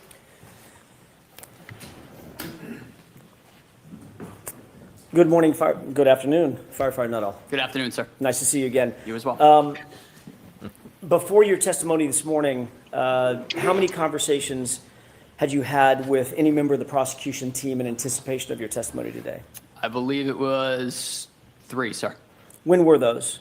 I could not give you dates off the top of my head. Give me a time frame. Within the last 3 weeks, within the last 3 months, last 3 days? Within the last 3 weeks, I believe one the week after that, and then one last night. One? Last night. Last night. What you did discuss, let's take them in order. First of all, who'd you meet with 3 weeks ago? I met with Mr. Brennan and his staff. And when you say his staff, who else? I honestly couldn't tell you, sir. Mr. Lally? No, sir. Male, female? One female, one, I believe, state trooper. Okay. Had you ever met State Trooper Tully previously? Yes, sir. Actually, I believe that was him. It was State Trooper Tully? Yes, sir. Whom you've met with several times, correct? Prior to that, I believe only once or twice. He was the one that he has formally interviewed you previously, correct? I believe he arranged the meetings with Mr. Brennan, but beyond that, I can't speak to. What did y'all discuss 3 weeks ago? The first meeting, going in order, it was mostly just kind of an introduction. I had not met Mr. Brennan yet. I really didn't know him. So it was mostly that, and then just kind of seeing where we were at with testimony, going over previous testimony and in that sort of realm. Prior to today, how many times have you testified under oath concerning the incident on January 29th, 2022? Once at a grand jury hearing and once last year. All right. As a matter of fact, last year in this courtroom. Yes, sir. Okay. Did you look over your testimony at the grand jury 3 weeks ago during that meeting? No, sir. What about the testimony from last year? We did go over the testimony from last year, yes, sir. Were there any issues that Mr. Brennan or anybody else in that meeting brought up concerning any of your testimony? There was just a question of how many times the I hit him came up. It was 3 times. And were you advised that that's not what you said at your testimony last year? No, sir. 2 times? What was that? You said it was 2 times last year? I honestly can't recall, sir. Okay, but you just saw that, or you just read that and went over that 3 weeks ago. I believe so, sir, yeah. But you can't remember, as you sit here today, just 3 weeks ago, what y'all discussed in terms of how many times you previously testified that you heard the phrase, "I hit him." So previously testified possibly to 2, but it was 3. Okay, your memory is clearer now than it was, for instance, a year ago when you testified. Repeat that? Sure. Your memory is clearer now, as you sit here, that it was 3 times you heard that, than it was a year ago when you testified that it was 2 times. Yes, sir. Okay. Does your memory get better with time generally? Your memory. I'm not talking about the royal you. I'm talking about you. In certain settings, I mean, there are certain things about different aspects that I recall better than others. Okay. And does your memory tend to get better, or does it fade over time? That's my question. It can fade over time, but it depends on the context. But in this case, you're telling this jury that your memory is better now than it was a year ago when you testified about the exact same circumstance, correct? Yes, sir. Okay.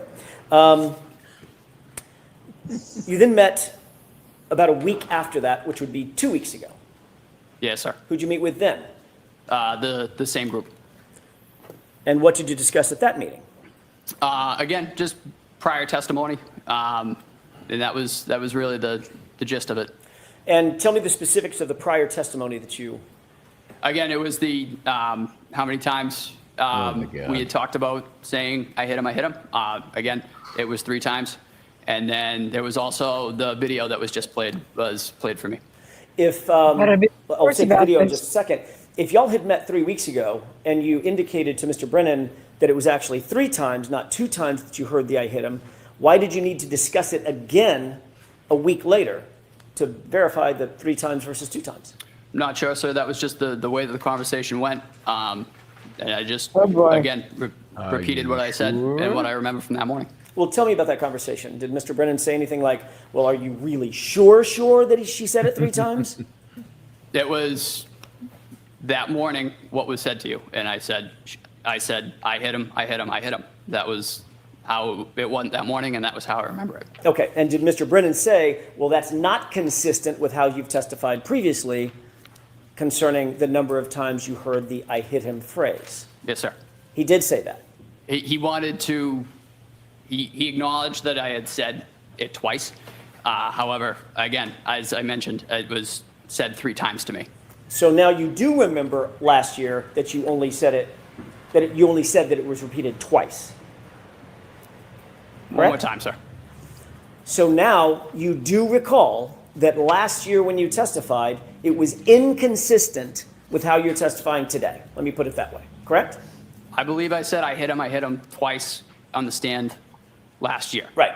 And if you're saying I hit him 3 times instead of twice, that, firefighter Nuttall, is inconsistent with your testimony today, correct? You Yes, agree sir, with that? but that is how it went that morning, though, sir. Okay, that's not my question. Let me see if I can do it again. So I'm asking you, if you testified last year, Yes, sir. that you heard the phrase twice, and now a year goes by and you're testifying in front of this jury this year that you heard it 3 times, those 2 statements are inconsistent with one another, correct? Yes, sir. Okay.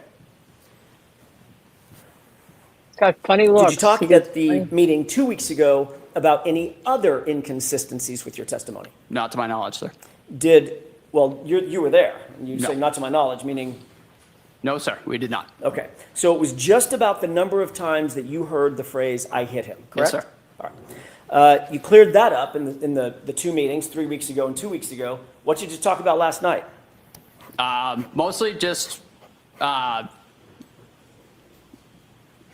making sure that everything was as it had been. I mean, and by that, I mean, it was 3 times, and that we were continuously making sure that everything was the way that it had happened that morning. Everything was the way that Mr. Brennan wanted it to be. No, sir. The way that it was in, I remember it, and I recall it happening. Okay, so he asked you 3 weeks ago about how many times you heard that phrase. Yes, sir. You changed your testimony at that time and said it was 3 times instead of 2 times. We agree on that, correct? Yes, sir. Then he called you a week later, or met with you a week later, and again reiterated, making sure you stick with that testimony that it's 3 times, not 2 times, correct? Yes, sir. And then last night he called you just to make sure one more time you're going to stick with that testimony that it was 3 times, not 2 times, correct? Yes, sir. Hold on just a second. May I have just a moment, Your Honor? Yes. Hello, Dr. Nuttall. I said 3 times. Do you have that? 3 times. Stick with that testimony. See how Alan Jackson phrased it? He made sure you want to stick with that testimony. And when you talked last night, did you assure Mr. Brennan, nope, when we come in tomorrow, I'm certainly going to say it was 3 times, not 2 times? No, sir. I told him I would tell my recollection of that morning. Okay, and did you tell him that what my recollection is, I'm going to tell the jurors it was 3 times that I heard it? That was what I heard. Okay. Did you tell him that's what you were going to say today? No, sir. You didn't? I told him I was going to tell him what I remembered from that morning. Which was what? I hit him. Which is how many times? 3 times, sir. And that's inconsistent with what? I believe a year ago. Okay. Now, you also talked about, I want to get back to the other thing that you talked about. You said that at some point, either in the meeting 3 weeks ago, the meeting 2 weeks ago, or the meeting last night, you were shown a video. Yes, sir. Which one of those meetings were you shown a video? I believe the second one. Okay. Were you shown the entire video? No, sir. Just the clip that we saw? Yes, sir. Okay. What did y'all talk about in relation to that video? Mostly nailing down who was who in that video. Okay. Being the other personnel on scene, where I was, and that was about it. He showed you the clip that you showed, he showed you the clip that you've just seen on direct examination, correct? Yes, sir. Did you tell him where you were? Yes, sir. Did Mr. Brennan ask you to define exactly where it was that you supposedly heard this phrase, "I hit him"? No, I was able to give that to him, sir. Okay. And what you told him was that moment when you see my client walk over sort of to the left of the screen, correct? Yes, sir. And you defined, that's the point at which she said, "I hit him, I hit him, I hit him." Yes, sir. And that's in response to your question.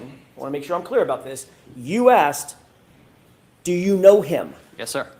And she repeated the phrase 3 times, "I hit him, I hit him, I hit him." Correct. Okay. We'll talk more about that in just a second. Did Mr. Brennan ask anything else about that specific video? Nope, like I said, he kind of asked me to point out different individuals on the scene, and that was really the extent of it. You saw that same video last year when you testified, correct? No, sir. You didn't see it last year? Not to my knowledge, no. In preparation for your testimony last year? I did not. Did you see it before your grand jury testimony? No, sir. Okay, so this is the first time that you've seen it. Yes, sir. And you were able to establish for Mr. Brennan exactly when it was that you believe you heard the statement based on your view about 2 weeks ago of that video. No, that was the way that I remember it. Right, That not morning. a trick question. My question is much more simple. You were able to establish after been 3.5 years now, exactly where you were and where Miss Reed was and who else was around at the time that you believe you heard those 3 statements in order. I hit him, I hit him, I hit him. Yes, sir. Okay.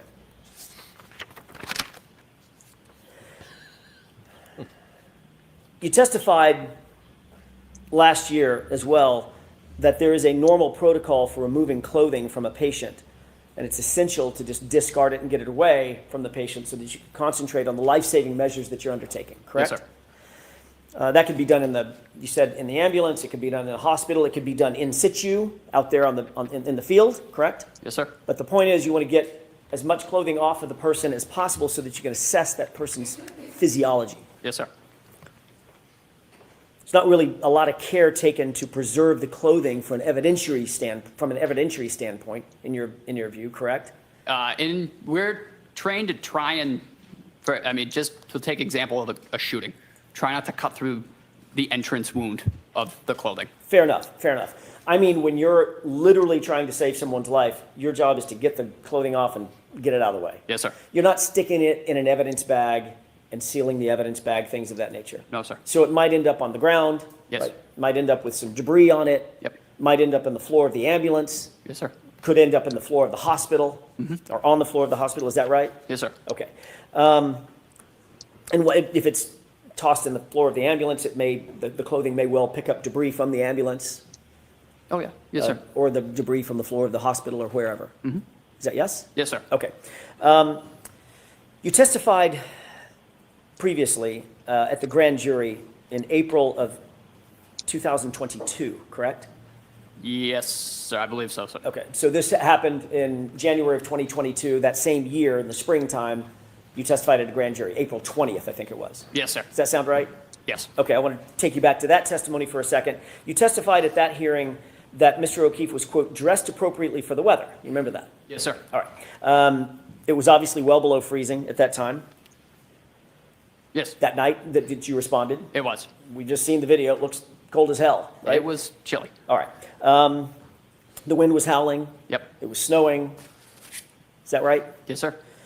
And you testified that John O'Keefe, quote, had a heavy coat on and possibly 2 other layers of clothing. Yes, sir. In April 2024, you reiterated your very specific memory of and you even called it a puffy heavy coat that he was wearing, which was then removed so that you could assess his injuries, correct? Yes, sir. All right. Not to get too colloquial, but a puffy coat is like, it's got down and stuff in it, right? Correct. Looks kind of like Stay Puft Marshmallow Man, right? Yes, sir. Okay. Pretty distinctive article of clothing. Yep. And you testified last year that Mr. O'Keefe was wearing that clothing, which you had to remove or somebody had to remove in order for him to be properly assessed. I did testify that way. Yes, sir. Okay. And you mentioned that your memory of that big heavy winter coat was as clear as your memory of other specifics in this case, correct? Yes, sir. I asked you that exact question, didn't I? You did. And I said, your memory of him having that big puffy coat on, which stood out in your mind, was just as clear as the other specifics that you've testified to about the case. Yes, sir. About that night. And turns out you were completely wrong about his clothing, correct? Correct. Matter of fact, he wasn't wearing a coat at all. No, sir. He wasn't wearing a winter coat, correct?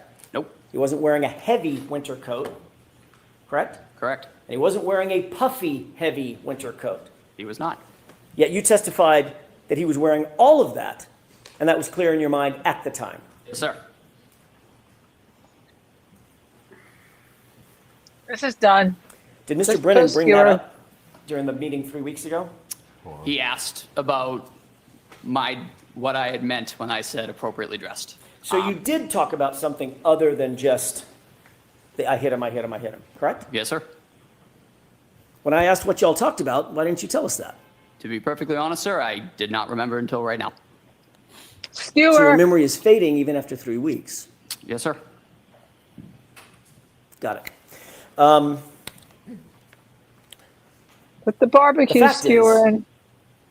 Well, let me ask you a different question. Did Mr. Brennan tell you what Mr. O'Keefe was actually wearing No, sir. Actually, I believe you did. last year, didn't I? Yes, you did. It's a short sleeve t-shirt and a little thin wool hoodie, right? Yes, sir. Wasn't wearing a hat. No, sir. Wasn't wearing, as a matter of fact, didn't even have a shoe on, correct? Not to my knowledge. And obviously, goes without saying, but I'm going to ask it anyway, that's not being appropriately dressed for the winter. No, sir. Yeah. You indicated that you did notice certain injuries on Mr. O'Keefe's person. Sir. Once you got him back in the ambulance, obviously it's lighter, meaning brighter lights.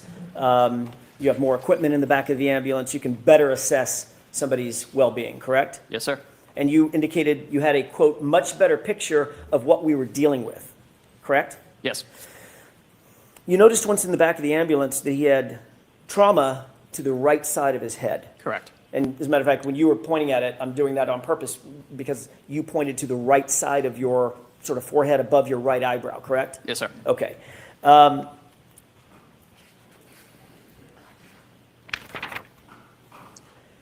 The majority or the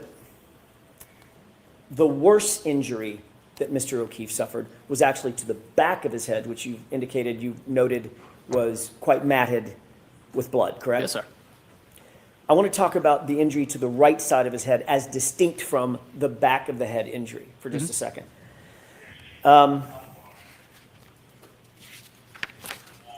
Before I get to that in detail, let me ask you, because I just sort of want to cover the bases. You noted the back of the head injury, correct? Is that yes? Yes, sir. You also noted the front right side of the head above the right eye, correct? We did. You noted some injury to his eyes. They looked blackened. Yes, sir. But primarily the right eye was blackened. Yep. And there was a golf ball size egg, I think you put it, over his right eye, It did. often called a hematoma. Correct. And you also noted when you got his shirt off that he had scratches along the right side of his arm. Is that right? Sir. You indicated on direct examination today that you believe those scratches ended where? Meaning from top to bottom? And I'm not using anatomically correct No. language. So from shoulder to wrist, where were the scratches that you noted? There were several. As I noted, they were on his right humerus area. Tell me what a humerus is. The right arm. Biceps. Right about here. Okay. No, a little further, between where your bicep and your tricep kind of meet. Right, Got it. Right about in there. Okay. And what did the scratches look like? They were deep. Infamously referred to them as furrows. But they were quite deep. You could tell that there had been some material removed. Okay. Material meaning skin and flesh. Yes, sir. Okay. Some biological material. Mm-hmm. Is that yes? Yes, sir. And were they parallel? Meaning they were going in the same direction? Yes. Were there any scratches below the elbow as There well? were. Yes, there were. They were not as significant as the ones on the upper arm, but they were noted. Okay. And those were parallel as well? Yes, sir. And they looked like scratches to you. That's how you described them? They did.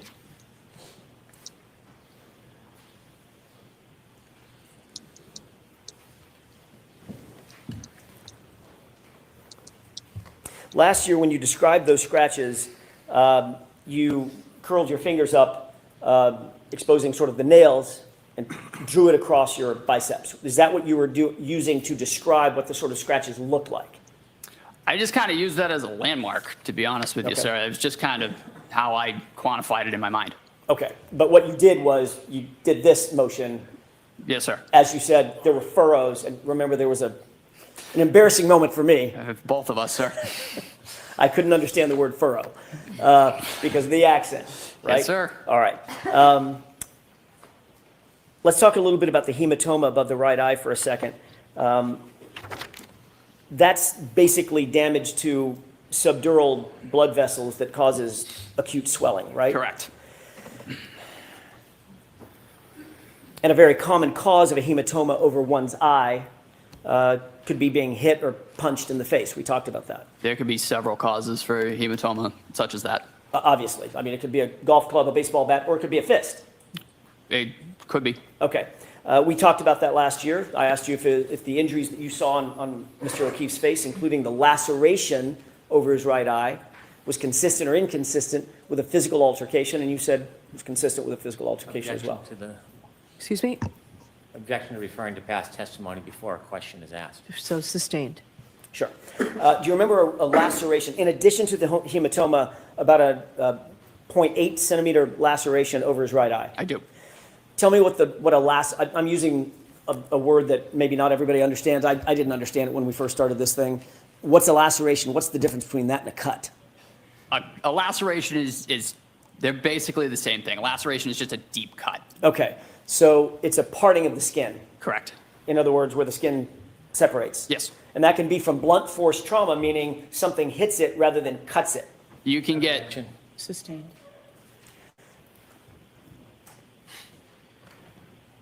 What are some of the causes of lacerations? You can get a laceration, as you noted, blunt force, but you can also get a laceration from a slashing movement, from a stabbing. I mean, that is still a laceration. What about a hematoma? That is primarily caused by blunt force trauma. Right. And the hematoma and the laceration were right next to each other, correct? Yes, sir. Okay. And you indicated last year, or let me ask you this way. Is that consistent or inconsistent with a physical altercation? Objection. Can you answer that? I could not say, Your Honor. Okay, next question. Well, last year, you indicate you can't answer that. Last year, you did answer it, didn't you? Objection. So I need to see counsel at sidebar for just a minute, please. Gonna have to stop this fight for blood. Lunch. They're going to stop it for lunch, much actually. blood. With the council assignment. I mean, Ms. Shorty puts it, he's impeaching himself, Michael. By the way, Donnie and Osmond paying everyone because I can't keep quiet. Neither can we, okay? You know, Donnie lagging question, do attorneys write their own openings and closings? Sometimes. Sometimes you write the basis and somebody fills them in, or it's collaborative. It kind of depends. It depends on the team, or sometimes it's solo effort. It's all you. Yeah.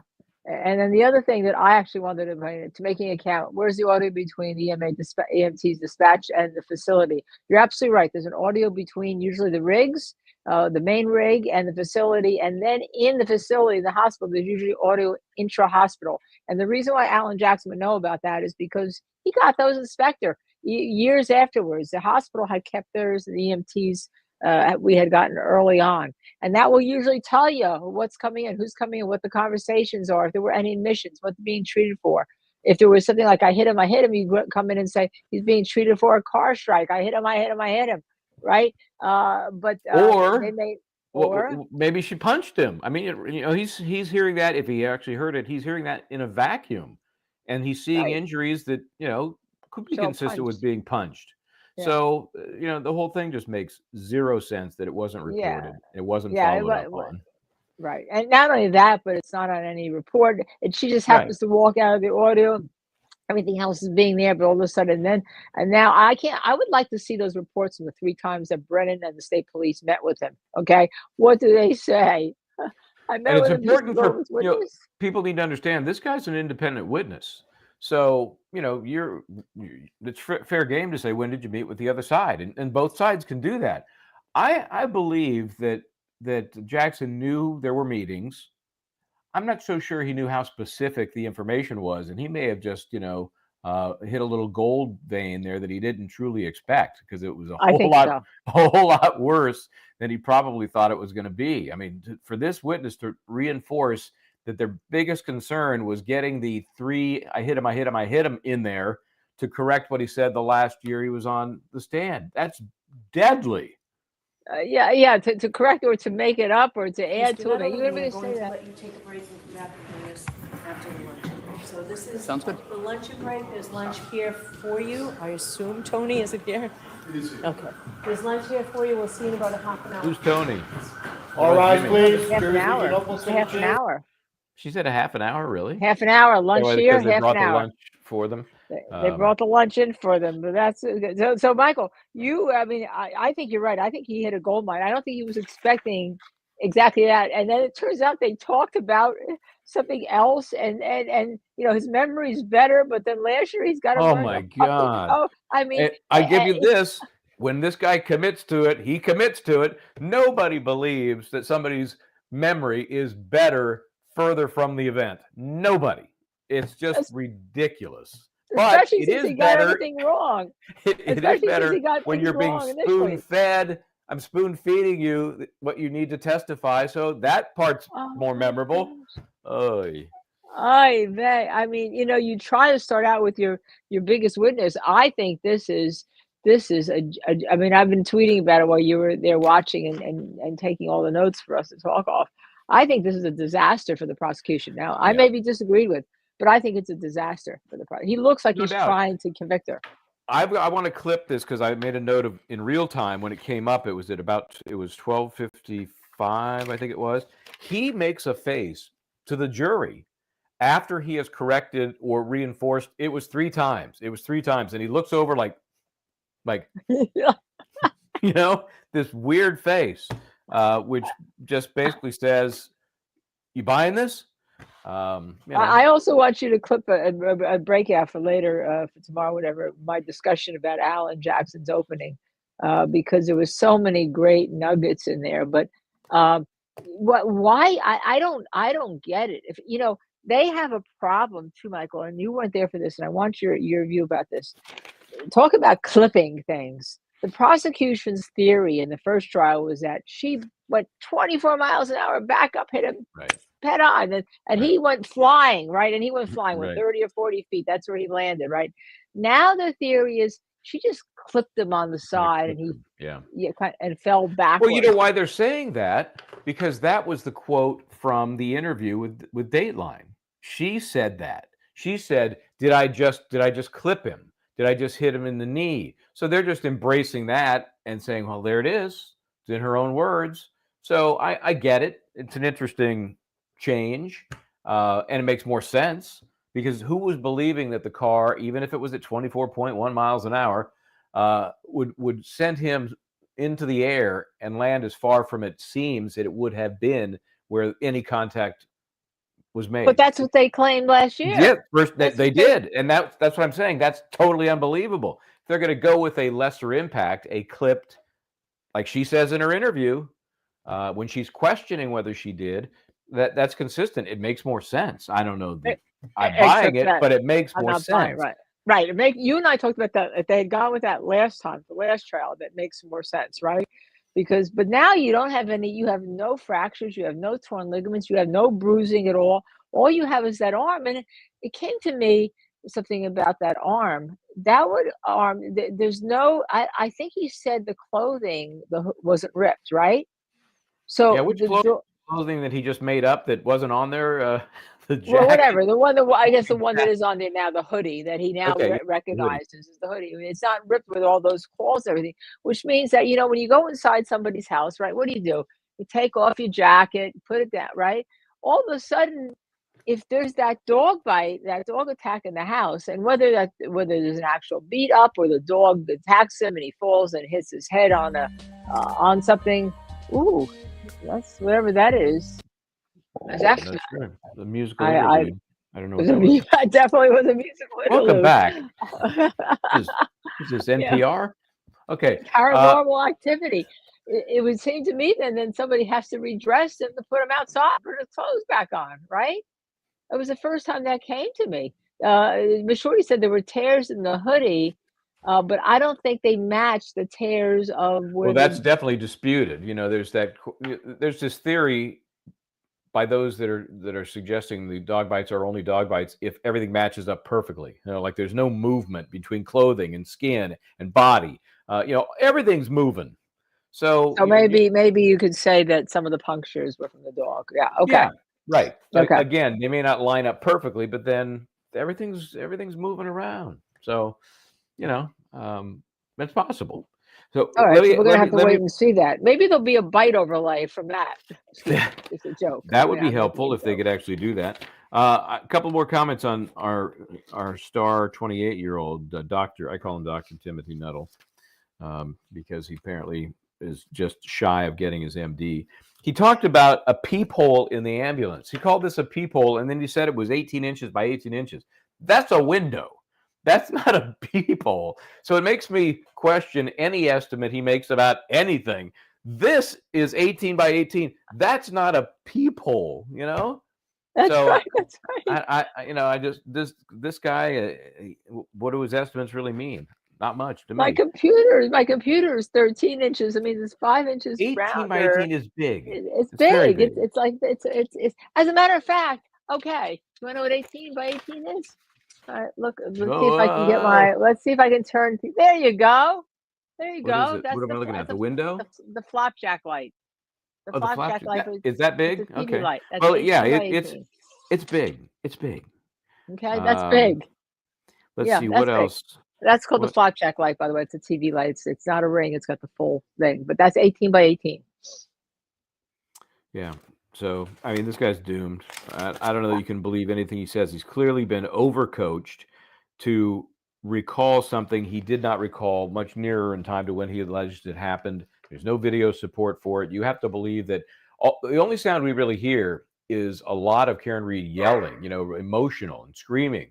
So as she approaches him, apparently she goes from screaming and out of her mind to whispering, I hit him, I hit him, I hit him. Because we don't Right. hear anything. Not only that, we're not finished yet because his reports, if I recall from last year, aren't going to have any admissions in No, them, no, no, no, right? no. Right? So this is all. This is. I mean, what people need to understand is when the prosecution starts their case, they try to lead off with a really good witness, like the Sure, best witness, sure, and sure. and when they finish presenting their case, that's the best it's ever going to get for the prosecution. It doesn't get any better because then the defense starts, right? I mean, this is terrible. I mean, this Yeah. is terrible. And I understand the scene setter, first responder, that's great. But this guy's only purpose is to get in the I hit him, I hit him, I hit him. That's his only purpose. The rest is Right. all just gobbledygook and give some credibility because he was there. You know where the prosecution screwed up, though? We've talked about this before. Anytime you talk to any witness and you're telling them to tell their story, what's the very last thing you leave with them and reinforce? Just tell the truth. Just tell the the truth. truth. So when Alan Jackson asked this witness more than once, what did you talk about? What did they say? He would have said, they just told me to tell the truth. The truth, That, right? that Right. is so Instead of saying, valuable. Instead, he said, we just kept talking about the 3 times I hit him, I hit him, I hit him, not the 2 times that I testified to last year. So Right. missed opportunity by everybody, and it just sounds so coached. I can't believe the jury's taking it as anything but. I was going to do this during this because he talked about having somebody wearing a hat because this is Justice Served TV. I Look got what my came hat in. too. Wait, right here. I got this hat. Look See this what, hat? look, right. Yours is that. Look what came in. What is that? Oh, I thought it was some sort of beret. Oh, you got a knit cap. You got the knit I cap. have a yoga beanie. Oh, that's what you call that? I thought it was just like a It's a longshoreman's beanie. beanie. It's a, well, I'm not a longshore person, Longshoreman. okay? Here's just the want to one let with you the other know. logo. This is the other logo. Yeah, so not that we're selling things because I just was so But excited it's when this came in, and it's really nice. It's all embroidered. I mean, this is like really good stuff. yeah, this is an actual embroidered. patch here too. Welcome to the Yeah. Home Shopping Network. Coming up later this hour, we're gonna have. Well, it's just that and I say this because look, if you say he was wearing a hat, what kind of hat? Okay, Yeah, that's a hat. You put on that's that's a a hat. different hat. You can either say you don't know, or you can describe it, or you can describe it wrong completely. And Yeah, this band is describing everything. It sounds like he wants to just help the prosecution, right? mhm. I'm there to help them. I'm here to help the Commonwealth. Well, when I heard him describe the peephole as a 1.5 feet square, I mean, yeah, he could have seen a guy wearing a snowsuit. His powers of observation are horrible. So Now, and also, I'd like to see the reports because I think that Alan Jackson did just fall into this. There may be reports. I met with On such and such a day, we met with witness Nuttall to review his testimony from the first trial. It doesn't say we went with him and we had to reiterate to him that are you sure? Are you Where is it? sure? Where is it, Dizzy? Are you sure? Where is it? She played it before. Missy's got that Oh, somewhere. Missy's got that somewhere. Are you sure? And then he asked him, and Alan Jackson asked him again. Are and you then Sure? That's exactly there right. you go. There you go. Are you sure? And he was sure, because his memory is far better today than it was a year ago. Come on, that's normal. And a year Perfectly ago, he normal. got the clothing completely wrong to begin with. The Goodyear Mr. Rubber Man, rubber puppy coat, Oh yeah, jacket the Stay and Puft. all. Yes. The Stay Puft. Not even close. I mean, how do you even see that when it's anything but that? I just don't understand. Because that doesn't help anybody either way. The fact that it's wrong obviously hurts the Commonwealth and their reliance on this guy's horrible observations. But it's not like he would make something up like that. It's just wrong. Just completely wrong. He's just completely wrong. All right, absolutely completely wrong. By the way, I'm going to repeat this because Wednesday's child member for 1 month. I want to make sure she continues to be a member. Right? Everyone's been so great, right, with regard to everything. Now, so did you were on a plane coming back from a family function that you should have been? Did you, on the way to your home, did you get to hear any of I heard Brennan's it opening? all. I heard it all. Okay. Yeah, All right. So we have not talked about that. I did talk about it for a second when I took over and you took your break just before we went back, and I talked about the judge because I was looking at it, as I mentioned to the folks, from the juror's perspective. How does the judge come off to them, not knowing everything we know? And I felt like she was fine. She seems competent, caring, side here and there. But we know that as this trial unfolds, her bias is going to start to leak. There's no doubt about it. But I felt, starting at ground zero, so to speak, that she comes off as a judge that's there to do the right thing in the right way. She's reinforcing the defendant having no burden of any kind, can sit here and do nothing. It's all on the Commonwealth. Oh, that was great. Then I talked about Brennan, and I know you mentioned briefly the temperature of the batteries, and I think because they have a timeline problem, again, everything that happened in trial 1 is gone. All of Lally's nonsense about the collision taking place at 12:45, because that just happens to square with Jen McCabe's version of the time, is blown out of the water by the connection of Karen Reed's cell phone to John O'Keefe's home Wi-Fi at 12:36, and I made that drive between the two properties to illustrate at least. And you can see it. You can see it, by the way, on our Justice Served TV YouTube page. And obviously, it wasn't snowing. It wasn't at night. I get all of that. So there's going to be some variance in the time. I think it took me 6.5, 7 minutes. Okay. So again, there's no way that she's still there at 12:45 if it connects at 12:36 back at his home. They got a big problem there. So I got the sense he was focusing on this battery temperature issue to either distract from that or to reinforce what he felt was some master plan to leave him in the cold. It was a little unclear to me, but what was clear was how he was focusing on the temperature of the battery at various different times. I thought he was trying to say the battery started getting colder and colder and colder, indicating that the phone never went into a house to a warm spot until the point where is really cold. So I think that's what he's using the battery for, to indicate that. It's an alternate timeline is what it is. Right, as alternate timeline, he says, because then he gets hit. He turns the phone off just before he gets hit. That's because they got that problem with there's a manual turn. Well, yeah, that's so ridiculous too. I mean, ridiculous, right? Wait, so car's coming up. Let me turn my phone off. Wait a minute. I need to turn off my phone. Okay, hit me. Yeah, that's just stupid. Yeah, right. And I mean, I guess it could if you're hit and you're staggering and bumbling, then maybe your phone falls and you fall on top of it. I mean, that's not totally out of the realm of possibility if the right things happen. But why it's turned off in the midst of all this makes no sense. No, not unless somebody had turned it off. But I think Yes. it was the cold that he's looking for, just trying to indicate that he never came out of the cold, that he never Okay. went in the house. But you Okay. know, he could have. He can't. As Loca points out, her phone data indicates she wasn't at the house at 12:45. But the problem is they were stuck with that because that's what Jeb McCabe was saying, right?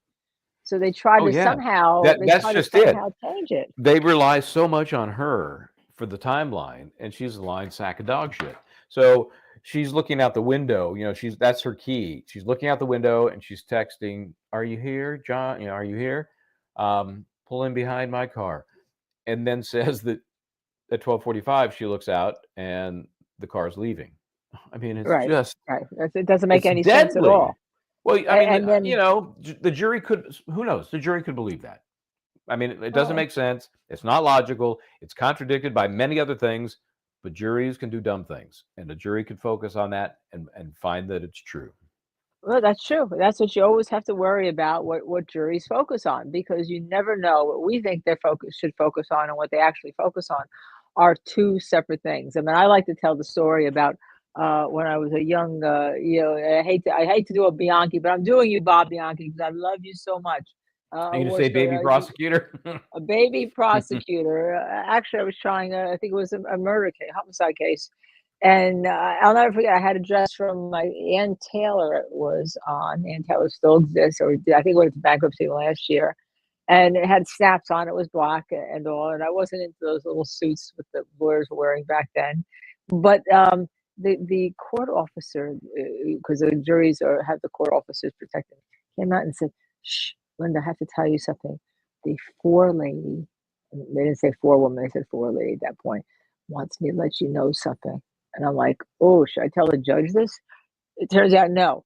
Your hemline of your dress is uneven, and she's a seamstress, and it's preventing her from concentrating focus. on the evidence. Right? I kid you not. Okay. Yeah, no, I believe So you. I didn't wear that dress again, but it's interesting that what jurors think about and what they focus on is something totally different than maybe what you and I focus on. Yeah. Oh, there's no doubt. And I've told that story about the opposing counsel wearing a white belt. And after talking to the jurors after the verdict, he's wearing that white belt every day. And, you know, nobody, other than Pat Boone, not too many people wear, you know, like a white belt, especially into court. But yeah, they focus on weird things. And you think you've got them in the palm of your hand. They're off on their own. So Yeah. you never But know. wouldn't you Somebody like to might see believe Jen McCabe. Well, and they may believe that John O'Keefe got hit, that she was, not that she purposely hit him, but that she nicked him or clipped him, and he fell and he never got up. I Well, think that's why that's what the importance of the defense wanting. Yours and my theory that he fell back and hit his head. And it could have been an accident, or a lesser crime if he wanted to go there. If they wanted to go there last year instead of murder. yeah. But now their doctor has it being on a certain surface that can't be a flat ground. I also think it suggests that they are more willing, maybe even happy, to get any conviction on any charge. So instead of laying so heavily on the second-degree murder, which is, an intentional crime, Right. they're willing to, dial it back a little bit and push for the lesser included. So that's realistic. Of course, if they were really realistic, they would never have taken this to trial. But I think that's a little hint that maybe they're thinking, let's give them something they can really cling to and not go all or nothing on the second-degree murder. So, lollygag, question. Where does the person testifying on the stand at lunch break go? Do they have access to the lawyers? Well, if they have a lawyer, they have access to their lawyers. What they can't do is they really shouldn't speak to their lawyers about testimony. When you're in the middle of cross-examination, you're to speak to no one about your testimony. I mean, you can go have lunch and talk about the weather. And the court will often admonish them in that way. I didn't know if that happened here because I it didn't hear that. kind of went to a break. But the court would often say, if you do, you shouldn't talk to anybody about the substance of your testimony. So, yeah. Another question for you, Donnie Nosman. What is everyone's life going to look like after this trial, Michael? I'll be fine. How about you? We'll be fine. I mean, I think the one that has to worry is Karen Reed. That's the person who has to worry, because the only one you know, for us, we're talking about the trial. For all of you, this is kind of like you're into crime or entertainment or whatever you want to call it. But the one that could actually his life really be altered significantly even more is Karen Reed if she gets convicted and goes to jail. Now, I would argue that everybody's life is altered. You've got And these the these O'Keefe young family for kids, sure, O'Keefe right? family, right? Yeah. O'Keefe family, the Reed family. I mean, no matter who you are, your life is going to be altered if you are one of the participants, even witnesses, for a Sure. period of time. For a period of time, Do you right? think that the O'Keefe family truly believes they've got the right person, or they just want some sort of resolution for the I death of think they think they've got the John? right person. Yeah. I think that there's this whole thing that the police, you know, they say they got their man, in the case of woman, right? And the families get sold this bill of goods, or we've got them. She's absolutely guilty, and they can't come out of it. And you see this a lot in wrongful convictions, where Mhm. people are exonerated by DNA and all, and yet the families of the person who are deceased say, "Oh, how dare you let that out? Look, you know, how Well, dare." that's kind of to my point that if you give them that kind of information and get their hopes up and make them believe that they want to believe that the right person is sitting in that chair, but they want to believe it because they want justice for the death of their loved one. And they And don't see any other alternative. They don't have another alternative. right, because nobody's given them one. If you listen to back to the opening statements, if you just wandered into those opening statements, it sounds like the defense did far more investigation than the prosecution. You know, every time there was a hole that Alan Jackson mentioned, they didn't show that video to us. They didn't give us those text messages. You know, we found them. You know, Yeah. so the defense comes off again. That can cut both ways. We found that out last time, where the jurors were saying, "Well, they didn't prove the conspiracy. They don't have to prove a damn thing." But when it sounds like you've done so much investigation as they did in this case, the defense, it's just a weird scenario. At what point do they not hold it against the cops anymore? And I'm telling you, the Proctor factor, it's a whole different That's factor now. my question. That's It's a my question whole to different you. factor.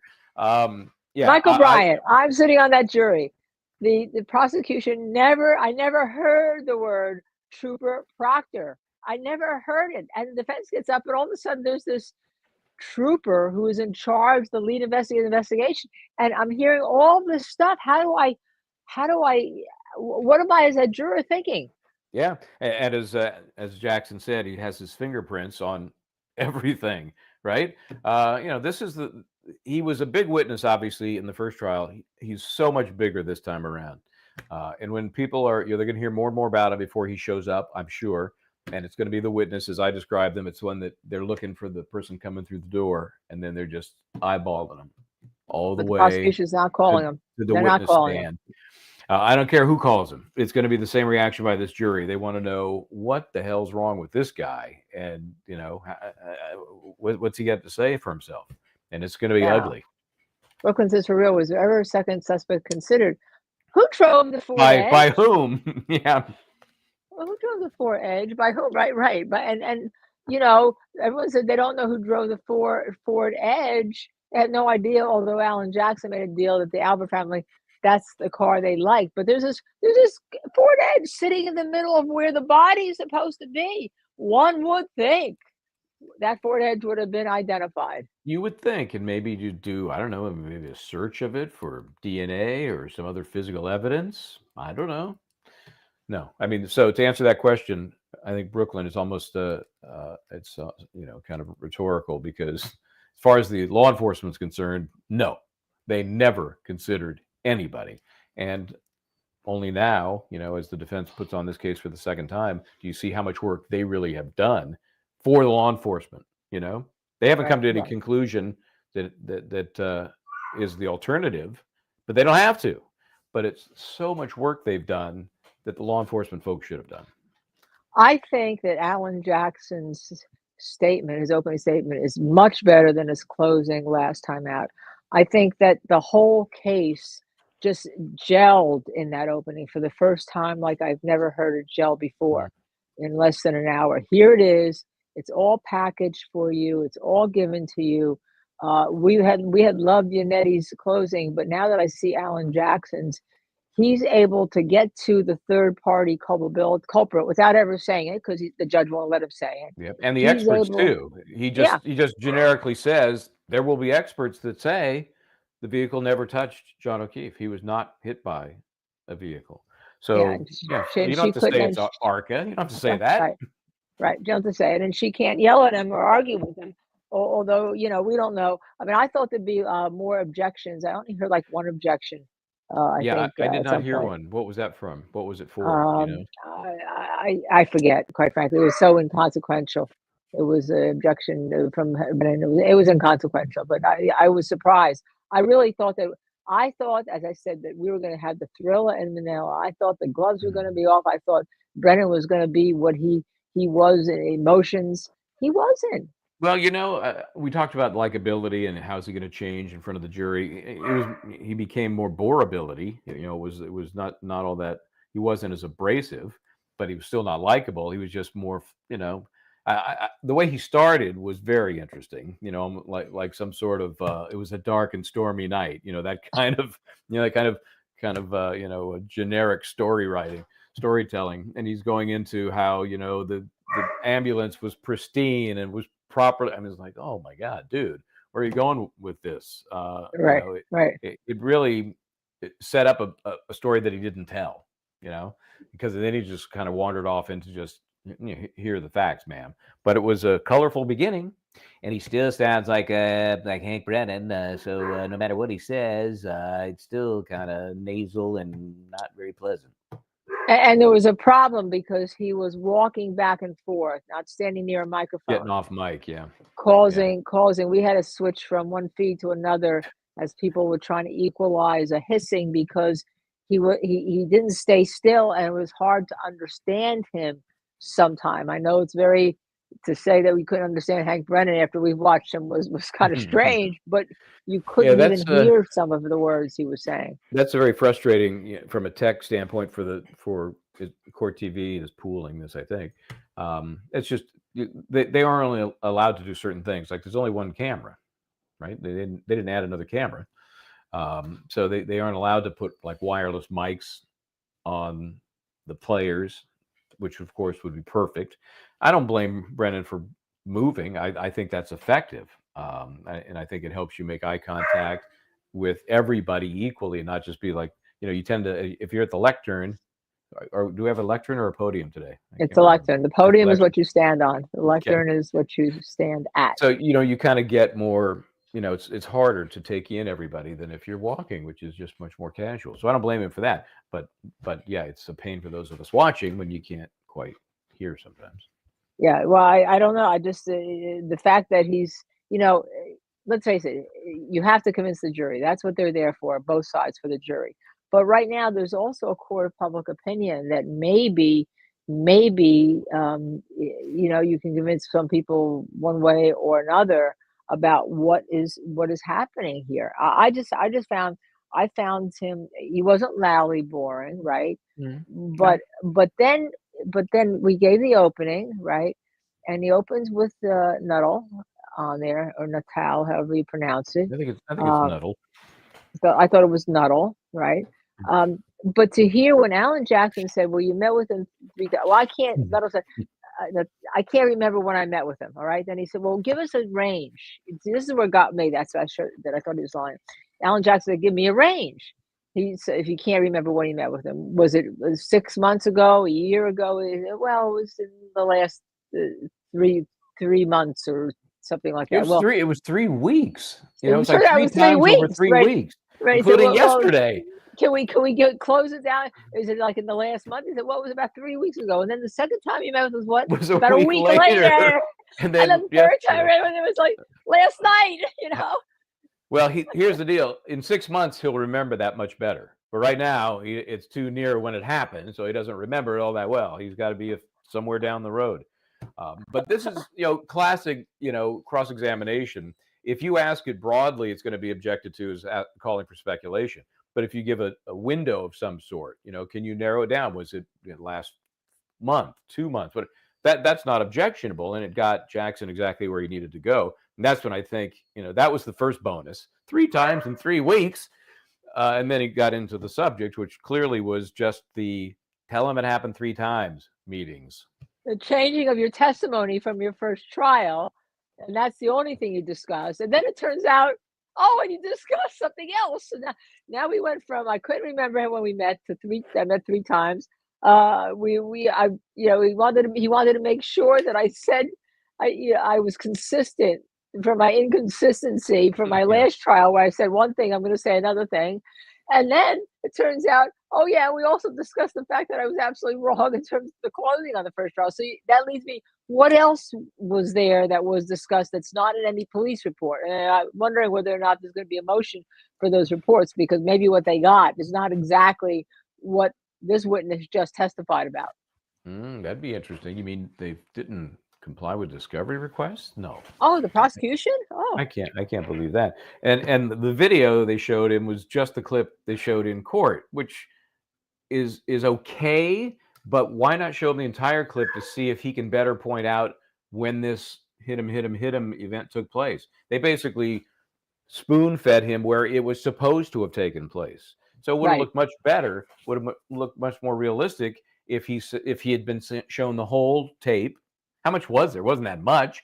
And then said, here's the clip we're going to be using. And at least it doesn't look so coached, right? It looked terribly coached. And when that happens, it looks like the prosecutor is coaching you, along with the fact that he had a Massachusetts State Police trooper there that he's met with in the past who had interviewed him. So then, and that kind of came out because he said, well, I met with Mr. Lally and his team. And then Jackson says, well, who was on his team? Well, there was there was a woman. And he said, any other man or woman? He said, oh, yeah, there was a man. Well, was the man, any indication who the man was? Was it a state trooper? Oh, yeah, it was. What was it, Lowley? Oh, yeah. It was, when you start doing that, you look like you're lying because you don't want to tell the truth. Yeah. So Tully met with him and did the very first interview, and then he was there in these subsequent meetings. So that's certainly at least the first one, because I don't think he got it specific in the second and the third. Okay. I think because he didn't ask him what team.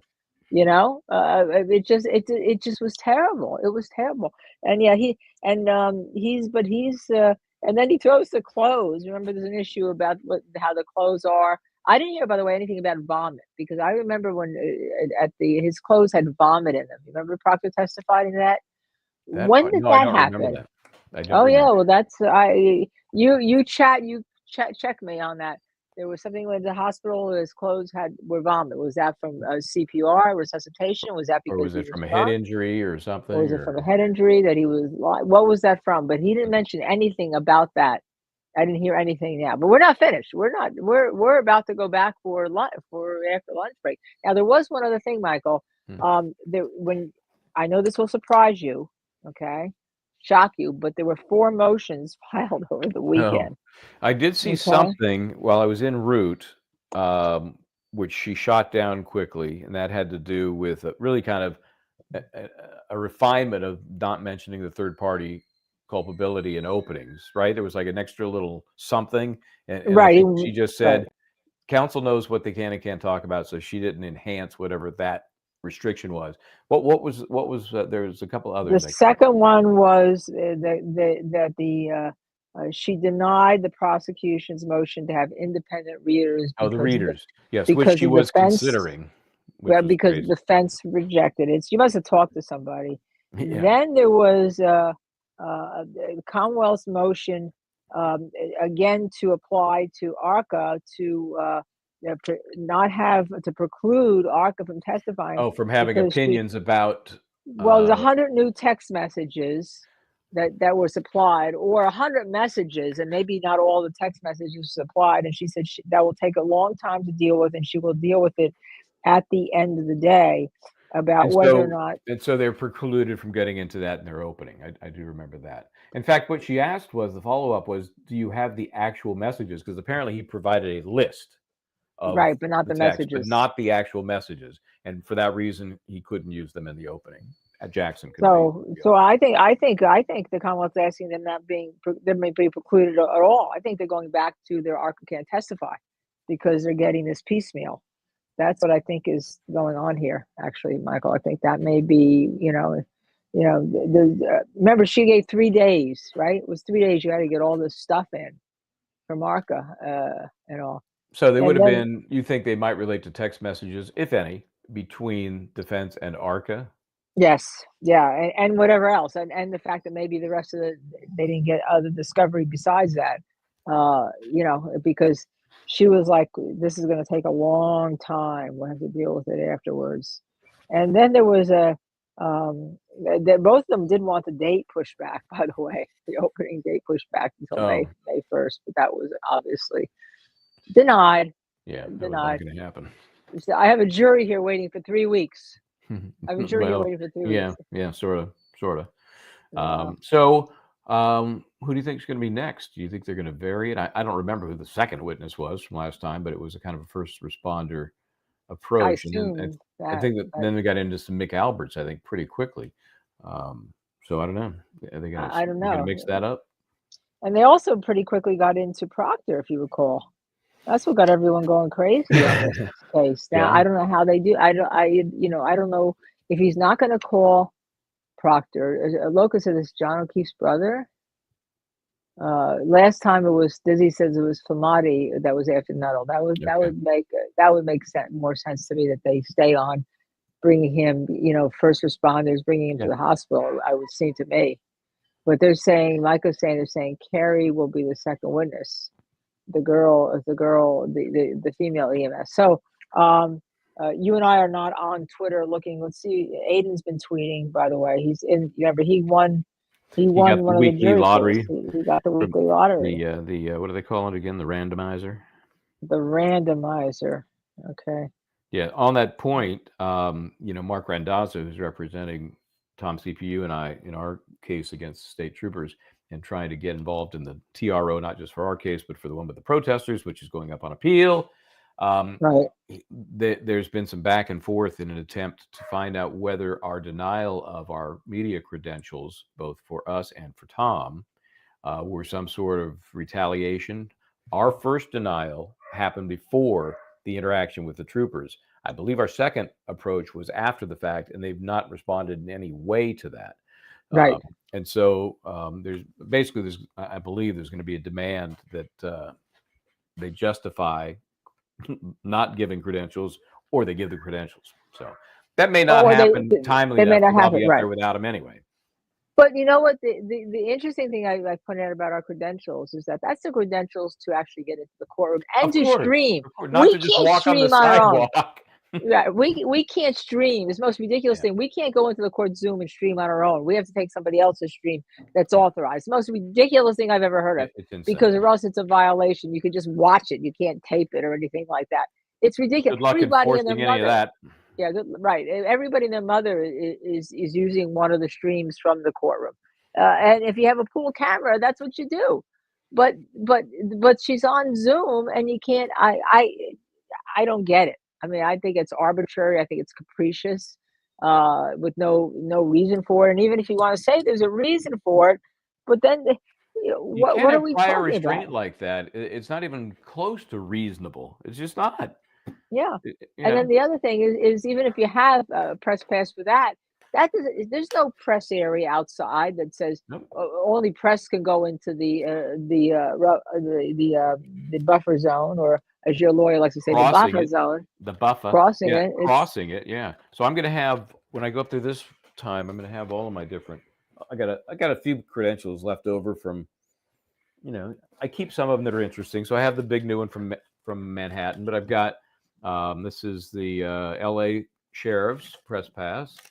This is the LAPD press pass. And then I have one of them is, this is LAPD. Sorry, this is LAPD. This one is CHP, California Highway Patrol, which would be kind of like the troopers, kind of, sort of. Anyway, how many do you need exactly? How many do you need is within the rules about you can broadcast by any medium. I mean, you saw the list of people streaming. All of people on YouTube are streaming. And by the way, when she talked to the jury this morning, she told them that you don't, social media. The one specific thing she left out was YouTube. That's funny, right? Yeah. The judge. Was that hysterical? Because I guess they're definitely consistent, unlike Nuttall, understand, with the theory that YouTube is not a proper news Medium. gathering medium. It's not a Yeah. proper news gathering So medium. it's like they get an idea and they just will not let go of it. They will just not.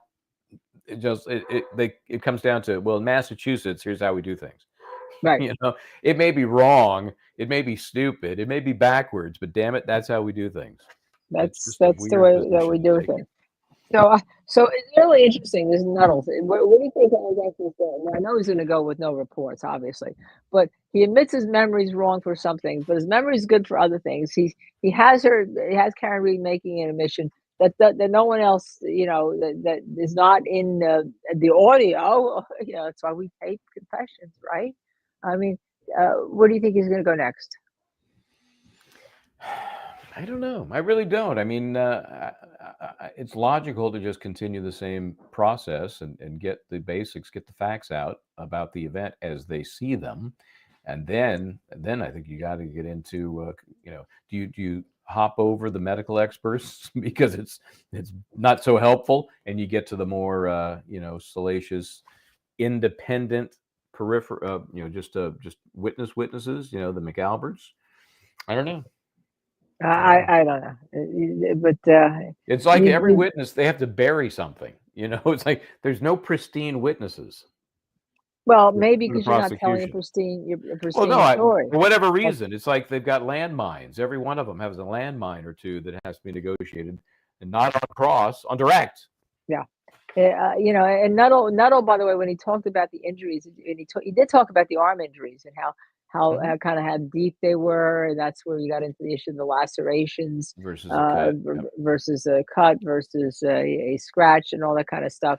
And that car, that taillight didn't embed itself in anything. It didn't in John O'Keefe. So they're definitely from something else. It's definitely from something else. And Jackson made a great point in the opening about that, talking about when the pieces were found, right?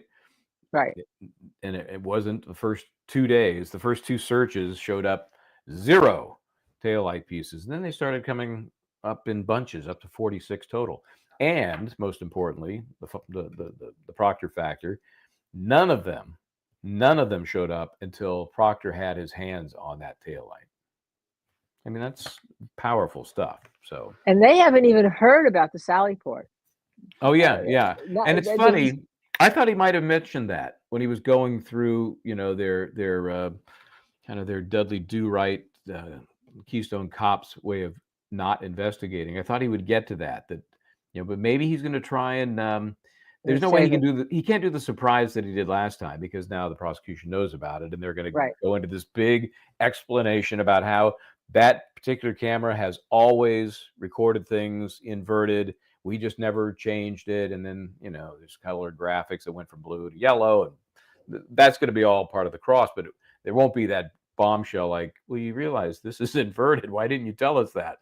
That's not going to happen. So maybe he thought it doesn't have the impact that it did last time. So, Well, maybe if you don't mention it opening, it does have the impact when you get to it. It definitely will have. Yeah. And how many of those, and where are they, and what do you and we can't get the metadata of this happened because what, you dragged it, you're the police and you're responsible for securing forensic evidence, and you dragged and dropped it knowing that the metadata would be gone. I mean, I can see this whole line of cross-examination. I think it takes on a different bent, right? Doesn't it? No, I think you're right. It doesn't have the one-time bombshell, but it just sounds like more of the same, more just horrible, either intentional or the most negligent police work you've ever heard of. So I think he could have teased it a little bit. It might have drawn an objection because he wouldn't be specifically referencing a piece of evidence, but he could just suggest that you're going to see video from this case that will boggle your mind as to how it was collected and kept by the police. And then just move on. So do you think by the end of this case, well, I guess not. I guess Brennan did open with the fact you're going to hear these messages, how angry she is, and how this and that. So I guess he's still going with the malice murder. I think it's a mistake. I do too, because it's a mistake.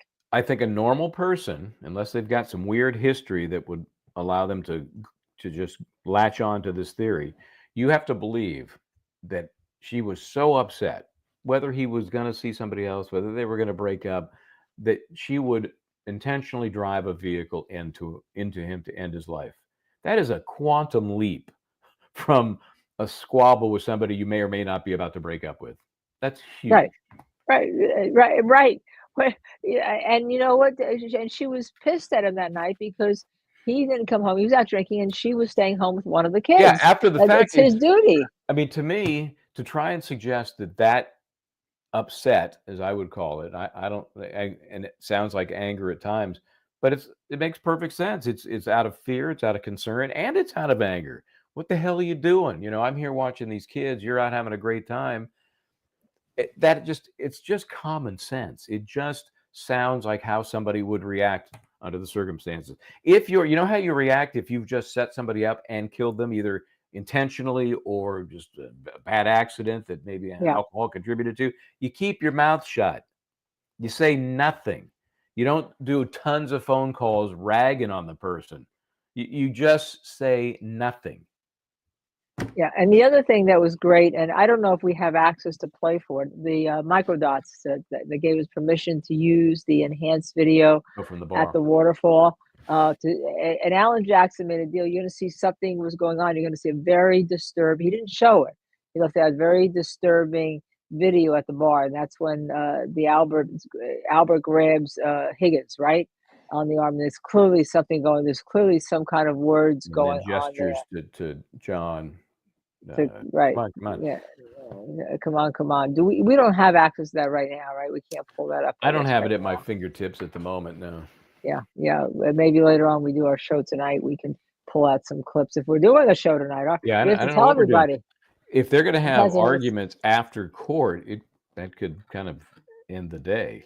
That could end the day, right? And be back tomorrow, because that's what they're talking about. He's talking about, and you know, and I know that these arguments with Brennan, and if the judge said this is going to take a long time, she'll do it after the court ends today. It's going to take a long time, okay? And unless he's involved, apparently, because he's the one who asked for the sidebar to be heard on one of the issues. Right. And I think that's when the judge after said this, I have to do this after court. It's going to take a while, because she was just going to. It was almost like she was going to grant the motion, no ARCA. It's what Mr. Brennan wants. That's what Mr. Brennan gets. Right now, what are the things did you, because you were listening, and sometimes when you're listening, you see things or you hear things that are even better than when you're watching it. When I'm watching it, sometimes when you're watching facial mannerisms, all, but sometimes when you're listening to it, what was the main thing? If you had to pick one good thing that stood out in Brennan's opening, what was it? Yeah, with Brennan, I really think his reliance on the battery temperatures and what I believe is an attempt to paint a new timeline. To me, that was the key, because they know they got a horrible timeline with what they have in the past. I don't know how they get past, Jen McCabe, 1245. I don't know how they get past that. They've done everything they can to support it, and now seeing that it doesn't square with some of the other details that we got from phones and from Wi-Fi, I don't know how they get past that. I just don't. But I think this is a little bit of a distraction to kind of redirect the jury into something else that's a little techie based. Let's see if there's anything else. I do like the reference by Alan Jackson to the phones. Not just that they were destroyed and they were disappeared, but the butt dials, and he just makes vague reference to some of those things, but it's just enough to make you think, wonder what that's all about. And I think that's part of what an opening statement's supposed to do, is make you, kind of signpost for things to come, so that when it does come, oh yeah, he mentioned that in opening, so let's see what this is about. I think you did a great job with that. Yeah. Micah points out, I want to mention this because I'm looking at your tweet. This is, I don't know if you all can see this. This is from Karen Reed is innocent. That's the thing.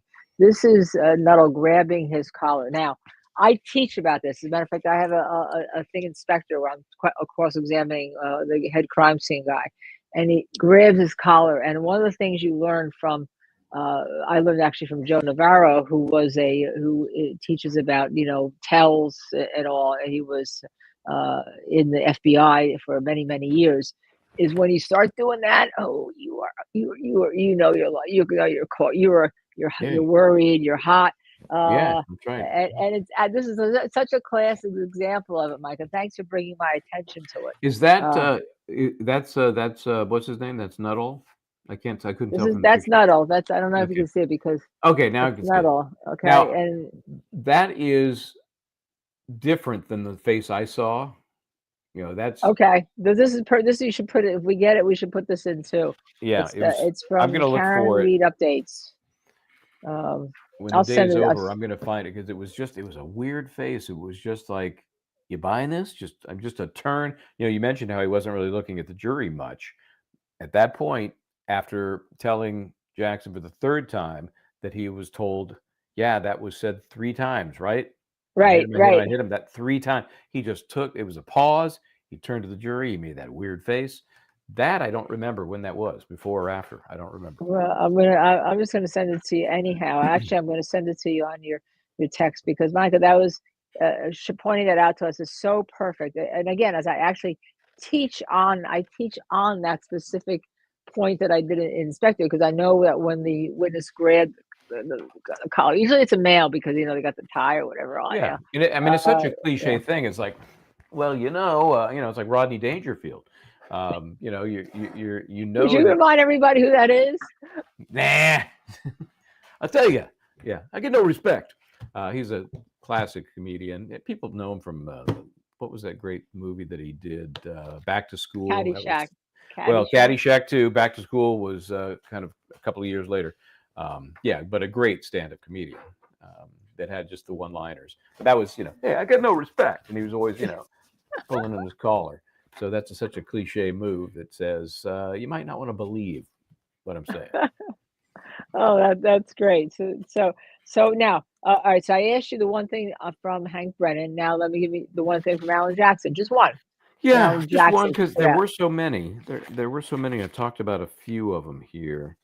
Let's see if one of them really jumps out. Oh, I do like the one thing, and we talked about this when we were reviewing yesterday the openings from Lally and Yannetti. One thing I criticized Lally for doing was getting into way too much detail about all this cast of characters that I thought it was more important to focus on numbers, and that's what Alan Jackson did when he's talking about everybody at that house that didn't see a body on the lawn, that didn't see John O'Keefe come in the house, almost too orchestrated. But he didn't get into depth about who each person was. It was just the numbers. The impression was the numbers, how many people. So I like that. Now, give me the worst thing that each of them did on both Okay. sides. Well, Let's boy, start with Alan. Can you start with Alan Jackson? yeah, Since you're there? I'll start with Alan. Let me see. I don't normally I'm write trying to down be that fair was because horrible. No, that's reasonable. when we when we look at this stuff, even when we go back to our rooms at night after a trial, and you say, "Well, what did I do that was terrible? What mistake did I make?" Right? Let's see. One thing I would have done, and this is not a criticism per se, I think it's an enhancement. At the end, he said he did the not guilty, not guilty, not guilty. I think I would have reinforced what he said right out of the box, which is that there was no collision, right? So Right. I would have reinforced it there. I would have said there was no collision, not guilty. There was no collision, not guilty. No collision, not guilty. But just to enhance the two concepts, right? Right. But yeah, I can't think of any glaring thing that I would have done differently, really. I mean, Okay. So not like something was like, oh my God, that's going to come back to haunt him. Remember, we Right. always tell people, go back and look at the openings as you get near the end of a trial and see did somebody overpromise? Did they hedge? I can't think of anything that he painted himself into a corner on. No. Now I'm going to ask you on obviously the prosecution because the fans are on, so we probably don't have much time. Yeah, the fans have come on and off. I don't know, it's off. like they can't figure themselves out. What was the worst thing that you thought the Oh prosecution? gosh, let's see. To be fair, I you really can all think discuss this among ourselves and let us know what you think. I think it was that false start that I mentioned, where he starts with this colorful language about, it's a dark and stormy night, or whatever language he used to that extent. And the phone rings at the ambulance, and the guy Nuttall's there, and he's got everything perfectly packed, and it's It's like, what is he talking about? I just thought maybe he started down that road and then made a turn and said, this is way too flowery. It just makes no sense. I think it was a weird way to start. A pristine ambulance. Right. Yeah, I mean, Yeah. everything packed just perfectly. And like, dude, So what? Yeah, exactly. That is not what you're looking for at the end of your statement. So what? So what? So what? So now we're going to go back into Nuttall if that fan ever stops. I mean, she obviously, there's something else that went on because this is went well beyond the 30 minutes Yes. that she said that she I'm was sure going to give them, well, right? Let's have another discussion. Yeah. Yeah, there's always another discussion. Let's see what about some of our court is on. Court is on. Well, yeah, the fan is on, but long crime is back. Okay, court is on. Maybe we'll be getting to it soon into our feed. Yeah, we have a handle on this. Remember, we have to take it off another feed that's streaming.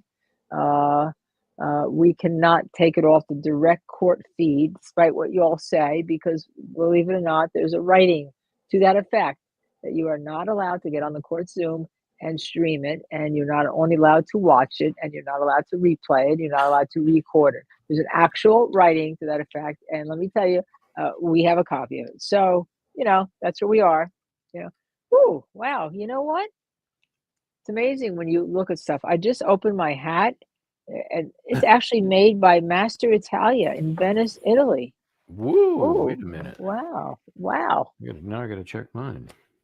Yeah, Master Italia, Venice, Italy. I told you these were really good because Yes, here Dave. you go. Yes, please. I guess my sales of love being Italian. That's it. I'm done.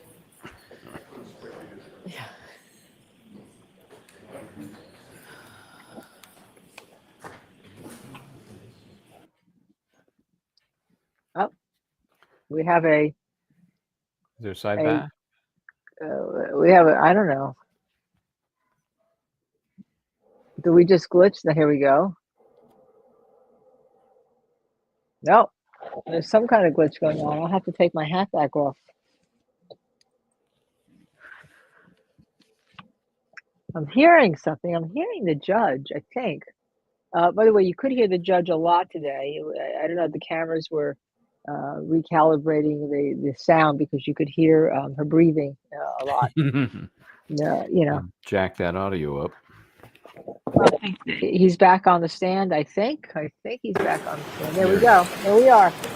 May I go back to Yes, it. please. Firefighter Nuttall, over the lunch hour, did you discuss anything that we had discussed this morning or earlier in the session with anybody about your testimony? No, sir. Okay. You did mention earlier today the EMTs that were with you that responded to the scene. You mentioned, I think you said Tony Anthony Flamati, Yes, correct? Yes, sir. You mentioned Kelly, and I want to say Matt Kelly. Matt Kelly? Yep. Yourself? Correct. And of the three of you, two of the three of you were and are paramedics, firefighter Flamati and yourself, correct? Correct. Do you know the name Katie McLaughlin? I do. Who is Katie McLaughlin? She is a firefighter paramedic for the town of Canton. Was she also on the call? She was. You didn't mention her this morning. It did not come up. She responded on the initial dispatch on engine 3. You were asked who responded with you, correct? Yes, sir. By Mr. Brennan? Yes, sir. And you mentioned yourself, you mentioned Tony Flamati, and you mentioned Matt Kelly. Yes, myself, firefighter Flamati and firefighter Kelly responded in ambulance 1 together. Okay. And how did firefighter McLaughlin respond? So she was assigned to engine 3 that night. She was with Lieutenant Woodbury and firefighter paramedic Frank Walsh. Is she also, in addition to Walsh being, it's Frank Walsh? Yes, sir. In addition to firefighter Walsh being a paramedic, Katie McLaughlin was also a paramedic? Correct. Okay. So she responded to the scene at the same time as you, generally, but in a different ambulance? In a fire truck, in a piece of fire apparatus. She was in engine 3. Got it, engine 3, okay. And she was with you, generally, when I say with you, at the scene during the entire time that you're describing the events that you described with Mr. Brennan on direct examination? For the most part. Okay.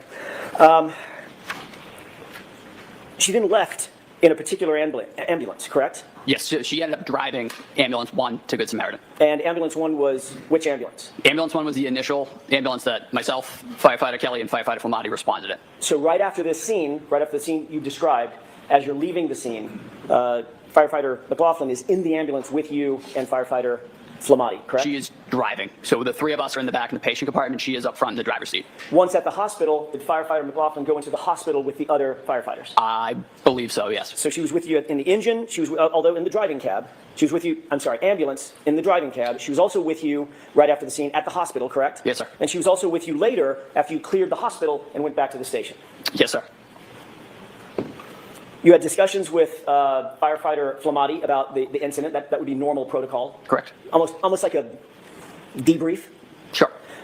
You had the same types of discussions with firefighter Kelly, Matt Kelly. Yes, sir. I'm guessing that you probably had the same sorts of discussions with firefighter Walsh. I actually don't know if I saw firefighter Walsh when we got back. The weather was right at shift change, and the weather getting back was also getting worse, so I honestly couldn't speak to that. And you also had conversations with firefighter McLaughlin after you cleared the hospital and got back to the station as well. She was part of the debrief, yes, sir. Okay. And all of you discussed what you did, saw, and heard, generally speaking, while at the scene, correct? Those are more in terms of getting equipment wrangled, really kind of how they go. What did we use? What do we need? What are we going to have to restock when we get back? Right. But there also was obviously discussions about what had just happened. I mean, you were dealing with a dead or dying police officer on a lawn, on a snow-covered lawn in a cold environment. I honestly couldn't speak to that, sir. I honestly don't remember. It's because you don't remember, correct? Well, like I said, it's mostly, those debriefs are usually, they're very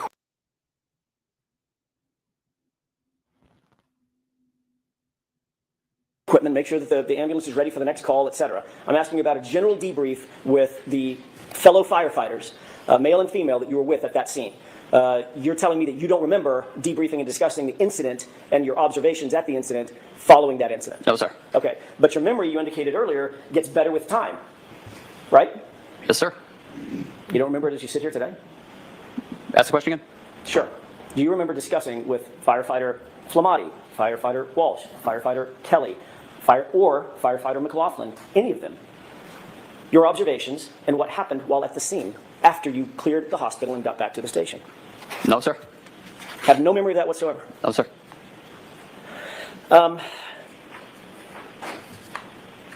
When we left off before lunch, I was asking you about a hematoma and a laceration over the right eye of Mr. O'Keefe. Do you recall that? Yes, sir. I asked you, is being punched in the face, can that lead to a small laceration like you saw and a hematoma like you saw? Objection. I'm going to allow it. Can you answer that question? I couldn't speak to how that injury occurred. Is it consistent? Are those injuries, just those injuries, are those consistent with being punched in the face? Those injuries could be sustained from numerous ways. And yes, it could be from that. It could be from others as well. Okay, so that's what I'm asking. It could be. In other words, it's consistent Yes, with sir. being punched in the face, correct? Correct. Thank you.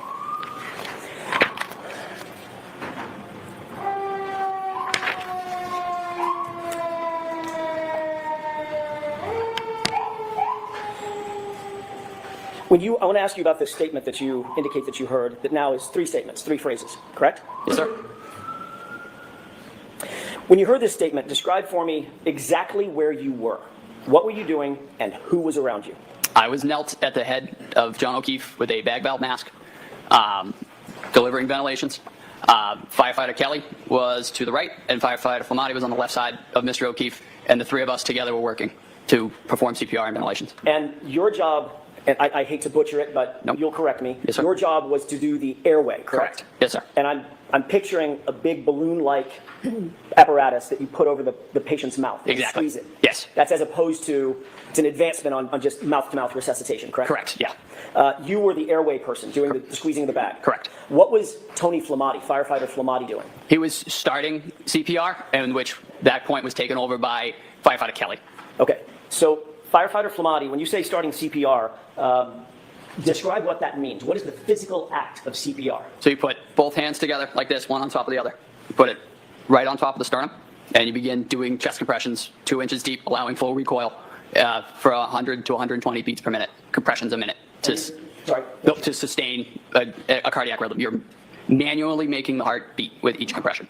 Which means that is a rhythmic pumping motion, correct? Yes, sir. So if you see someone doing CPR, you're probably going to see their shoulders moving up and down and moving rhythmically, correct? Correct. Do you remember what firefighter Flamati was wearing? You had just come off of actually you were just coming onto a shift, so you didn't have all your foul weather gear officially, correct? I had my puppy jacket. Okay. I had my Canton Fire jacket. Got it. Firefighter Flamati, on the other hand, had a bright yellow jacket. Correct. Sort of reflective and a safety jacket. Yes, sir. And he was kneeling to your left at the time doing, have I got that right? Yeah, no, yep, you got that right. Okay, he's kneeling to your left at the time doing chest compressions. That's when you indicate that Miss Reed walked over and made the statement. Correct. And Kelly was there as well? Yes, sir. Kneeling right beside all three of you as Firefighter Flamati was giving the chest compressions, correct? Yes, sir. Okay. You indicated that the statement was in response to a question that you asked of my client, do you know him? Yes, sir. Is that right? Correct. And she responded to you with the phrase that you've used, I hit him. I hit him, I hit him, I hit him. Right. So it's absolutely clear in your mind when that statement was made. You were knelt down over Mr. O'Keefe. Firefighter Flamati was doing the CPR, and Kelly was with the both of you when you posed that question. Yes, sir. It's a very detailed memory. Yes, sir. You indicated, Mr. Brennan, that sticks out in your mind. Is that right? It does. But that's not at all what you told Trooper Proctor on February 8th, just 10 days after this incident, is it? I don't recall what I told Trooper Proctor. I thought your memory got better with time. I don't recall that meeting. Okay. I recall meeting with him, but I don't recall the extent of what was discussed. You literally don't in that meeting in that formal interview with the lead detective on this case. We discussed the case, but I don't, and in his words, I'm not sure what he put down. What you said to Trooper Proctor on February 8th, 10 days after this, was you overheard Miss Reed say, I hit him one time to another female that she was talking to. Correct? Objection. No, I'll allow it. Did you say that? I have no memory of this, Your Honor. Okay, next question. Did you say that her statement was an answer to a question posed by the female or a discussion with the female? Break that down for me, sir. Sure. Did you tell Trooper Proctor on February 8th that what you heard was Karen Reed speaking to a female, not answering a question that you posed? Again, I don't recall that specific question. Did you tell Trooper Proctor on February 8th, while you were rendering aid, and at the time you heard the statement, Miss Reed was actually praying over John, your words, praying over John? I don't recall ever saying that.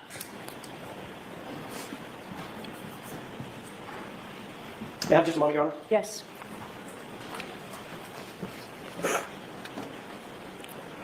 There's this memory that is good over time is not so good. It's very selective.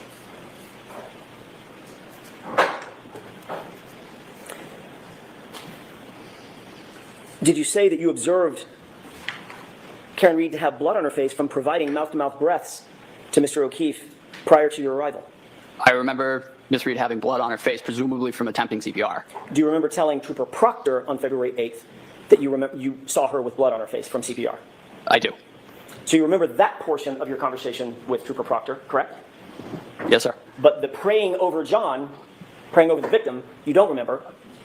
I don't remember ever saying that, ever. And the statement, I hit him to another female, you also don't remember that. No, sir. Would it refresh your recollection if you were to look at a report Yes, sir. authored by Trooper Proctor? May I? Yes.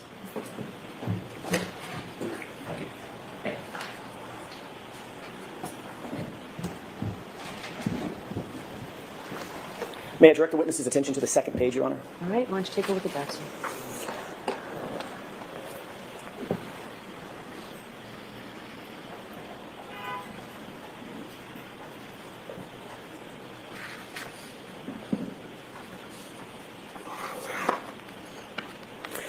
May I approach, Your Honor? Yes. Sir, did you have an opportunity to glance at the report that you were just shown? Yes, sir. Does that refresh your recollection about your conversation with Trooper Proctor that he put in a report? It does not, sir. So as you sit here, you have no memory of what you just read in this report from Trooper Proctor, the lead investigator on the case? I have no recollection of ever saying that anybody prayed over anybody ever in this case. You did see it in his report, though. Sustained. You've admitted under oath that your memory of the events at that time, from that time frame, January, February 2022, is faulty, correct? No, sir. In your April 2024, it's April 30th, 2024 testimony from last year, you were asked whether or not your memory was a little faulty, and your answer was absolutely, correct? Could I have a page and number, Where is please? that, Mr. Jackson? Volume 8, page 151, lines 14 through 16. Can you be blind again? Lines 14 through 16. I'll just allow counsel to pick that up.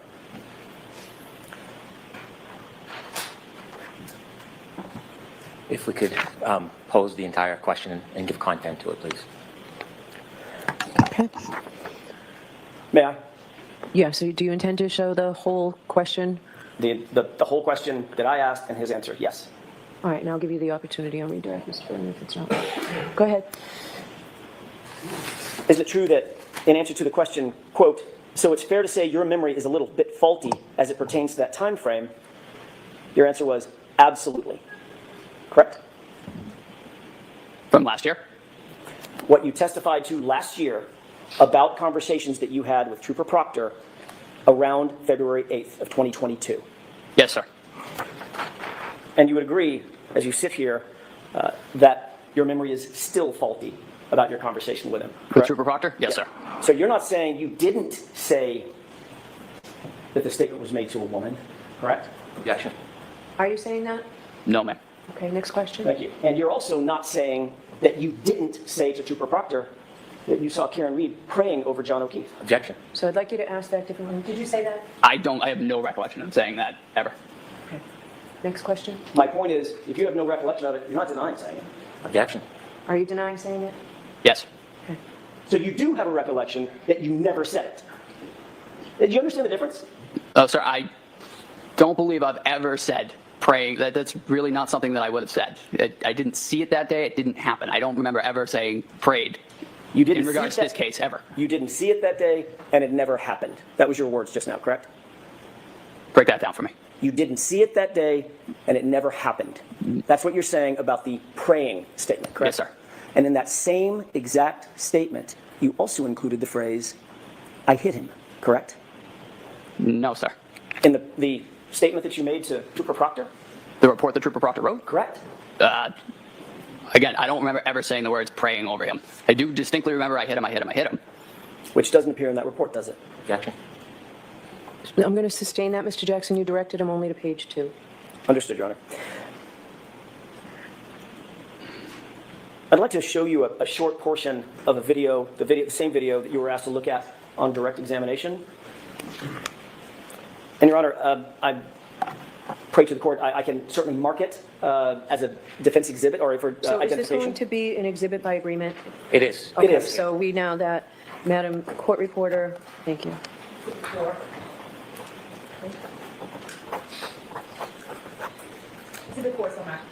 Thank you, Your Honor.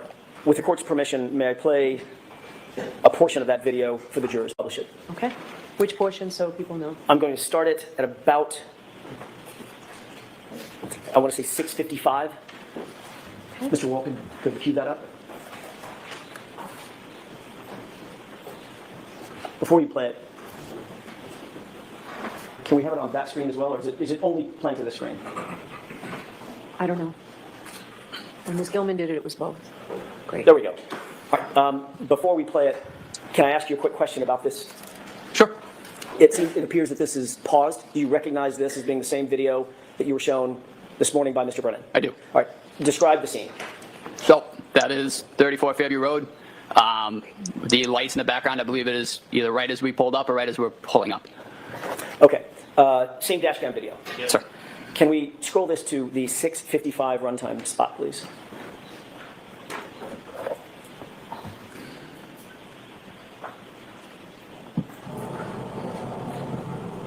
Pause it. Okay. Do you see the individual on the left? Far, far, far left. Yeah, the jacket? Correct. Yes, sir. Who's that? I believe that's firefighter Flamati. You previously indicated the firefighter Flamati was on his knees providing CPR at the same time you were knelt down providing the airway. This isn't when it was That's stated. not my question. Is that what you said? Can you repeat the question, please? Sure. You indicated earlier when you heard this statement by my client, you were very detailed. Firefighter Flamati was knelt down providing chest compressions at the same time you were knelt down providing airway support for Mr. O'Keefe, correct? I had also said that at some point, That's a firefighter yes or no Flamati question. had Objection. So I'm going to let the witness answer the question. Had transferred CPR to firefighter Kelly. Firefighter Kelly did take over compressions at one point. Okay, that's not my question. Okay. My question's an easy one. Did you say that when Miss Reed walked over to you and you had this dialogue with her, she made that statement, that firefighter Flamati was on his knees providing chest compressions at the same time you were knelt down providing airway support? Yes, sir. Okay. Firefighter Flamati, your testimony, appears to be standing up right there, correct? Yes, sir. Let's play the video forward for just a second. Stop it. What did you see firefighter Flamati do just now? I believe he just knelt down. Okay. So at this point, he's kneeling for the first time, correct? Yes, sir. And he's about to provide chest compressions as your memory serves, correct? Yes, sir. All right. Let's go ahead and play it forward. Pause. Did you see my client in that photo? in that clip? No, sir. You didn't see her? Oh, no, I did see her, yeah. I don't see her on right now. Right. She just walked off frame, correct? Sir. Let's go ahead and play it forward.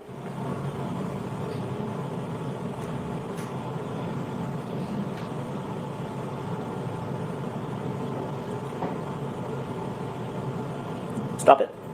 You see my client walk back into the frame? Yes, sir. At this point, you were watching firefighter Flamati. He appears to be now providing CPR, correct? Yes, sir. Okay. And my client is nowhere near you, correct? At least for this clip. No, sir. Okay. Correct. And the clip that I just played before, the few seconds that I played before, nowhere near you, correct? Correct. Is that right? Yes, sir. Let's go ahead and play forward.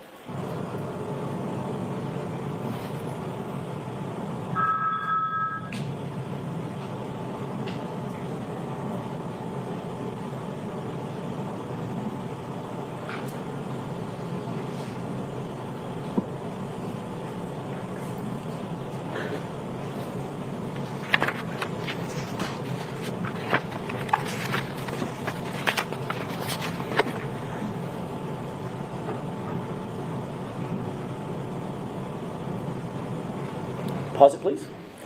What do you see happening on the screen from screen right to screen left at this juncture? We're bringing in the stretcher. Okay, go ahead and play it.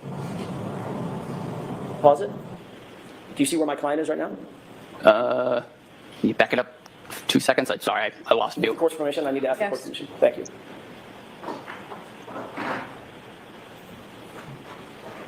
Okay, let's go ahead and play it. Pause. Did you see my client? Yes, sir. Where is she in the frame? Behind that other individual. Behind the SUV? I believe she's in front of the SUV and behind the other individual. Okay. I'm at the SUV, that's the white SUV that's in Yes, sir.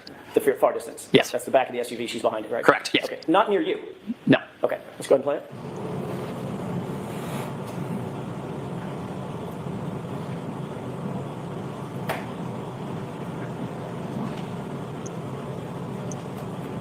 Go ahead and pause it. Do you see what firefighter Flamati is? Entire clip. Chest compressions? Okay. Let's go ahead and play it.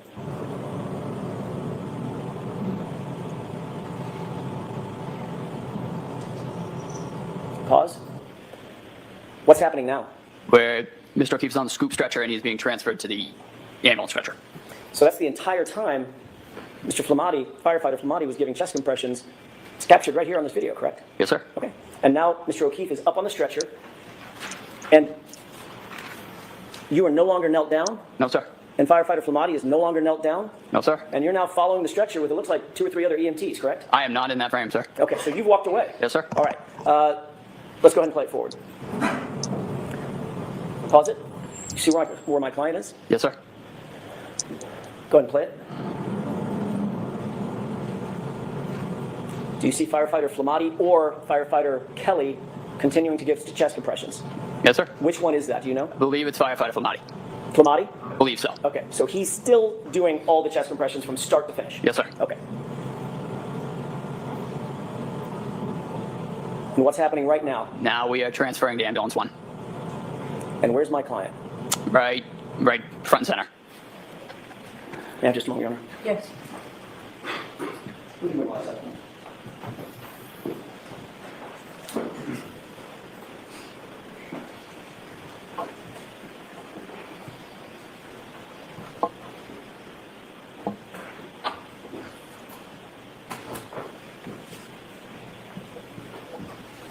If I may have just a second.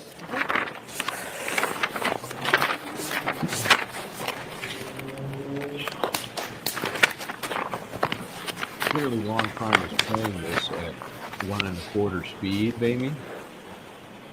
With regard, just a couple of more questions with court's permission. Okay. I'm going to change gears. With regard to what you talked about on direct examination, the hypothermic conditions, you're not a medical doctor, correct? No, sir. You don't diagnose patients? Sir. You're not diagnosing that John O'Keefe suffered from hypothermia that night? No, sir. Thank you. That's all I have. Okay, any follow-ups, Brian? Please.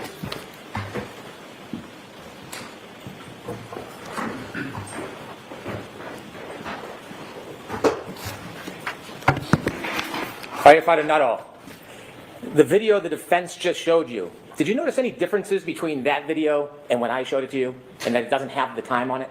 Yes, those were two different time frames on that video. And when we spoke about when the defendant said to you, I hit him, that wasn't shown to you in that video just now, was it? No, it was not. So if we go back, will you be able to explain where you came from and firefighter Flamati came from and when you first went over to John O'Keefe? Sure. With the court's permission, Ms. Gilman, if you could start that video, I think it is 6:11, please. Now stop it there. Do you see that this exhibit has timestamp on the top? Yes, sir. Okay. Please continue.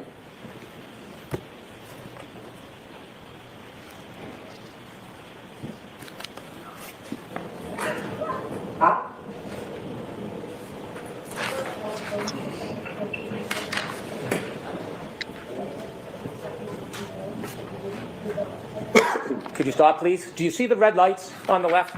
Yes, sir. Is that when you believe that you first arrived? Yes, sir. And that note says 6:11:05. Could you continue, please, Ms. Gilman?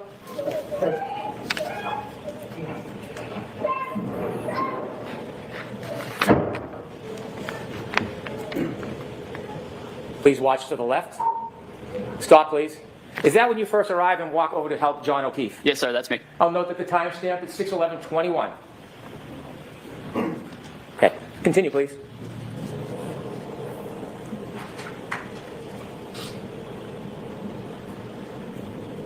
Stop, please. Did you see firefighter Flamati come after you? Yes, sir. Was any of this shown to you during those questions? No, sir. No. Continue, please.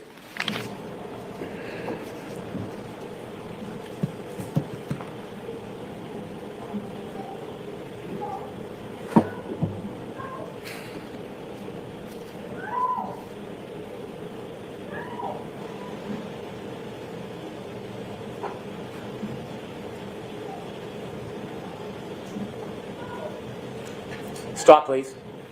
Okay. Do you see the defendant in that screen? Yes, sir. Do you see her moving from right to left towards you? Sustained as to the form. Okay. What direction do you see her running in that screen from right to left? She's running towards where the three of us are grouped. Okay. Please continue.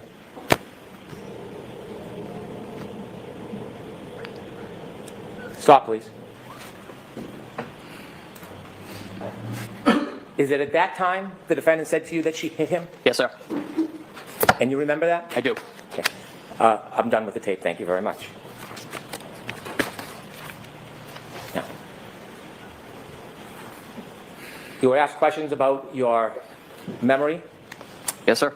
Okay. When you were asked the questions about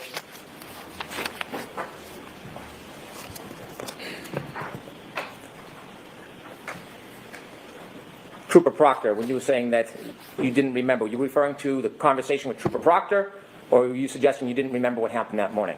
I don't remember the interview with Trooper Proctor. I remember it happened. I don't remember the substance of what was discussed entirely. I remember we discussed that morning, but Do you know if that conversation was recorded or just a conversation between you and the trooper? I do not know if it was recorded. You asked questions. I want to ask you about questions on Mr. O'Keefe, and you mentioned that there was some type of blood clotting on the back of his head? Yes, sir. Okay. You noticed there were abrasions on his right arm? Yes, sir. You noticed there was a hematoma on the right side of his head? Yes, sir. Did you see any bruising on his right knee? Don't recall, sir. Did it stand out to you that all of his injuries, all of them that you saw other than the cut on the back of the head, that they were all on his right side? Yes, sir. Did you notice any hematomas on his left side? I did not. Did you notice any scratches or abrasions on his left side? I did not. Did you notice any marks that would be consistent with an altercation on the left side of his body? I did not. You were asked about the cause, and you said that you don't know the cause. You weren't there, were you? No, sir. You asked if it was consistent with being punched, and you said it could be. Yes, sir. Could it be consistent with being clipped by a car? Objection. Sustained as to the form. You were asked questions about clothing, Yes, sir. and you had at one point said you thought that Mr. O'Keefe was wearing a winter jacket. Do you have any memory that when you first got there, or when you first got there, do you have any memory whether there were any towels wrapped around Mr. O'Keefe's head? I remember there was a white cloth of some sort on the scene. Okay. And when you were asked about your memory regarding the clothing, was the clothing of what was utmost importance to you at that time? No, sir. And why is that? I was, again, focused on Mr. O'Keefe's airway and ventilation. Okay. And when you were asked about the clothing, do you remember if you added anything else about your certainty or uncertainty about clothing when you previously gave a statement or testimony? I believe when I testified last year, I did note I had no part in removing any articles of clothing or anything like that. That was not my job in the back of the truck. Do you remember any recognition of the fact whether you were certain or not about clothing? Repeat the question, sir. I'm sorry. Well, is there anything that would refresh your memory about what you had said about clothing? Good. Ask a different question first. You had mentioned that you had some difficulty about clothing. Do you remember what you had previously said? I remember there was some difficulty of getting the individual's fingers through clothing just because they were so cold. They were difficult to manipulate. Just they really was not conducive to getting clothing off easily. Okay. You met with me 3 times? Yes, sir. I had not met you before any of your prior testimonies, had I? No, sir. Do you remember meeting with me and discussing this case with me? I do. Do you remember me asking you to tell me what you remember? I do. Do you remember what I told you about testimony when you come into court? Yes, sir. What would I tell you? I remember we discussed that just tell the truth.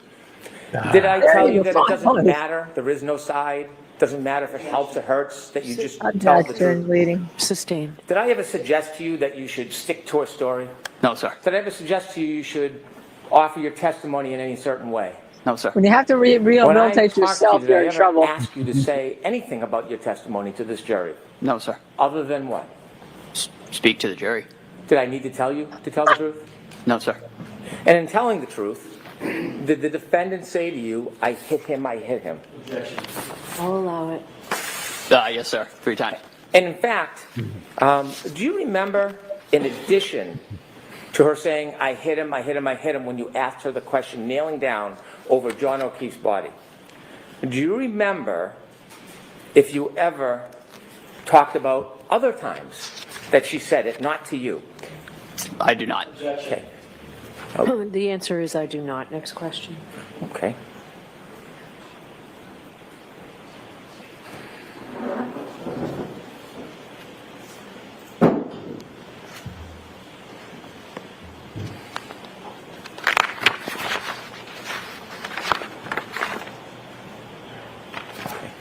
Do you remember testifying previously in this case? Yes, sir. Okay.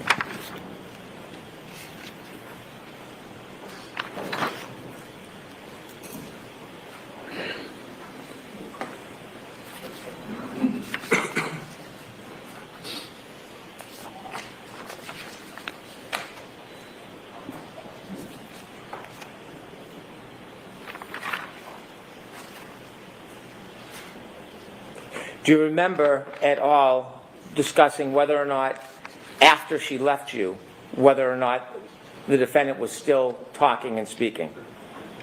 I'm sorry, sir. Repeat the question. Do you remember, after the defendant left you and made that statement to you, do you remember talking, did you hear her speak to other people after you? I heard her having conversations in the background, but that was not my focus at that time. Okay. And during those conversations in the background, did you hear her talk about that same issue again? I believe she said it several times, but the 3 times she said it to me were what stuck out to me. Okay. And when she said it to other people, it wasn't directly to you? No, sir. So watch the form of the question, Mr. Brennan. And when she said it to, Stating the objection. when she said it to other people, do you know who she said it to? I do not. I'll allow it. So the answer is I do not. I'm sorry. Do you remember? But it when she said presumes that other you said it to times other who she said people. it to? See, this was sleazy. I'm going to Sleazy, counsel at sleazy. sidebar for this. Here we go. This is sleazy because now he's getting to say, well, when she said it to other people, he didn't testify about saying it to other people early on. And now what Hank Brennan is trying to do is say, well, reinforce it. I think this is He's trying very, to very sleazy. bolster with zero evidence that it ever happened.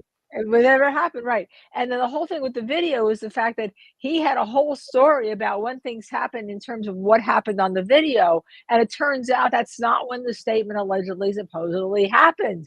And so, you know, he's clearly making it up as he goes along. But Yeah, but the Jackson way did miss something though. Brennan distinguishes it by saying, well, the video you were just shown by Mr. Jackson, that wasn't the time period when you said, she said those 3 times, I hit him, and him. It wasn't there, right? It was a different part of the video. But Jackson walked through it and matched his movements. This is when resuscitation was taking place. This is when Miss McLaughlin was doing this. This is when the other guy was doing that. So he matched all those actions. And Brennan makes more just like a bold statement that no, that wasn't the right part of the video. It was a different part of the video. Right. And but I thought Jackson did miss something because Jackson was asking about the report, refreshing his recollection about. There's nowhere in the report that that says I hit him. His report, Proctor's report, and there was an objection, and the judge said you only showed him one part of the page, Mr. Jackson. She was telling him to show him the whole report, and he asked the question, and he didn't do it. He did miss. He did miss that. That was a big opening that he could go through, you know. But this is sleazy. This is really sleazy. Well, we should have to other people. Now we're getting into a whole new area, trying to bolster his testimony. I think it's sleazy. They know how important that is for the jury to believe. Yeah, that's why he's opening up with it with this guy. And you want to plant the American flag on the hill with this guy. That's what you're doing. Mm-hmm. Come on. You got what you got. Yeah, no, sometimes you can create what you got. He's creating it, in my opinion. I mean, come on. I just think this is just, he's giving him whatever he wants to say. Well, I don't remember that. I have the best memory in the world. I remember things. I have terrific memory. I don't remember. Oh, but I remember what you want me to remember. It's selective. It's selective, and I think here this has to be I think this really should be a charge to the jury that there's been no evidence that Karen Reed said additionally. He testified to one thing, and I really think here we go. Okay.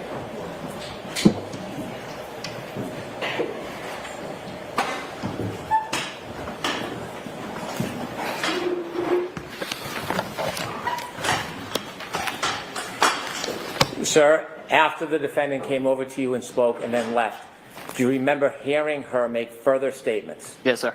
And do you remember her making further statements similar? I do. To the statement to you? Yes, sir. Could you share with the jury what you remember her saying, not to you? So now the judge has allowed him to do this. I remember hearing I hit him several other times, again, not directed to me, just kind of off in the background. I'd like to reiterate, we were really focused on the patient at that point. We were trying to provide care. Thank you, sir. Is that in your report? I don't know whether it's allowed.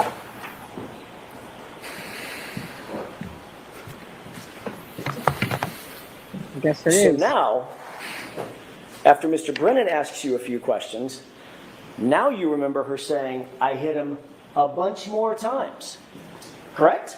I remember hearing it in the background several other times. Really? Yes, sir. Never mentioned that on direct examination, did you? I don't remember being asked about it, sir. I remember saying what was asked to me. You were asked, did you ever hear the defendant, Ms. Reed, say anything about I hit him? And your answer was, she said to me, in answer to my question, I hit him, I hit him, I hit him 3 times, and that's it. To me. You didn't clarify that, oh my gosh, she's running around like a chicken with her head cut off, screaming I hit him to everybody else under the sun. It was, again, it was behind me in the background as I was providing patient care. Again, that was not my focus. Okay, so you didn't really hear her say anything in the background because you weren't focused on that, right? I remember hearing a generalized commotion in the background, but again, that was not our focus. So generalized commotion is very different than hearing her say, "I hit him," to other people.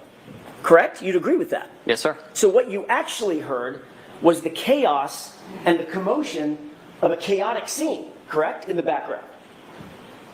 In the background. As you focused on your patient care, correct? Yes, sir. Okay, not specific words coming out of my client's mouth, correct? To the question that I posed, do you know him? You're right. We're off that question. Okay. That question, I got it. Yes, sir. Triple I hitters. Correct. But with regard to what Mr. Brennan just asked you, the generalized commotion, to use your phrase, in the background, you didn't hear any specific words coming out of my client's mouth, did you? I heard I hit him. But again, it was in the background and it was not my focus. Well, why didn't you say that on direct? That's kind of an important point. That's why you're here. Again, if it was neglected on my part, it was not intentional. Not intentional to neglect that part for the jurors on direct examination. No, sir. Certainly not intentional to neglect that part of your testimony on cross-examination. No, sir. But you decided to bring it up on on recross examination when Mr. Brennan is asking you questions again, correct? It was asked of me. Yes, And sir. it was after, of course, that your new statement that you've never testified to before, ever, is this generalized commotion included a bunch of items in the background, correct? Sir. And that comes after you saw the video that clearly shows that when you describe having heard this statement, my client was nowhere around you, correct? That segment of the video that you showed me, Yes. that was not the time frame in which she said that to me. Well, that was the time frame when Flamati was giving CPR, correct? He was doing CPR down prior to that as well. Really? Yes, sir. Well, you just testified that you saw him standing up in a big yellow jacket and then kneel down and start giving CPR. We just watched that video. Correct? But again, the clip of the video that you showed me, Right. that was not the segment in which he said that to me. Well, that's what He's you're saying mixing them. now, but what I'm asking is, you described a very distinctive scene, a very, very specific scene. Yes, sir. I remember it vividly. She said that I hit him frame when Flamati was down giving CPR, and you were kneeling down giving airway support, and he was doing rhythmic CPR chest compressions. Yes, sir. That's what happened. And then I showed you that very scene, didn't I? Yes, but you showed me that clip prior to that. I showed you the very scene that you described where Flamati gets down and starts chest compressions and never stops until the gurney is taken off the frame of the camera to the Isn't that what I showed you? That is, Sure. I don't know if I can do it again.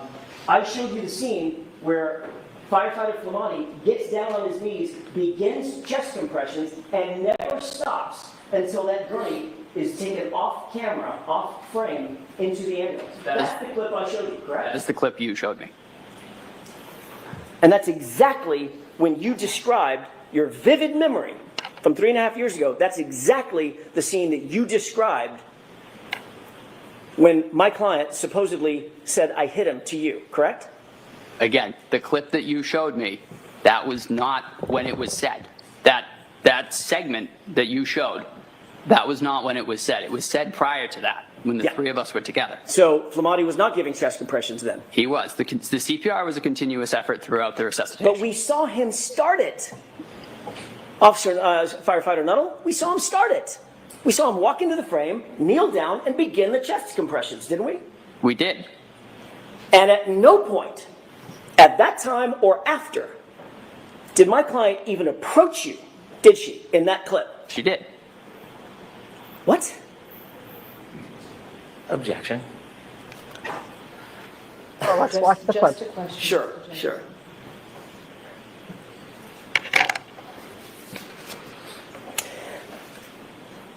Do you need to see that clip again? Yes, please. We're not going to show the video again. We've seen 2 videos. Which one is marked? That's not The, right. Commonwealth. That's not. With the timestamp in Right. the It's top? the exact same video. One has a timestamp, one doesn't.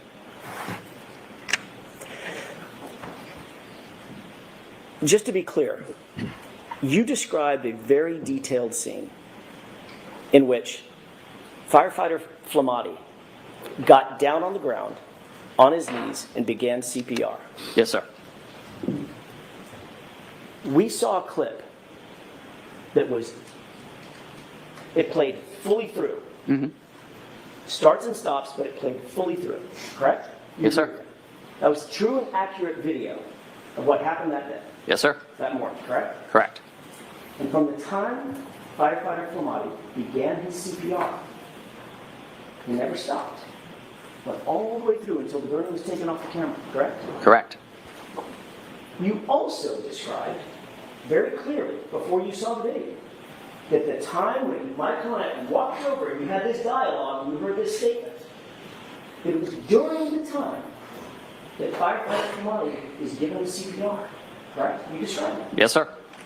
But when we actually see firefighter Flamati giving the CPR, as per your description, at no time did my client walk over and have a conversation with you, did she? In that video? She did in the video. That's why you got to show the video. In the portion that Mr. Brennan played you, was firefighter Flamati giving CPR at that point? As I said previously Was as well. he or was he not? Yes or no? Objection. I'm going to let the witness answer the question. Firefighters Kelly and Flamati were trading off CPR. Tony started doing CPR, and it was passed off at one point to Firefighter Kelly. Firefighter Kelly at that time was a BLS EMT. Firefighter Flamati was a paramedic. They're going to move towards Firefighter Kelly performing CPR because at that time his skill set was not as advanced as Firefighter Flamati's, as Tony's. But they did switch off. That is a routine cardiac arrest. We switch off compressions. But the video This guy is that Mr. so Brennan showed you sleazy. was earlier in time, a few seconds or a minute or two I'm sorry. earlier. Yes, sir. I call You'd you agree with that, sleazy. correct? You I are. would. And firefighter Flamati had not begun CPR, had he? I don't believe so. That's right, he hadn't. But that's the time that my client walked over your general area, correct? Correct. Before CPR was started, correct? CPR was started immediately, sir. He doesn't want to Can we answer the wrap this question. I don't know if we can, Judge. Give you a couple more minutes. Do you understand the confusion? Objection. Sustained. All right, a couple more questions on this.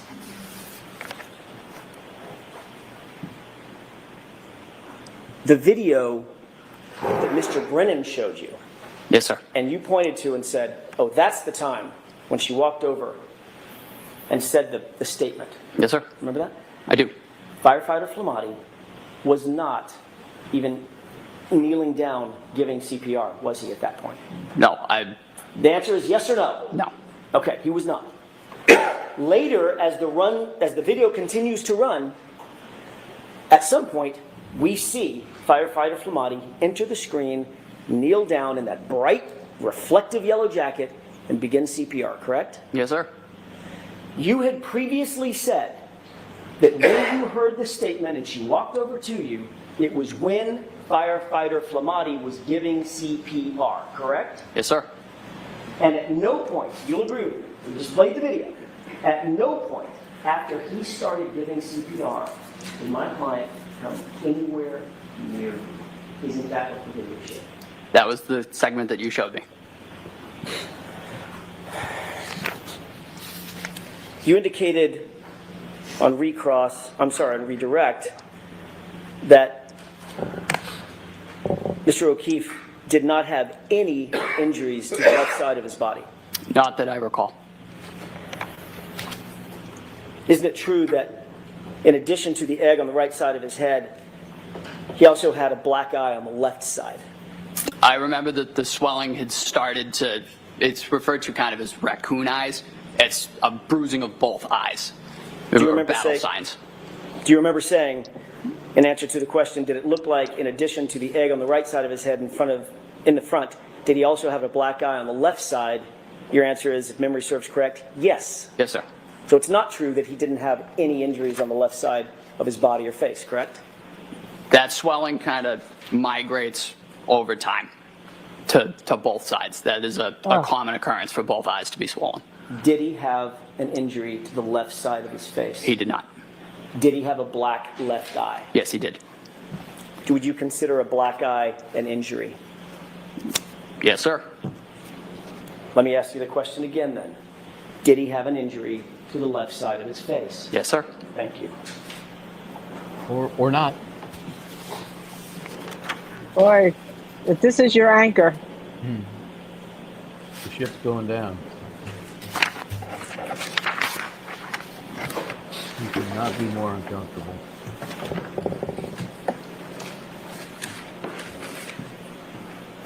Please make it stop.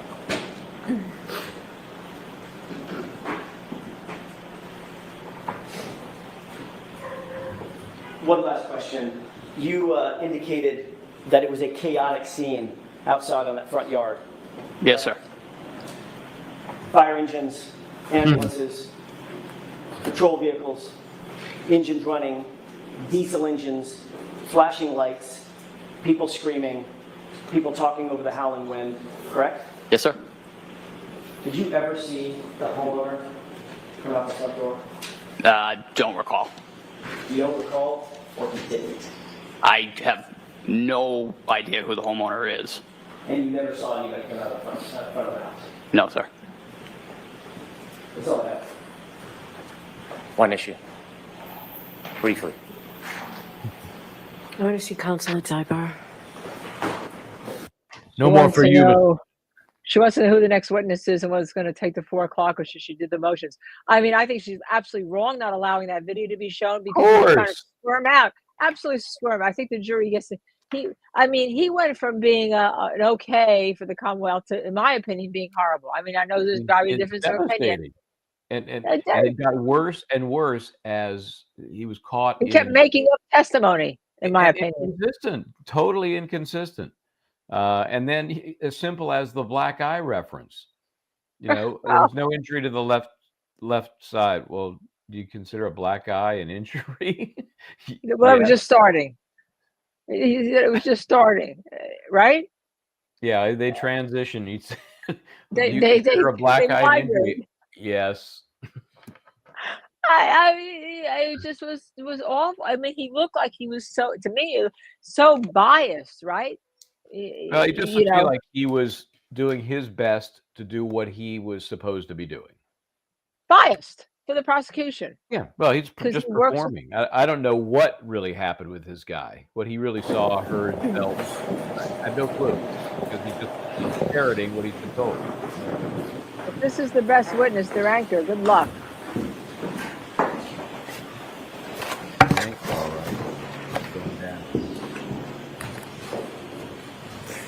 Sir, in Mr. Jackson's questions, he asked if you had ever said that you heard the defendant say, "I hit him,"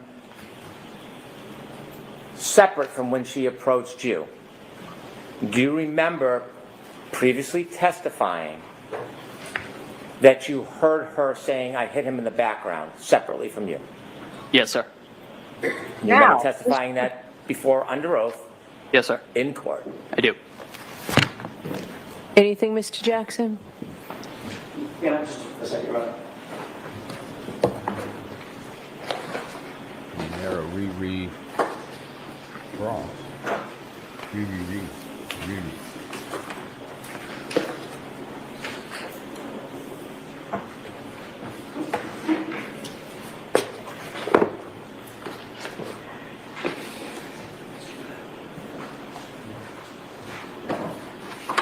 I'm sorry.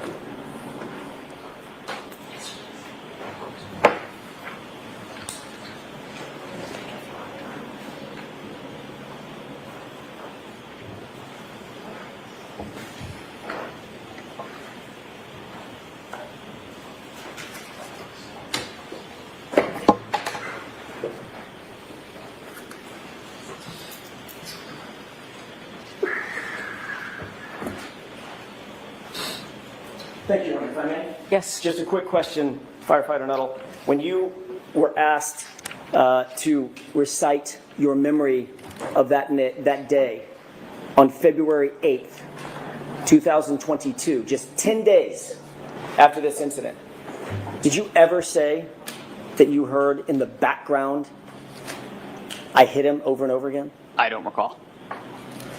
My memory is so When you good. testified at the grand jury, last question. When you testified at the grand jury, did you ever say that? I don't recall. But again, your memory is better now than it was then. Right? Yes, sir. All right. Firefighter Nuttall, you are all set. Thank you. All right, your next witness, Mr. Brennan. Thank you. The Commonwealth calls Kerry Roberts.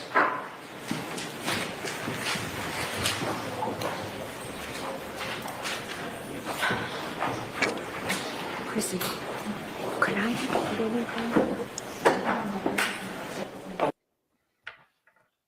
I'm sorry, Michael, but In the if stand, they I did think, have an exhibit I would like to introduce and Okay. play for the jury. Okay. oh, And this that is was clip an 2. exhibit. No objection from the defense? No, you don't. And you're marking Case is this going as to an take until exhibit? next year. Yes, Your Honor. Okay. If these witnesses are going to change their testimony. Do you have something for the court reporter to mark? We can put it on a zip drive. We can discuss collecting all the clips and putting them on the same zip drive, or we could use different zip drives, whatever the court's preference is. So we need something. So we need something physical. You can play it and then we'll mark it. Ms. Gilman, do you have a separate clip? Jim, is that right? Thank you. I can have this marked, Your Honor. Thank you. Goodbye. All right, Ms. Roberts, please. Okay, thank you. We'd like to play this first and then call Ms. Oh, Roberts. okay, I'm sorry. Thank you, Your Honor.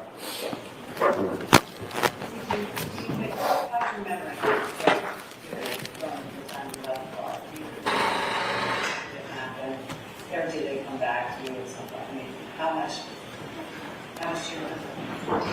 I remember it, but I question do I remember it because it's been relived so much. I mean, when I see the video of me driving from the waterfall, like what I just described, tapping the brakes when I crossed the intersection, Washington over Sherman Street, do I actually remember that I kind of slowly proceeded through that green light? No, I don't actually remember that. But I've seen the video so many times that you then question, did I remember on my own? Or was my memory jogged? But I also wondered, did I say, could I have hit him?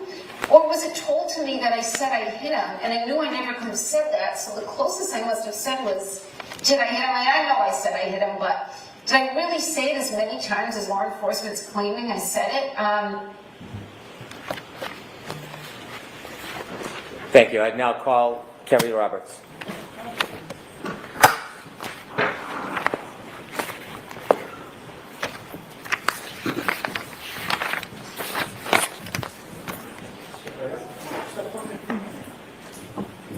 Stand and face the court. Raise your right hand. You solemnly swear the evidence given to the court and jury in the case now here to the truth, the whole truth, and nothing but the truth, so help you God. Yes. Thank you. You may take your seat.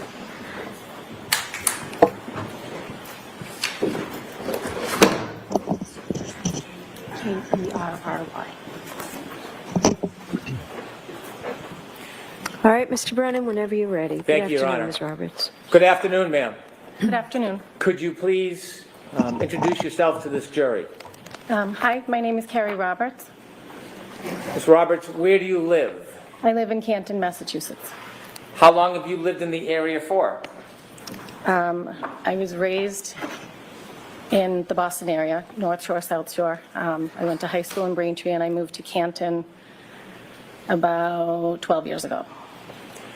Do you live alone? No, I live with my husband and 2 children. How old are your children presently, this day? My son is 13, my daughter's 15. Do you work? Yes, I do. Without identifying specifically where, can you share with us a little bit about what you do? I'm an executive assistant, and I've been with my company for 18 years. Ma'am, if you could just move the microphone just a tiny bit closer. Thank you very much. You have 2 children, you're Yes. married, Yes, and you live in the area. yes. I want you to tell us whether you know a person by the name of John O'Keefe. Yes, I do. Would you be willing to share with us when you first met Mr. O'Keefe? Well, I went to high school with John in Braintree. He played soccer, I played soccer, so we probably hung out in middle school, but we went to 2 different middle schools. And then I hung out with him more in high school. He was a year older than me. His sister was 2 years older than him in school, and his brother was younger, so at some point I was in high school with each of his siblings. Did you at some point become friendly with John O'Keefe? Yes. Could you tell us about that? When his sister Kristen passed away, and then her husband Steve passed away, they lived in my neighborhood. John took over for the children and moved into my neighborhood as well. When John took in the children, did you offer any assistance or any help to him? Yes, before John was even going to take over, he was going to potentially move in with his brother-in-law and the children to help out. And then when his brother-in-law passed away unexpectedly, John took over, and I jumped in because I was a friend from high school that he knew, and he had all kinds of people helping, but he sort of said, I'm going to lean on you for right now because I know you best. And I knew his parents and his siblings, and so I introduced him to my husband, and we jumped in. It was, preschool drop-offs, preschool pickups for my son and his son, and just from then until the time of his death, we were just friends, very close friends, and we hung out all the time. The children hung out all the time, and he was the emergency contact list at my children's school to call if something had happened. Were you close friends before he took over the care of the children? No, I wasn't very close friends with him then. Were you close with his family before he took over care of the children? No. Did your friendship with him develop after he took care of the children? Yes. You mentioned you have a son? Yes, I do. And is your son the same age as John's nephew? Yes.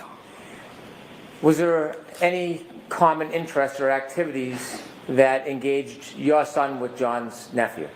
Well, they went to in-home daycare together. They went to preschool together. They went to pre-K together. Then they went to elementary school.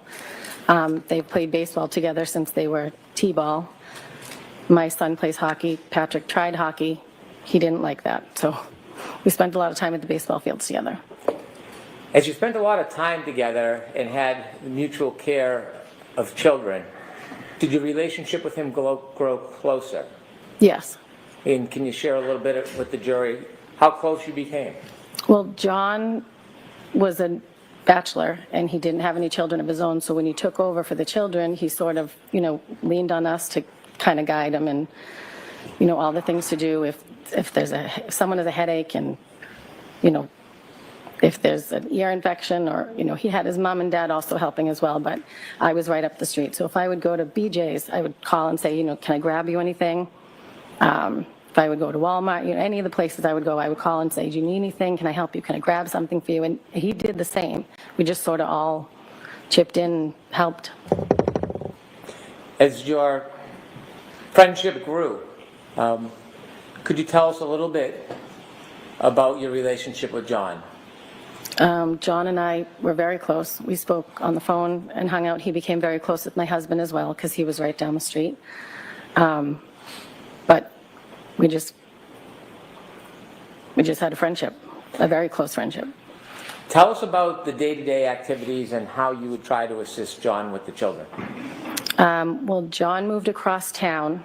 I don't remember when. I forget how many. Patrick, I think, was in 5th grade or 4th grade. And I would take him home with me on Wednesdays because John would be working. So it was more of a, if he was at my house and my daughter needed a ride the other side of town, he would take her with him. We were just very close friends. We did a lot together. We would do baseball tournaments together. We would have drinks together. We would, all the things friends do. As you grew closer to John and helped with the children, did you become closer with his family? Yes. And who specifically did you become closer with? Mrs. O'Keefe and Mr. O'Keefe, his parents, and Paul I would see from time to time, but not a lot. He doesn't live in Canton. But Mr. and Mrs. O'Keefe would be there all the time to help as well. And Mr. O'Keefe would take my son and Patrick, the nephew, out to Dunkin' Donuts all the time. Can you tell us a little more about the collective effort of other people, including his family, helping John raise these children?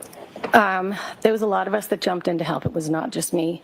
There was a lot of Kaylee's friends' parents that jumped in and helped for Kaylee, his niece, and Patrick. There was a lot of us that helped out with Patrick. All of the community all came together to help him because there was this guy that just lost his sister and brother-in-law, and he stepped in to take care of his two kids, and he didn't really know what he was doing at first, but he got the hang of it pretty quickly.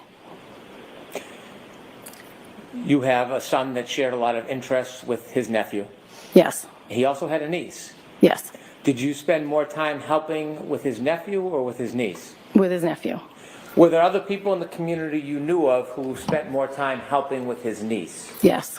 And who was that? Jen McCabe. Did you know Jen McCabe? I had met her once.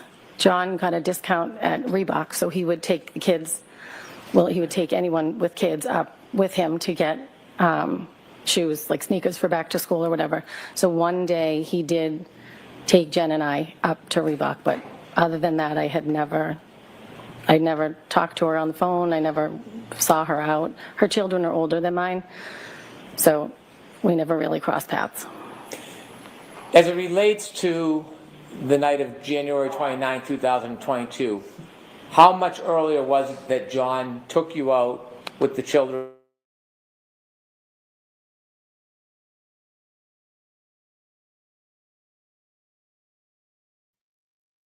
I don't know. I think we just lost a little bit of the feed here.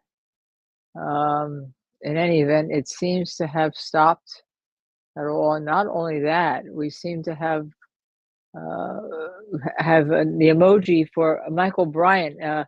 My emoji is Tubi the poodle, who's actually having conniption when he hears Hank Brennan's voice. For some reason, he starts barking, and I don't know why that may be. But it looks like, I think when the judge called them with the sidebar, they wanted to know who the next witness was and how long this was going to take. But I don't know if Kerry Roberts is going to take a long time. Last time, as someone points out, she wasn't cross-examined. Probably the same thing here. Probably it won't happen. So we'll see where that goes. But and then remember, they have to have time to deal with the motions that were filed, including this new ARCA motion, which I haven't had time to read because I'm with you. I've been dealing with you guys and been with you guys listening to the testimony and making notes as if I'm ready for cross-examination. I mean, you know, the one thing that when you're a lawyer and you want to cross-examine and you see some missed opportunities or not missed opportunities or whatever. But right now we don't seem to have a feed here at all.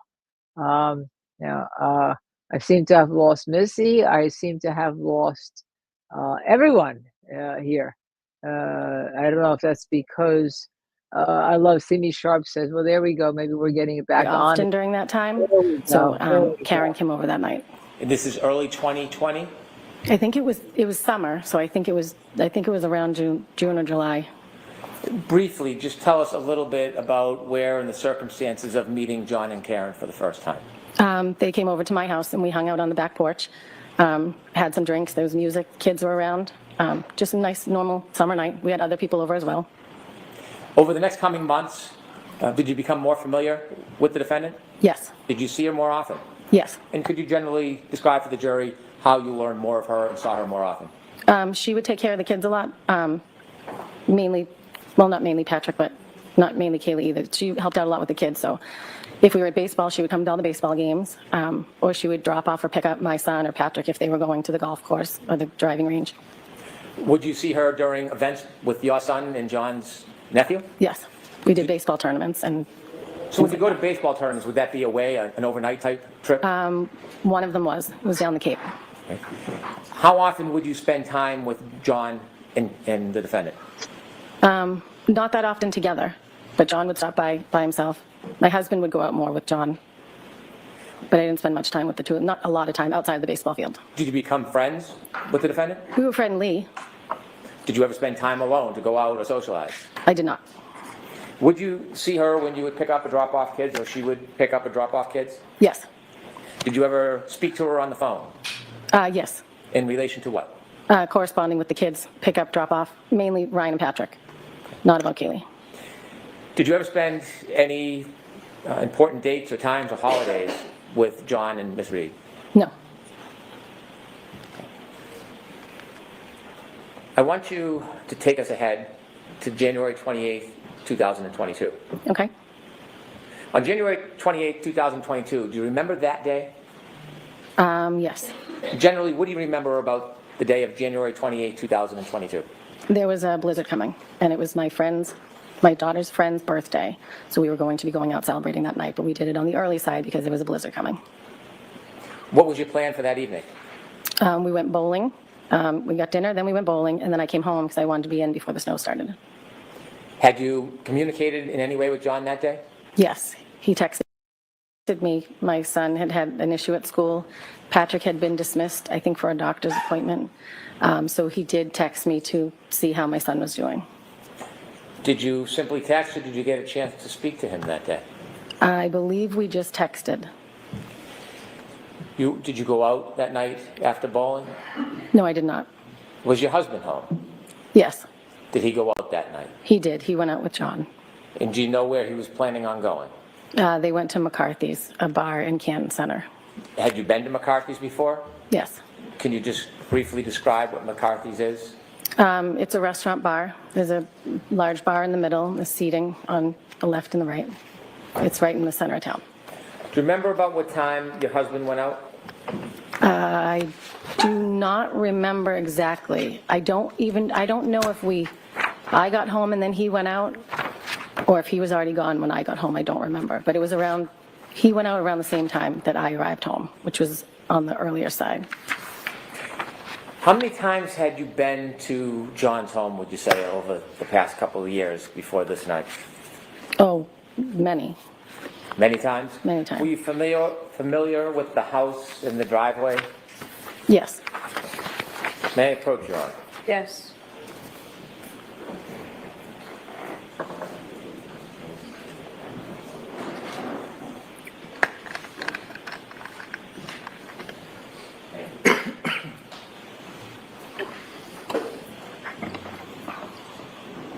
Should I return to the podium and ask the questions? You John? can ask them from there. Thank you. Ma'am, I'd ask you to take a look at that photo in front of you. Do you recognize what is in that photo? That is John's house. Is that a fair and accurate depiction of how his house looks? Yes, it is. I'd like to move this to evidence, please. Okay, any objection? No objection. By the way, it's a lectern, Hank, not a podium. May I publish to the jury, Your Honor? Yes. Thank you.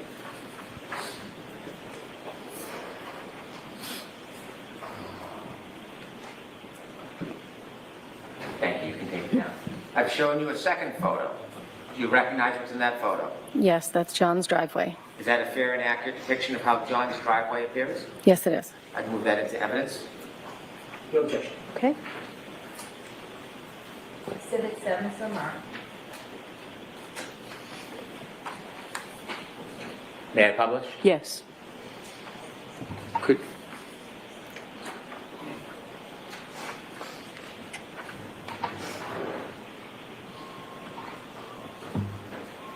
Thank you. I'm showing you a third photo. Do you recognize what's in that photo? Yes. And could you share with the jury what's in that photo? It's the side of John's house looking up from the driveway. Is there anything you notice on the side of the house?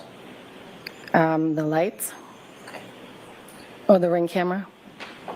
Are you guessing, or do you know that's a... No, I know there's one there. And how do you know that? Because I got a Ring camera and I could look and see who was at my door. And then he said, why didn't you tell me about these things? So he bought one. I move to introduce this photo. Okay, No objection. thank you. Exhibit 8.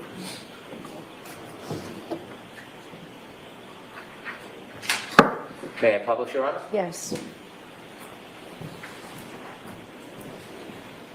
Ms. Roberts, with the laser pointer, could you just point at the picture and show where the Ring camera is? On this screen? Yes, please. Whichever one you can do. Okay. Why isn't it working? Nope. It's on. Okay, well, you know what, rather than use the pointer, why don't we describe Can you describe where you see the Ring camera on that picture? It's in where the two lights are under the top window. Okay, thank you. We could take that down, please.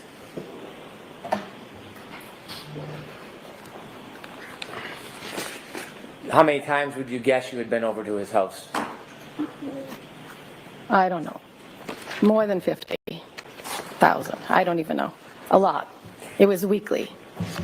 That night you told us that your husband went out to meet John at McCarthy's, the bar. Yes, he did. Do you remember your husband coming home that night? Yes. Do you have any memory of about what time he returned? I'm guessing, but somewhere around 10:30. So I'm not going to let you guess. Do you know? Do you have it? I don't know. It was around 10 or 10:30. I can't be exact. Did you see him come home? Yes. What was the forecast for that night and the next morning? There was a blizzard coming. Was that part of the decision-making of going out or staying home? Yes. At that time, when your husband came home, did you look outside? Do you have any memory of what the weather looked like around 10:30? I remember the snow started to fall somewhere around 12, because I remember looking out the window and I could see it starting. And that was the beginning of the snowfall? I believe so. What was the weather out that night? The weather that night, I think, was fine. It was cold, but it wasn't snowing yet. I see. I want to move forward ahead. At some point that night, did you go to sleep? Yes, I did. Did you sleep through the night, Ms. Roberts? Yes, I did. Okay. At some point, did you wake up? Yes, I did. I want you to tell us what was the reason that you woke up. I got a phone call at 5 o'clock in the morning from Karen Reed. Were you expecting a call? No, I was not. Had you ever received a call at 5 in the morning from Ms. Reed before? No. Share with us what happened that morning. What did you hear? Karen called, and the first thing she said was, Kerry, John's dead. And then she hung up. And then... When she said that, did you have a chance to have a conversation with her? No, I did not. Describe her demeanor when she said that. She was yelling loud enough, my name, I think it was 3 times, it might have been 2. She was yelling loud enough that she woke my husband. Your husband was sleeping next to you? Yes, he was. Was she loud, yelling, screaming? Yes, she was very loud. She was screaming. After she said, Kerry, John's dead, did you know what she meant? No. And did you say this was around 5:15? This was at 5. She called me at 5 on the dot. Okay. After she hung up, what did you do? I was half asleep still. I didn't know what was going on. So I started to get up, and I think I tried to call her back. I know I tried to call her back, but I don't know exactly when, because I was like, what? So my husband said, what was that? I said, I don't know. Something's going on. I don't know what's going on. That was Karen. And then I tried to call her back. I know I tried to call her back, but I don't know if she answered or if she called me back the next time I spoke to her. After she called you again, did you have another discussion, or did you hear her say something else the second time you spoke to her? Yes, the second time she said, I think something happened to John. I think he got hit by a plow. He didn't come home last night. Kaylee was home. He would never leave her by herself, and I was not supposed to stay at the house last night. So I think something happened to him. Did she say anything about drinking? Yes, she said, we drank so much, I don't remember anything from last night. And I said, okay, where are you now? She said, I'm driving. And I said, you need to go home. Where's Kaylee? And she said, at home. I said, you need to go home and be with Kaylee. She cannot handle this, thinking, her uncle's missing. I said, you're going to get a DUI. You need to go home. Was there anything else in the conversation that she said to you at that time? She said, I'm going to drive to your house. Would you drive my car? And I said, yes. So at that point, I started to get dressed. I turned on the automatic car starter so it would warm up. Told my husband, I don't know what's going on. John didn't come home. And so I think my husband tried to call him, and I tried to call him. And my husband said, you're not going anywhere. It's a blizzard. He's probably on somebody's couch. And I was like, I know, but she's really upset. I'm just going to go. She wants to come here. I'm going to drive her car. And then I went out to my car and sat and waited for her. When you called John, did you get any response? No, I did not. As you were waiting for the defendant, did you make any other phone calls? I did. When I was in the car, I thought to myself, well, she thinks he got hit by a plow. I'm going to call the police and see if there was any accidents or maybe something happened. They brought him in. And I spoke to the officer who said, no, nothing of that sort. I've been here all night. And then I called the Good Samaritan Hospital and Milton Hospital to see if they had anybody that was taken in an accident. When you called the police to look for Mr. O'Keefe, did you call 911? No, I called the non-emergency line. Do you know if that call was recorded? I believe so. I'd like to introduce an exhibit. Okay. Any objection?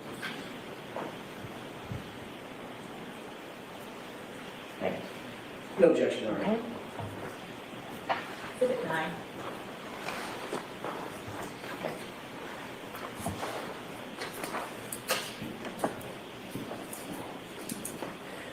When you called the police, what was your level of worry at that point?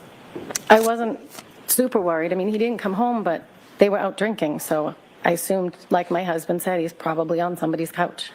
The second call you had with Miss Reed, can you describe her demeanor in that second call? She was frantic. She was frantic. I mean, she couldn't find John, so she was very worried. How soft or loud was that phone call? It wasn't as loud as the first one, but it wasn't a regular conversation. With the court's permission, I'd like to play the exhibit of the call. Okay.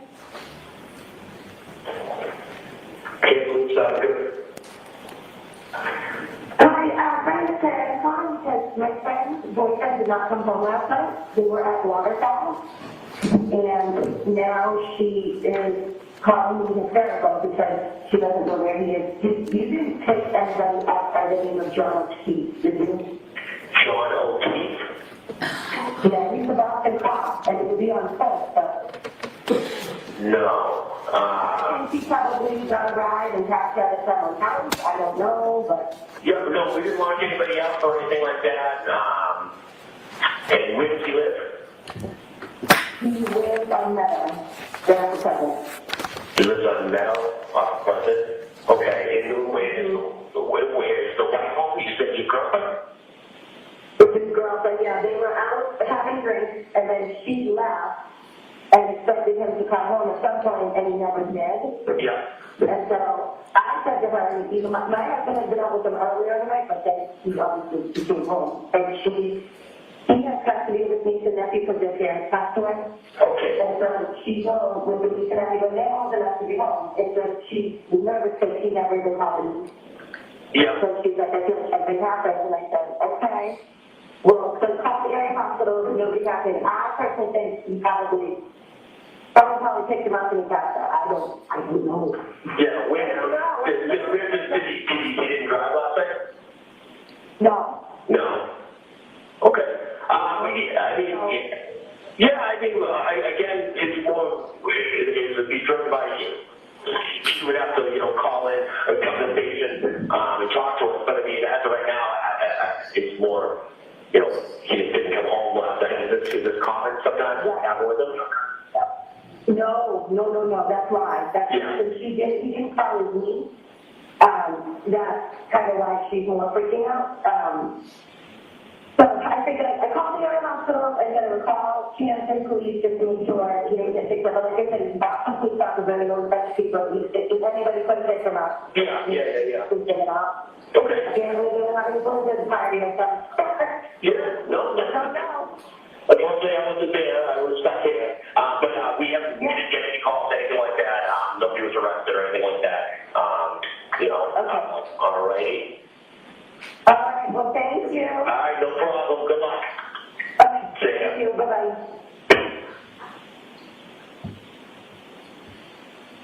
Were you in your car when you called the police station and the hospitals looking for John? Yes, it was. Do you know at that point whether anybody else had called the police station? No, I don't know. Do you know at that point if anybody else had called any hospitals? I don't know. How long did you wait in your driveway? I don't know. I'm sorry. okay. Maybe like 7 minutes, 8 minutes. What were the conditions like out that morning? It was bad. It was in the middle of a blizzard. When you were outside in your car in the driveway waiting, describe the lighting conditions for us. It was still dark out. It was 5 o'clock in the morning and it was snowing, so it was not great. How was the visibility? Not great. It was coming down really fast at that point. You said that night when you went to bed, the snow just started. Had snow accumulated at that point? No, I don't think so. It was just starting to stick. I'm sorry, that was the night before, but at this point when you were in the driveway, had the snow accumulated? Oh, yes. Do you know how many inches it was? No, I don't. Okay.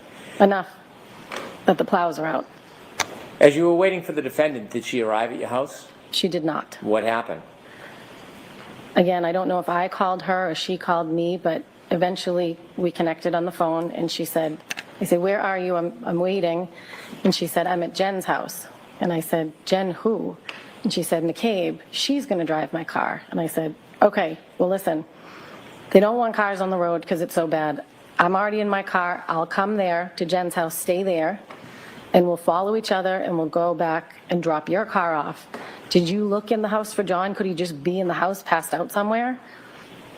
And she said, no, she hadn't looked in the house. So I said, okay, now I'm going to come to Jen's. We're going to take the car home, drop it off. We'll check around the house.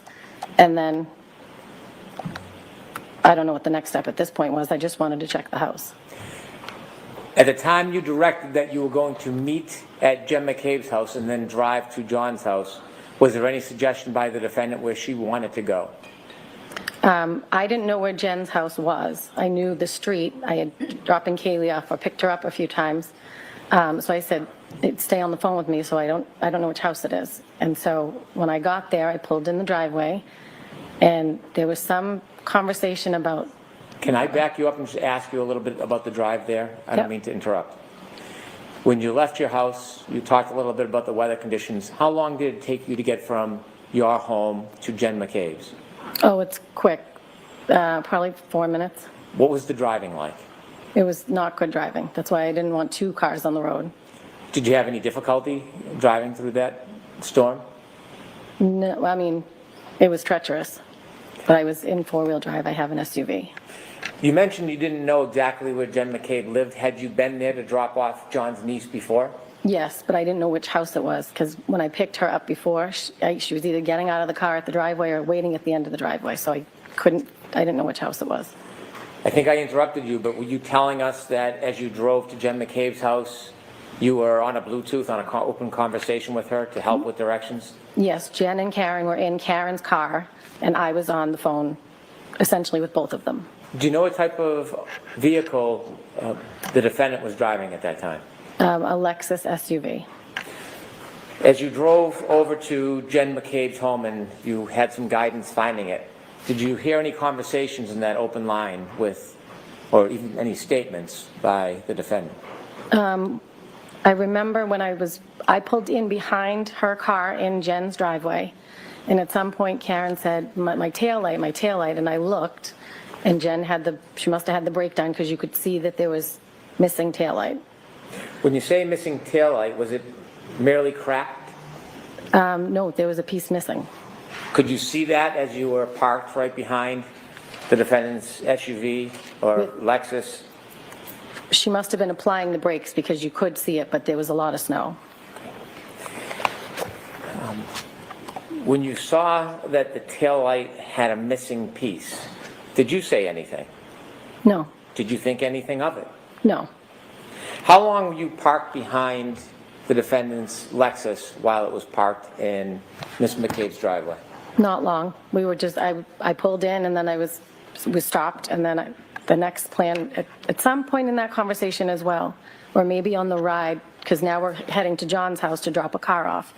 I pulled out of the driveway, Jen pulled out, and I followed behind all the way to John's house. And at some point, Karen said, I left him at Waterfall. And I heard Jen say, no, I saw you pull up in front of my sister's. Was anything else said about the broken taillight? No. You followed Ms. McCabe? Yes. Where did you go? To John's house. Did you arrive? Yes. I want to ask you some questions about when you arrived and what you did next. Okay. When you arrived at Mr. O'Keefe's home, you were in two separate cars. Who pulled into Mr. O'Keefe's driveway first? Jen pulled Karen's car in first. So Ms. McCabe was driving the Lexus, Correct. and the defendant was in the passenger seat? Yes. After you both pulled in, tell us what happens next. We went, I wasn't sure if it was, at some point Karen showed us the taillight up close, but I didn't know if it was when we arrived or when we left. But we went into the house to look for John. Okay. When the Lexus was parked by Ms. McCabe in Mr. O'Keefe's driveway, was it facing the street or facing away? Facing where the basketball hoop is, not facing the street. I'd like to approach. Okay.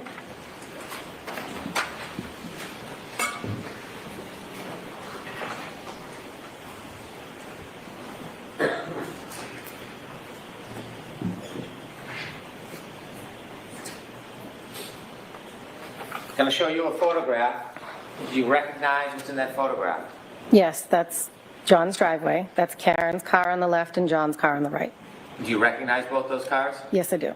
Do you recognize that photo as a fair depiction of his driveway? Yes. Do you recognize it as a fair depiction of the motor vehicles? Yes. Now, when you went there that night and you pulled in behind Ms. McCabe and the defendant, is there any differences between how that area looked when you pulled in as opposed to that photo?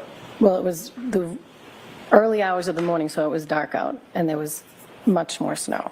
And there was snow coming down. I'm so sorry. You want to finish? Nope. Other than the snow and the lighting, is there any other differences? Nope.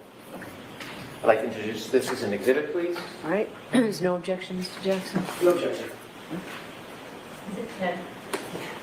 With the court's permission, I'd like to publish. Okay.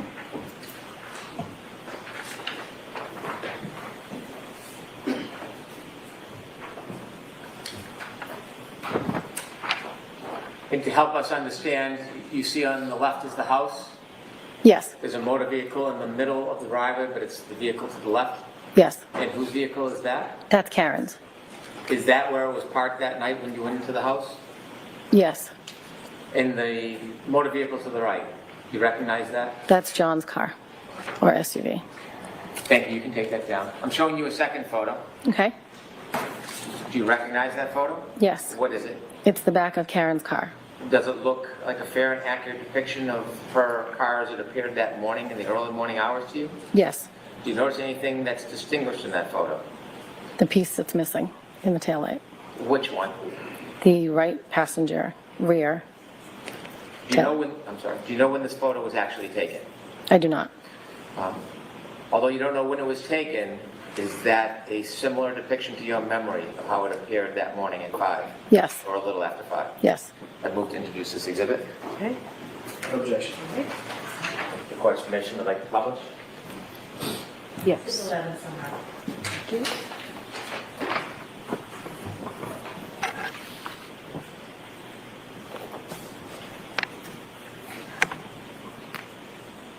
We could take that down, please.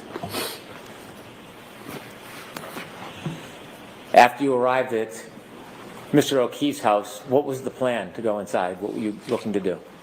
To go inside and look and see if he was passed out somewhere. So we went in through the garage, and I started looking. I think Jen ran upstairs to Kaylee's bedroom, and I just started looking through the living room.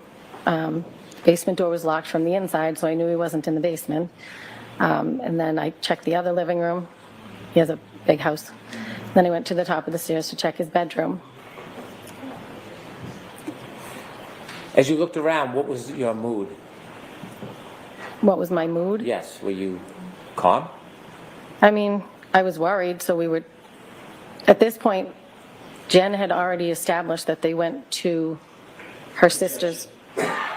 Sustained. Okay. Jen had already. Hold on, Ms. I'll ask the question better. My apologies. How many rooms did you look through in John's house?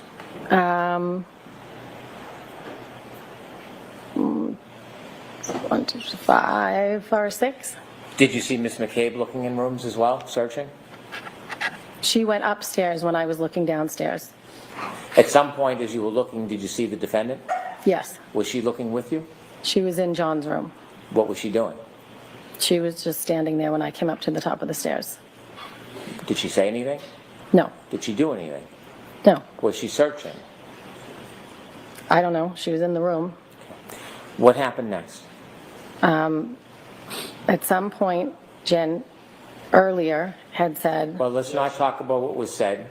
Okay. Let's Well, just talk about. the plan best at you this can, point your- is your to go to memory of what was 34 done. Fairview. Ms. Roberts, I know, that I'm just going to ask you to wait for a question Okay. because we can only get one person at a time. So next question, Mr. Brennan. Again, my apologies. And so as you're looking through the house, you don't find John. What happens next? the plan was to go back to Jen's sister's house. Who made that plan? Karen wanted to go back there. Well, tell us a little bit about that. How did that conversation come up, and share with the jury what was said? And the car ride to Meadows, Karen said, I left him at Waterfall, and Jen said, no, I saw you pull up in front of my sister's. So then Karen said, we need to go back to your sister's, and I said, no, we're going to go to Meadows, and we're going to drop the car, and we're going to look there, then we'll go there if we don't find him. When you were at the house, Meadows, John O'Keefe's house, and you didn't find him, was there any further conversation about what the next steps would be? I said, let's go, he's not here. But I didn't know where Jen's sister lived, so we got into the car. Jen was in the passenger seat, I was driving my car, Karen was in the back seat. Did you And Jen begin, was giving directions. did you begin your way towards Meadows? Yes, And it was Miss McCabe who was giving directions? yes. As you began driving to head towards Meadows, in addition to trying to drive, were you doing anything like looking or searching? Well, yeah, we were looking on both sides of I was looking on both sides of the road in case he was walking home. Did you see Miss McCabe searching? Yes, she was looking out as well. So describe a little detail about what you saw Miss McCabe doing. She was looking out the window as we were driving, so was I, as I was driving. And where was the defendant during that time? She was in the back seat. Was there any conversation, comments, statements? Well, she would be in the back seat, and then she would be in between Jen and I, in the back seat, and then in between Jen and I. She was just very frantic. Okay. Was she saying anything? There was conversation on the way there. Okay. Was she looking as well? Did you see her looking out the windows like you and Jen? I don't know if she was because she was in the back seat. As you drove to Meadows, what was the visibility? The same or better or worse? No, it was poor. Did you make your way towards Meadows? I did. As you finally got to Meadows, was the house on your left side, your side, or on the other side? Are you talking about Fairview or Meadows? I'm sorry, Fairview. Okay. The Fairview house came up on the left-hand side. Before you got to the house, is there a tree line between that house and the house before it? Yes. There's a cluster of trees and bushes.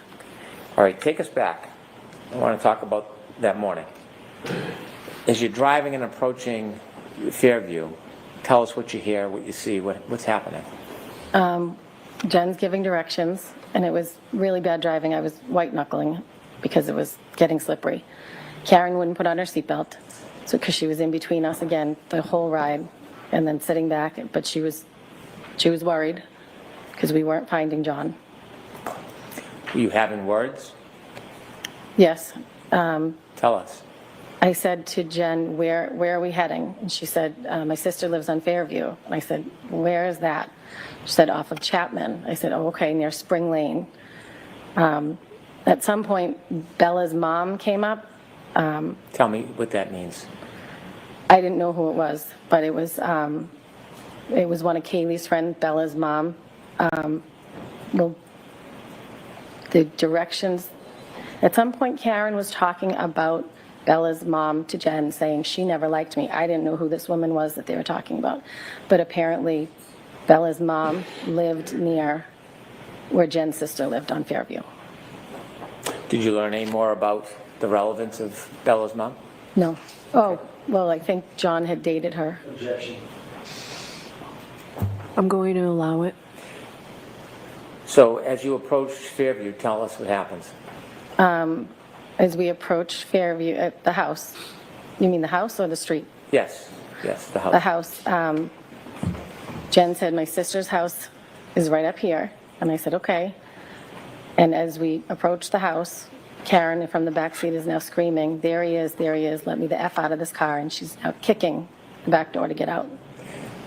When you heard the defendant scream, there he is, and started kicking the car door, did you see anything? I did not. Did you see anybody? I did not. Did you look? I looked. Was there anything that impeded your ability to see far? No, it was just snow. How far could you see when she was yelling, there he is? How far could I see? Yes. I mean, the visibility wasn't great. Okay. Was she pointing or giving any direction? No, she just said, there he is. Okay. What happens next? And then I unlocked the car. I looked over, I didn't see anything, and I unlocked it so she could get out of the back seat. I looked at Jen and I said, she's crazy. And then I turned around and watched, and she ran over to a mound of snow. When she started running, before she got anywhere, did you see anything at that point? I did not. Were you looking? I was looking. She said, there he is, so I'm looking around to see where he is. And you could see nothing? I did not. Did you see her run around or directly? She ran right over to the mound of snow. Could you tell what the mound of snow was from the car? Once she got to it, yes, it was. Once she got to it, you could tell it was a mound of snow that was the length of a body. Okay. All right, I'm going to stop you there, Mr. Brennan. I need to see counsel at sidebar for just a minute, please, regarding.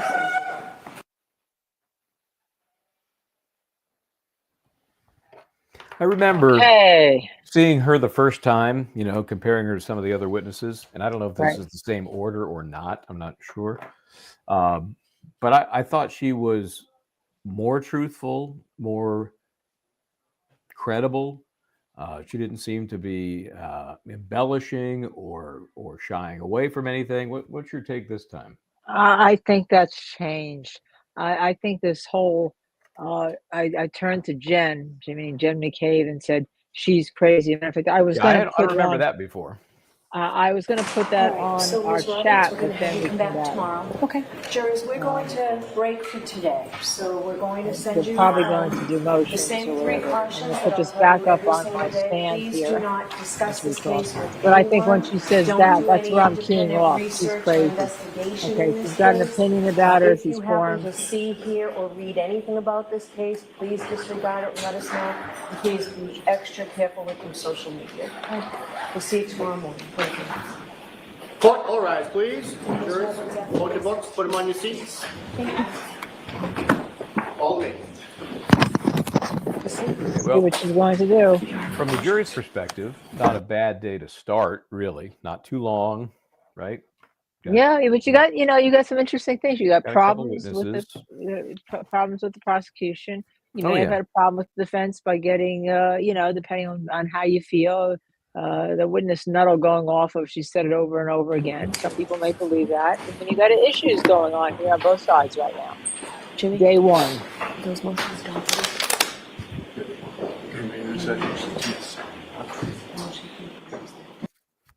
See what the judge is planning to do. Jurors, actually.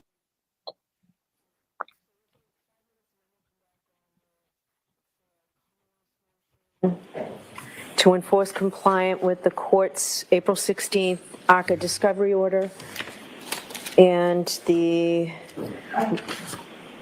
motion to continue. All right, thank you. Thank you. Sorry, Chrissy, I didn't mean to do that. So what just happened there? She mentioned the motion to continue, which was denied, and then the enforced compliance with the ARCA discovery, because apparently the defense handed over the list of text messages, but not the text messages. I'm not sure I understand what just went on in that courtroom right there, unless Well, I she's think they're taking a still break. fighting. They're still fighting about the defense wanting to rebut whatever the state puts on to rebut ARCA. Right, but want- are they coming back to do Oh, you mean these right now? Right now, What's are they physically coming happening? back? What's I don't physically know. happening? Well, I think if they're going to argue on the record, they'll come back. That's whether she was taking a quick break, or whether we're done just for an early day and she's going to see them tomorrow. I sort of, it happened so quickly, Michael. I missed Well, it. she did cut a witness off right in the middle, and she did say we're going to end, today early. Makes no sense to end early and not do what she said she was going to do when they started Right. the day, which was pick this up at the end of day number 1. So Right. I'm assuming they're going to come back and do just that. So Well, the let's text see if we can message, find out. Let's see if we can find out. It says court adjourns until tomorrow. No, that can't possibly be. That can't what's the source for possibly. that? It's somebody on Twitter. Not somebody I don't know. Let's see. And she mentions, I wish we can go back and listen to what she said. Yeah, well, they brought the audio out and then back and then out again. So Well, that's because she's worried. She's always worried about things being broadcast. It shouldn't be broadcast. Perhaps they just left the Zoom on. You wouldn't have this, and we could hear what the court was saying, right? that'd be great. Wouldn't that be a novel idea? All right, let me see if we can find out.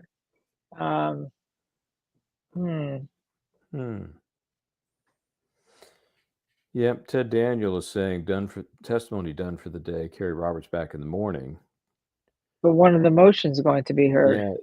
Yeah, he doesn't say. He does not say. Yeah. I don't. It was an interesting beginning because first of all, I thought Alan Jackson's opening was fabulous. Some people are saying, oh, they loved Hank Brennan's opening because he didn't read it from paper. Yeah. Like I said, that walking around and being more, connective. I think that's all great, but what he had to say was kind of me. Okay. Dizzy says that she said she's going to review the motions per what's being so review, and whether or not she'll call. She has a habit of calling them in early to hear the motions because she doesn't want the jury to be seated, waiting for her, as many judges do, right? But it's kind of an early day. But what is your take? We try to be truthfully honest here. Did Alan Jackson get himself in? He had Nuttall by the Nuttles, shall we say? Okay.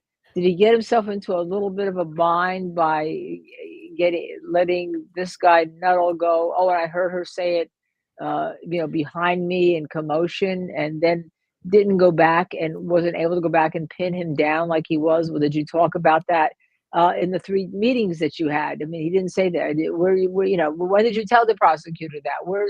And then ask for the discovery. I mean, something was obviously remiss there with this guy, in my opinion, trying to help the prosecution. Probably he's a firefighter and he works with the cops all the time. Let's Well, of face course, it. it's all part of the big family.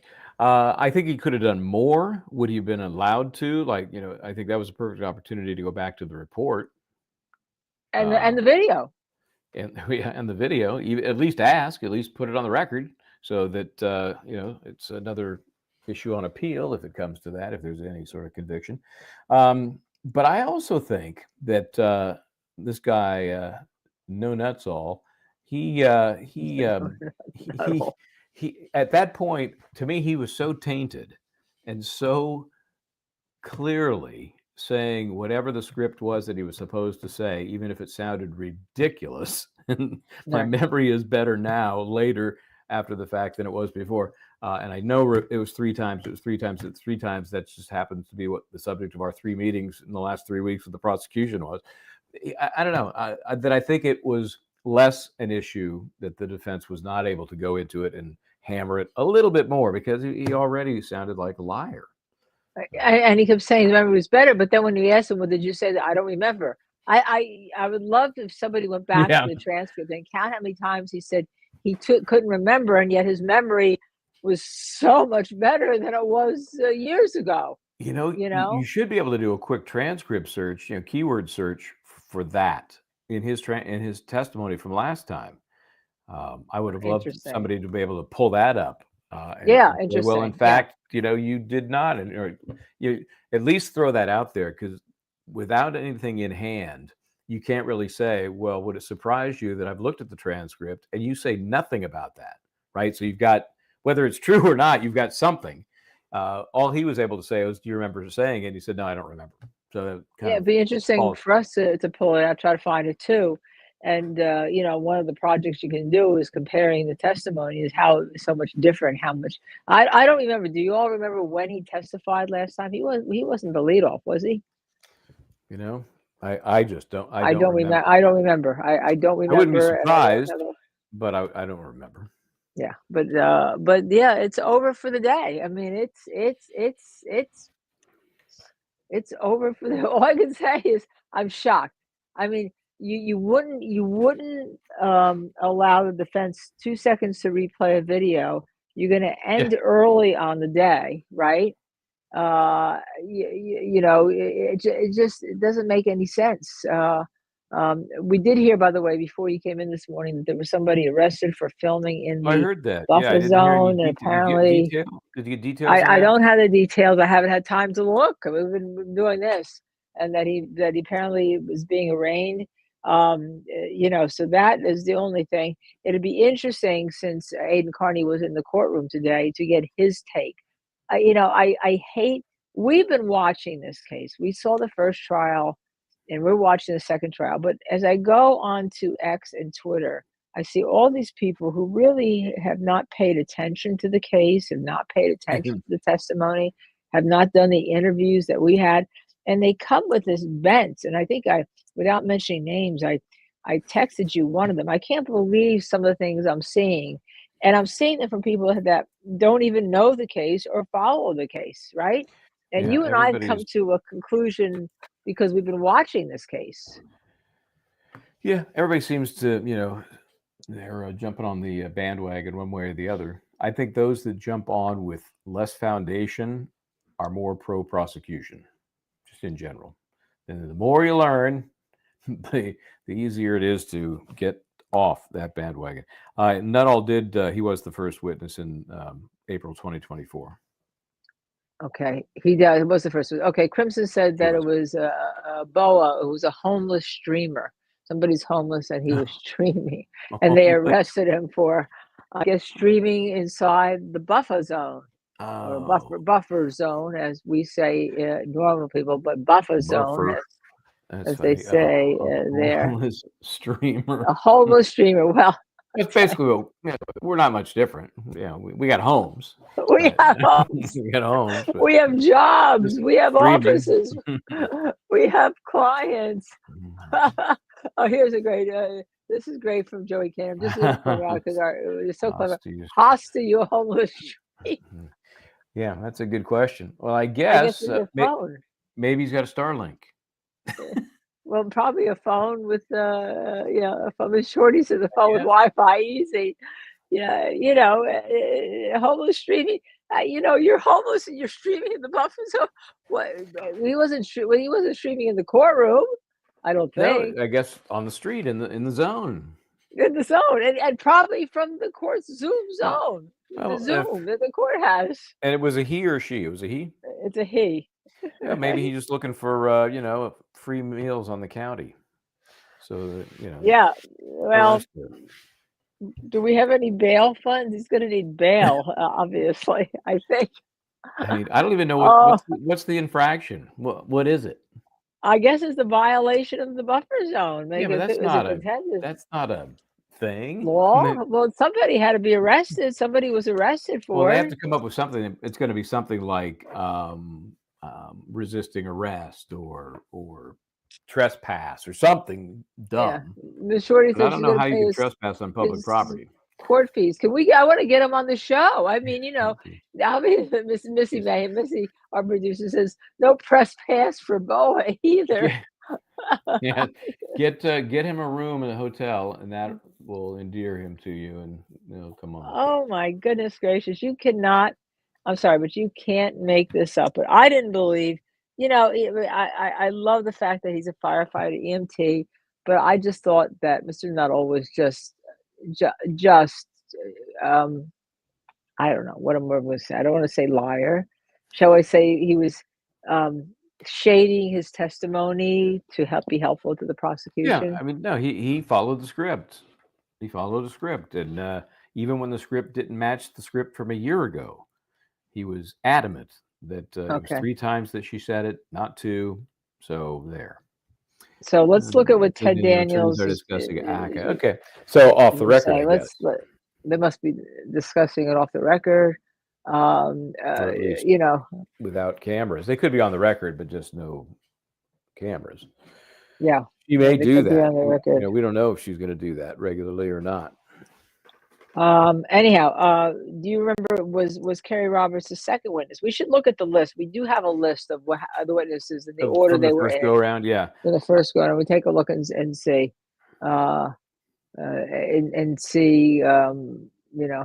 Apparently, Anne Marie Dondre said he's a violent protester. Threatened Turtle Violent Boy. protester. He threatened Turtle Boy. Uh-oh. So, Miss Shorty, you may not want to pay his fees after all if he's threatening people.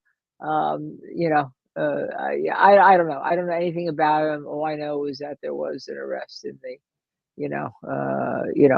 there was an arrest, and I'm sure that before the week is over. I knew there would I be. say that. I knew there would be. There's going to be more. Now, you're planning to go up there at the end of the week, right? Yeah, Thursday. I don't know, midday, mid morning. Get up there for the afternoon, probably. Okay. Maybe that's when I should play. We'll have to let our audience know what we're doing. Are we planning to stream tomorrow? Who's going to be on the stand tomorrow? I have to tell you all, I was having a hard time. I actually listened to Lowley easier than I'm listening to Hank Brennan. I'm squirming listening to Hank Brennan, and yet I know he's a good attorney, but I think I'm squirming. I'm bored listening to him. I don't know how you all feel.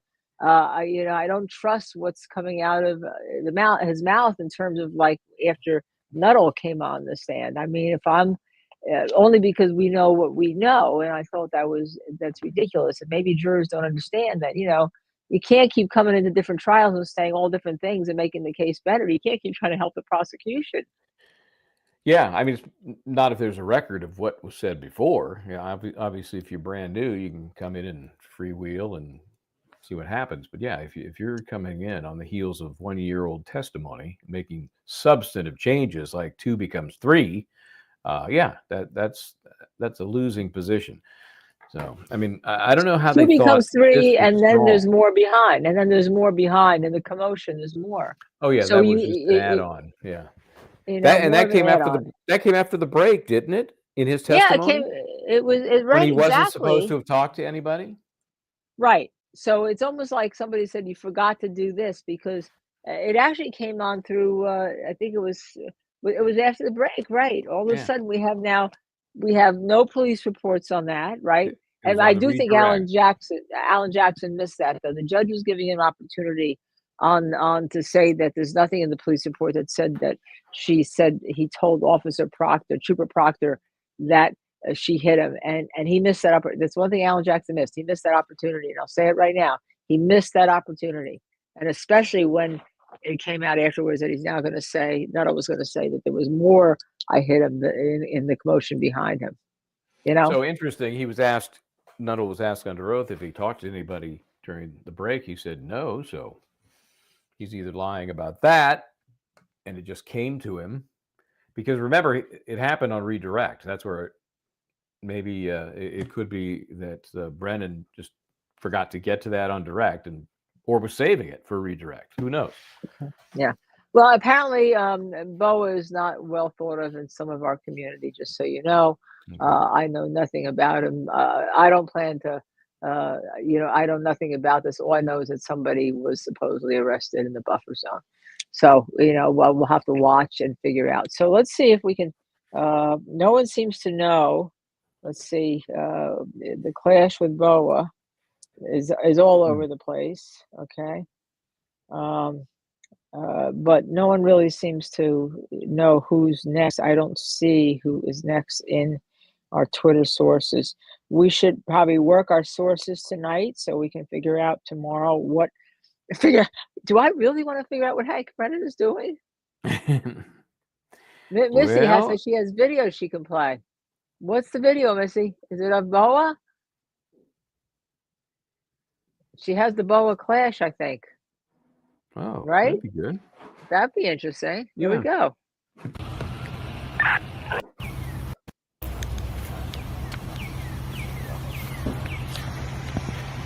Swarm. That's isn't that Canton PD? That's not Mass Troopers, right? I mean Dedham PD.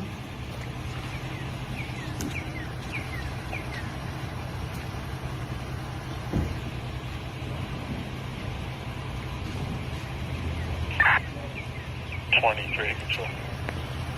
Control's on. Yeah, that's the trooper. Oh, so this is after they already hauled it. You can have Gabby down here. Still don't know what's going on. Hard pass guy, still don't know what's going on. Roger, I'm trying to get a hold of Gabby. She went to Wow. a meeting. Do you want an ambulance to respond as well? Yeah, it looks normal.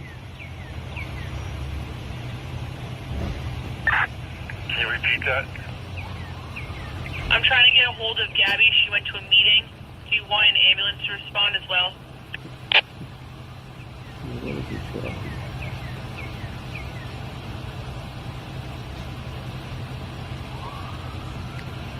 Roger, have an ambulance come. Roger.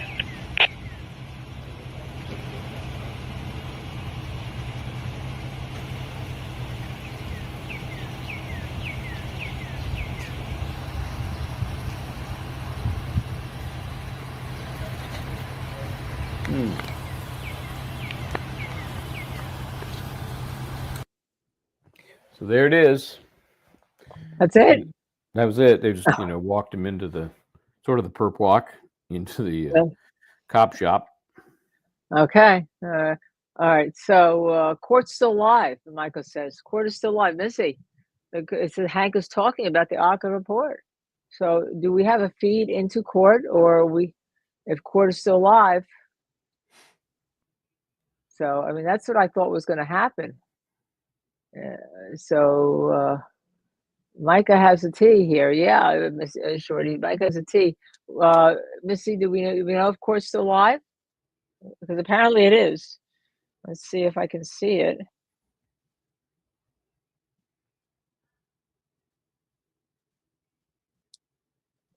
While we let you guys talk among yourselves for a second.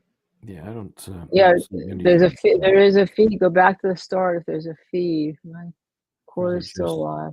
Or is that just Michael? Was that the court is back? Court is back. That's what I thought that's what I thought she was going to do. Take a break and then come back and deal with the motions. That's what we assumed. That's what we assumed is happening. Do you see it anywhere? I'm trying to find the Zoom where we could watch it as a public, but not stream it to see if I can see it. No, I say go ahead and do it.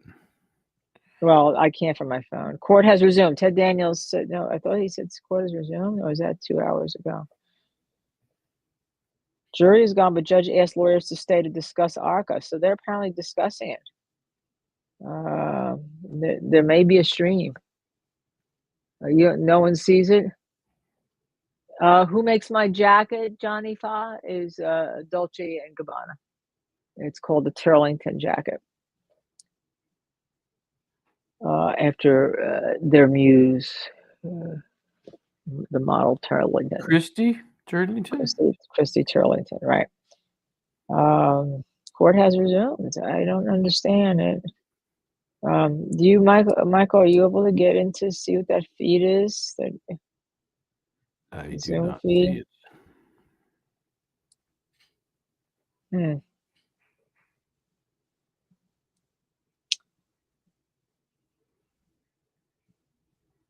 Okay, they're talking. He said, I'm looking at another news source. Hank is arguing that the texts don't reconcile with the expert disclosure and the phone calls. He said without the disclosures, he can't fairly cross-examine the ARCA experts whose testimony he expects to be different from the Reed trial. The motions Almost every allegation that's been made. made. We haven't had an opportunity, so I certainly respect the court and what the court's request is, but it is going to take a bit of time to put facts out. And I want to separate two categories that the Commonwealth has conflated. The Commonwealth has conflated the issue of what text messages exist, which text messages don't exist, what's been turned over pursuant to orders, and I would like that to be clear to the court factually, because the Commonwealth has misstated just now 3 times the facts. So I asked this morning, there were 100 or so texts referenced in the exhibit, whatever was presented by you folks. I asked if Mr. Jackson, if he provided them, because my order was clear, they were to be provided, and he said no. And I asked you at sidebar whether they were deleted, and you said yes, in due course. I have no idea what that means, Mr. Alessi. Why don't you explain that? Well, thank you for the opportunity to explain it. Here's what it means. Like anybody's phone, those text messages are 2 years old. They don't exist. So can you also tell me, doesn't the ABA, aren't the ABA guidelines the council is supposed to keep everything in a case for 5 or 7 years? I do not believe that is the ABA rule with regard to experts. I'm unaware of that. In regard to your client, and this was in regard to your client's case, right? I'm sorry, Your Honor, I didn't hear you. Records kept regard to your client's case, which these are experts that were, I mean, there's 100 text messages leading up to trial when I was told that by you that there was a pause email and then all of a sudden out of the blue a bill appeared in July. This shows that's not true, Mr. Alessi. Your Honor, that was a different question that Your Honor asked me back then. That was about emails. That was not about text messages. Have emails been provided? Yes, Your Honor. Okay. All emails have been provided. I don't keep text messages. We are in compliance with all orders. I don't actively and I will get say rid of also them, with regard but to I don't text catalog messages, we have provided, pursuant to every order, every single text message that exists.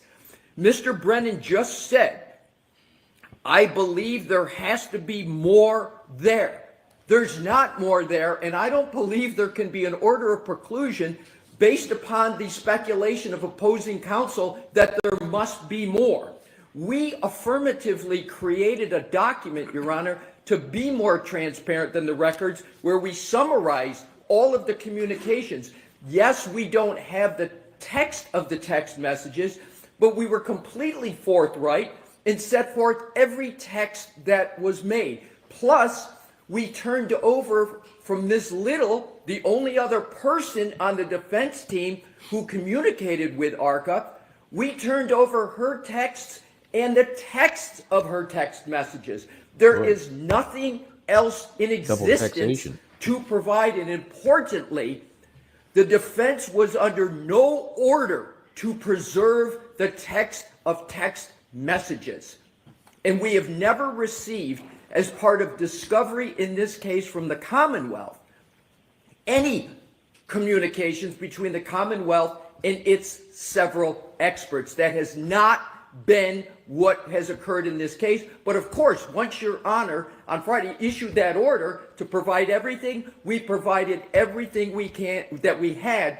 The bottom line is, Your Honor, we've turned over absolutely everything we have, and in addition to that, we created a document so that it would be easier. We're the one who showed all of these text messages from Mr. Jackson historically. We created that document. There's no basis for a discovery violation. There's no basis for an order violation. We are in full compliance. So that's the prong one, Your Honor. Prong one is what Mr. Brennan has alleged is incorrect, because we turned over, and we did it recently and consistently, we've turned over all emails and Ms. Little's text we provided.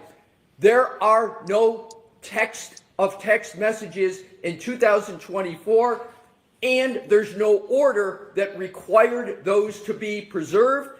And there is no discovery violation because we can't be in violation of not turning over something that doesn't exist. All right, go to the second. Thank you, Your Honor. Motion. The second part of the motion, Your Honor, is the most maddening for the defense. And this is the timeline that I can go through very, very quickly. And essentially, what the Commonwealth just argued is we will be so prejudiced that if we get the work that ARCA is underway, working on, that we will be prejudiced because we won't have enough time to address it. Your Honor, the facts show that the timeline for this has been caused by the Commonwealth, not the defense. And I can do it quickly. July 2024, the first trial concludes. November 2024, 4 months later, the Commonwealth decides to retain Aperture. Their decision to wait 4 months to retain an expert, we're the defense. We defend what the Commonwealth alleges. January 30th, 2025, 2 months after that, and 6 months after the first trial, we get an Aperture letter report that's barely discernible about what they've done. It's a 1 page and 1/4 of conclusions and opinions in outline form.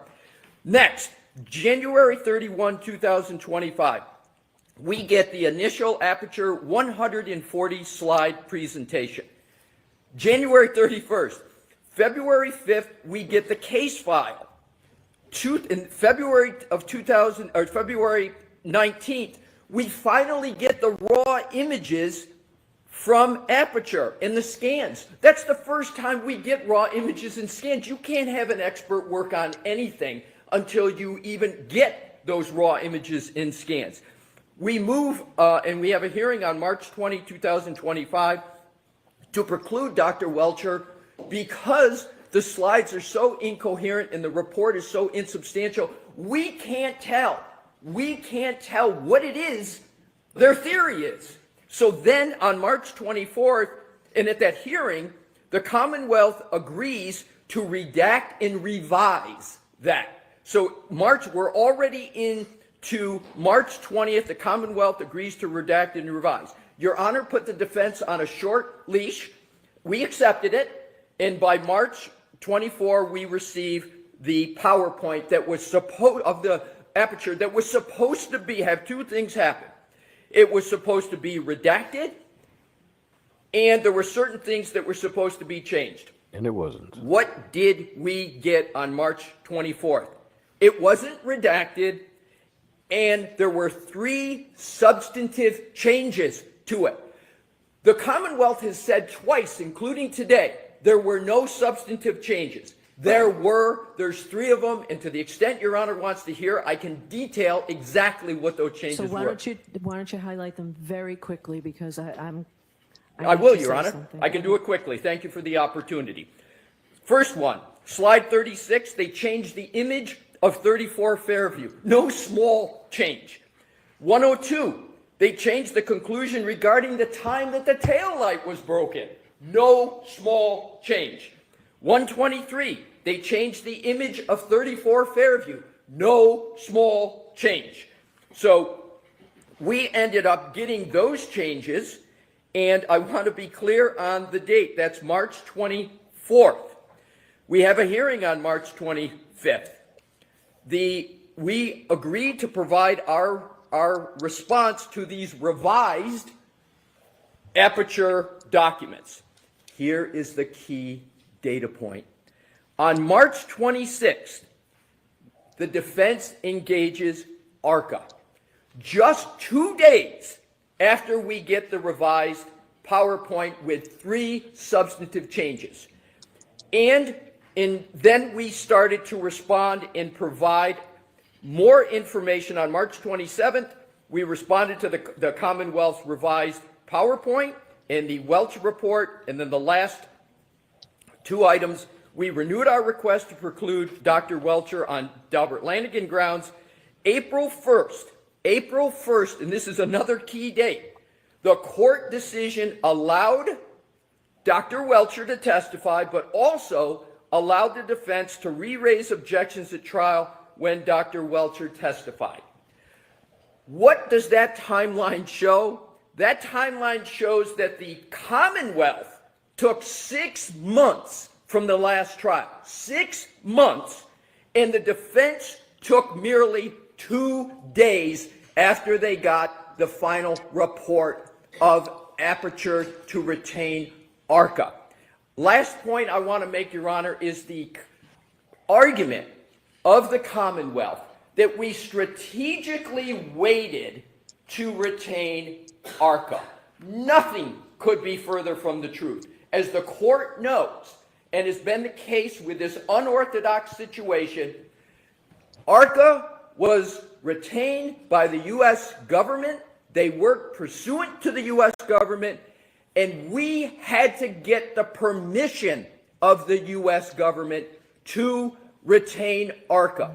We moved expeditiously to do that. We got the permission from the government, and as soon as we got the permission from the government, and as soon as we got the final version of aperture documents, including scans, we put ARCA on it. It has only been since March 24th, not even a month, have we had finally the information from aperture, which is still inadequate.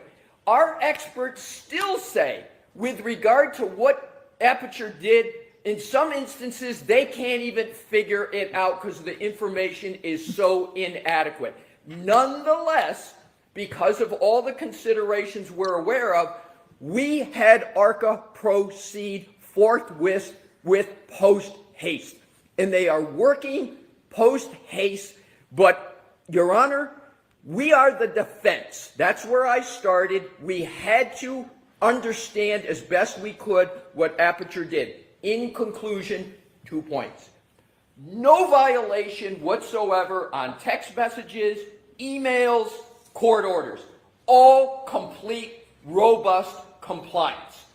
And with regard to the allegation that there was something said, that there's some surprise that there were so many text messages, on June 10th, 2024, and I've got the transcript on an, albeit on an electronic device, right in front of me. I just got to get the passcode. Mr. Jackson read a text message right live that he had with ARCA. He read it, and here's what it said. The court, okay. Mr. Lally, so her issue is that she is available this week but not next week, so I really need to get her in on Friday. Mr. Jackson. Hold on. Court reporter can't hear you. She asked you to stop. Oh, I'm sorry. My apologies. Am I going too fast? Thank you. All righty. I love the New York energy, the East Coast energy. My apologies. So, Mr. Lally, so her issue is that she is available this week but not next week, so I really need to get her in on Friday. Mr. Jackson. Dr. Wolf just texted me and said, I presumed you were in court. Give me a call when you're available. The court reporter, I'm getting an interference. Mr. Jackson, I'm so sorry. The court reporter, that's okay.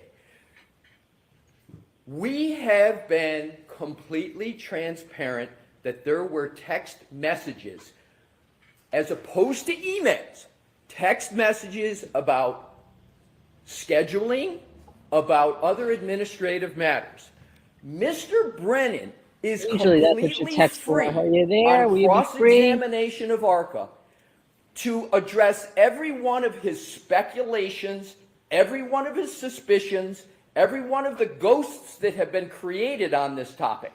He can address them. If he thinks that we're wrong, we're misstating, he's got the opportunity to speak to ARCA and ask those questions. Your Honor, it is improvident to, based upon speculation, preclude the defense from putting in a defense. I'm not making a conclusion today regarding precluding the defense. Okay, all right. All right, What's so, next? so I need you to wrap it up because there's something I want to say. Certainly, Your Honor. I'm going to wrap it up in 10 seconds. She's going to collect There some are pearls. no violations of any discovery order, no violations of this court's order, and with You create a regard to the document retaining giving of you back all ARCA, the texts that because you don't we're the have, defense, because it's we usually acted just like, call me. expeditiously in It's so response to the stupid. information It's we're stupid. getting. And then this can be you tested get with wrapped ARCA, for the it. statement I'm going to make. To this date, ARCA still has trouble understanding what it is that Aperture did and didn't do, which was the reason for my Dalbert Lanigan motion, but we proceeded nonetheless. Happy to entertain responses to any questions. All right, no, thank you. All right, so as you all know, I previously wanted you to have a seat, Mr. Alessi. Thank you, Your Honor.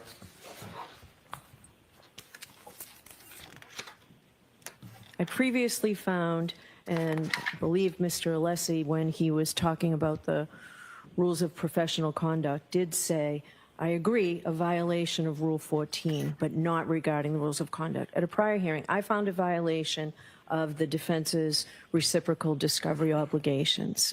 It was clear to me, and I found that it was deliberate. This appears to me, contrary to what you've argued, Mr. Alessi, that this is another violation of my order and of the reciprocal discovery violations.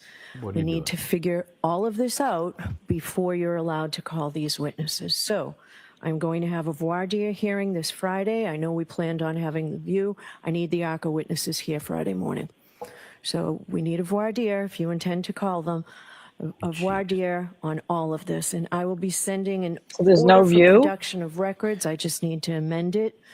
They're At least pushing we it. knew. For At least we ARCA knew when the bring view was. all these was. items with them. So Friday will be for ARCA for a voir dire hearing in the morning. When's So the we'll see view? you tomorrow for trial. Maybe in Friday the morning for afternoon. this.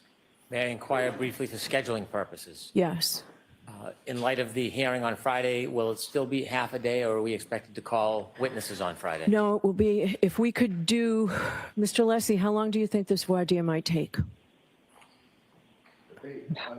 I don't Yes. have an answer for you, Your Honor, right now, because I've got to talk through ARCA, and I've got to understand what they have and what they don't have. So I think, in fairness, I think it could take some time. All right, so no witnesses for Friday, and I think we'll give the jury the day. And will it be a full day on Thursday? Yes. Thank you. When's very the much. view rescheduled? I guess All the right, view is so we'll see you rescheduled. then. I I won't issue be an with you, order Michael, on hopefully Friday. before the You close will of be here business on today. Friday. Jimmy, can you stay and get this You'll out be today? there on Friday. Okay. All right, thank you. Yeah. Okay. She's so so fast to find the violation of the defense. she is Pisses me continuing off. to find every reason she can to, at the very least, limit these two, ARCA. Retrial and Wolf, from their testimony. Or, I don't know that total preclusion is off the table, because she's now found a second intentional violation of the disclosure rules, which She's is found an intentional violation, and she's going to find a violation of the RPC, but she's found a violation without hearing anything about what they said. They gave everything. I know. And all they didn't do was give actual text, but a chronology and I guess a narrative. I mean, I think all of the content was given, but not the format of the texts. That's what I'm getting from it. No, I think you go to your phone bills and you can find, you get billed for a text, but you don't have them. Like, do you keep I don't keep my texts because I won't have any room in my phone. Actually, I never get rid of them. So whatever are on Really? there, they're Okay. on there. Yeah. And I've never seen Yeah. it be a memory issue because it's such And tiny. and bits if of it's an memory. important thing, it then gets you do it in an email. But if it's text, like, are you available to talk in 10 minutes? I want to talk to you about scheduling. I don't consider those This all anything. relates back to her thinking there was some underhanded communications and some misrepresentations about when the defense got in touch with ARCA, how they may have manipulated their testimony in the first trial, how she can prevent that from happening again, if it's by some sort of sanction or testimony preclusion. That's what she's going to do, and she keeps looking for reasons to do that. So now she has what she thinks is a second reason to do that, which I believe is that they didn't give these text messages completely enough. They Based didn't on give her the 3-day quantity of deadline. text. Right. Based on the 3-day, they gave a listing of what the text messages are, and he said they don't exist. And all these He relate He said to. they don't exist. Yeah. They said they said again. They gave them. I don't know how you have. I wish I could see what they actually provided, because then I would know better whether it was just a kind of a summation of what they got, dates and times of the text? Was it the body of the text, but not in the actual format we normally I don't see think it them? was in the body. I think he just said that. He said, we don't have the actual text. He said that. We don't have the actual text So what messages. did they give them?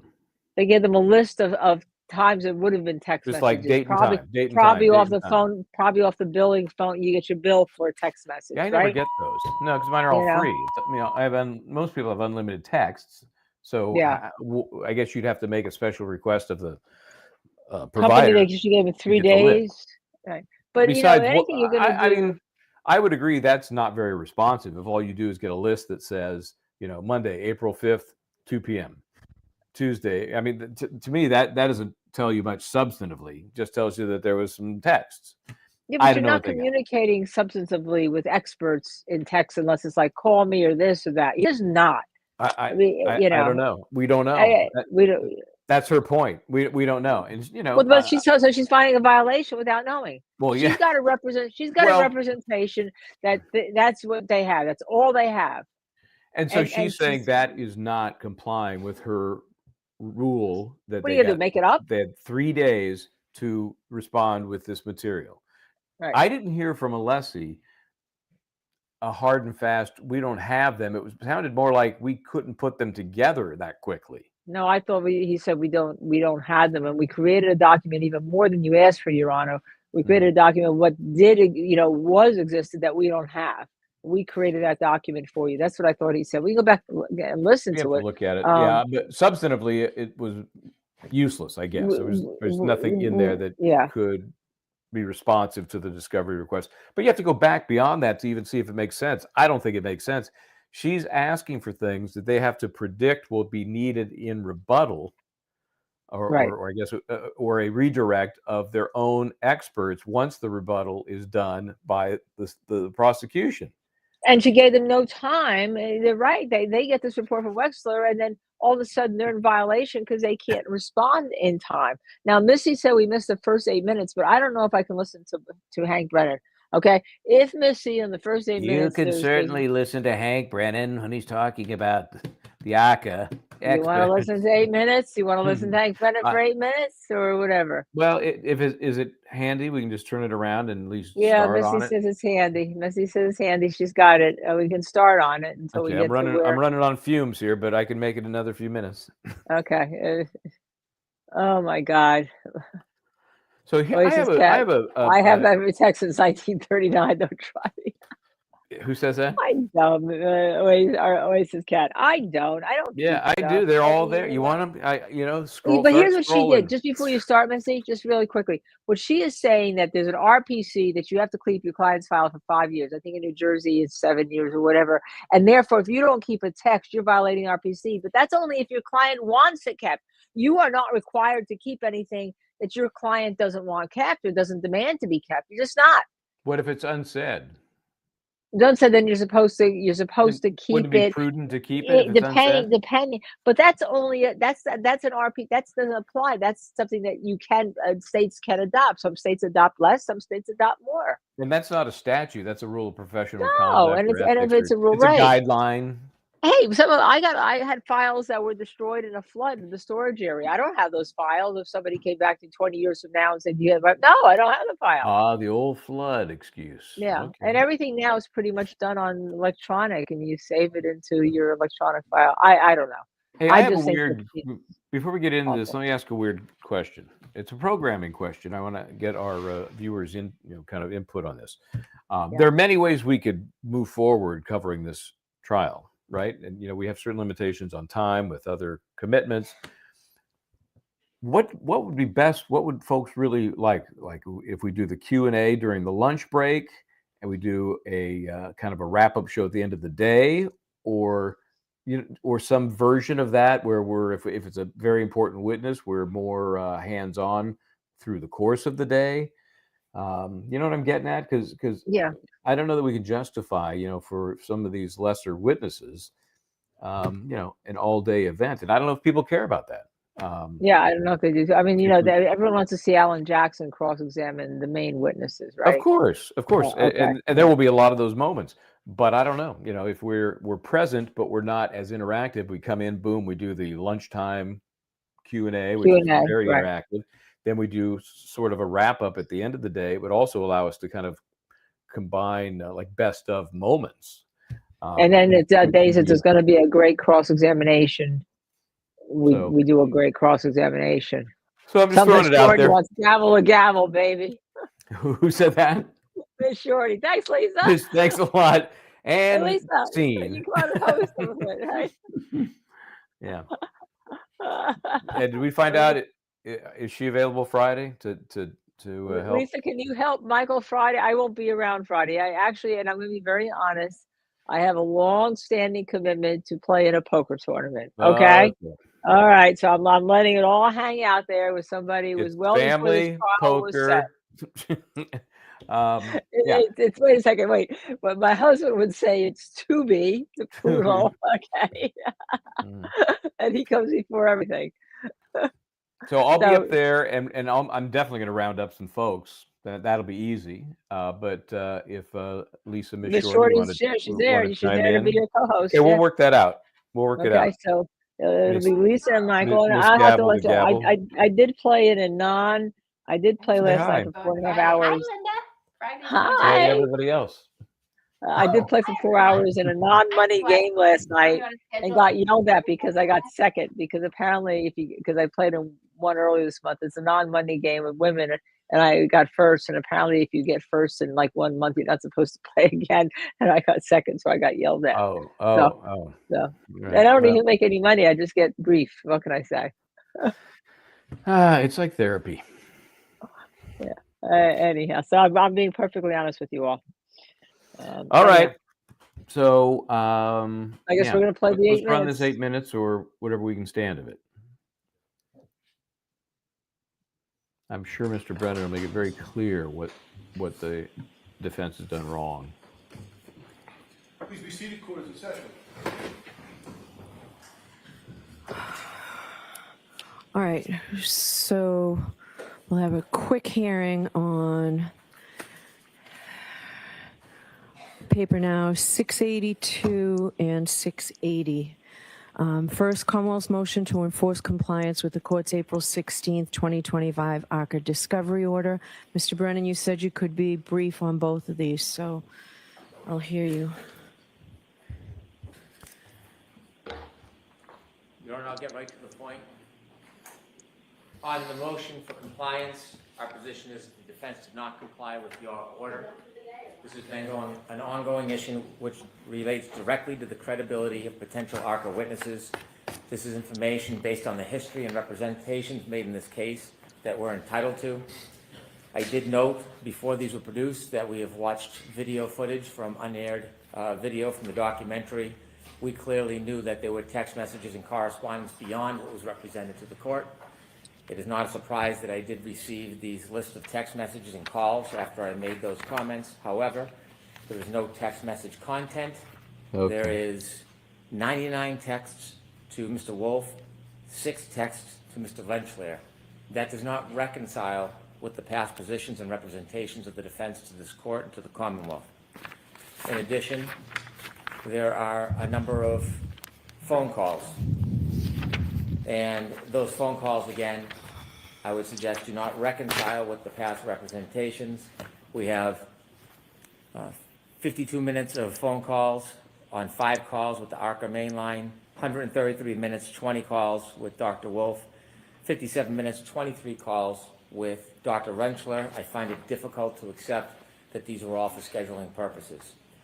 We also had your Honor's order, not just for the communications, which are not a complete or a fair production, but there was a order by the court to provide all correspondence, text messages, emails, not just with Attorney Jackson, but with the entire team, including the defendant, Karen Reed, and we have received nothing.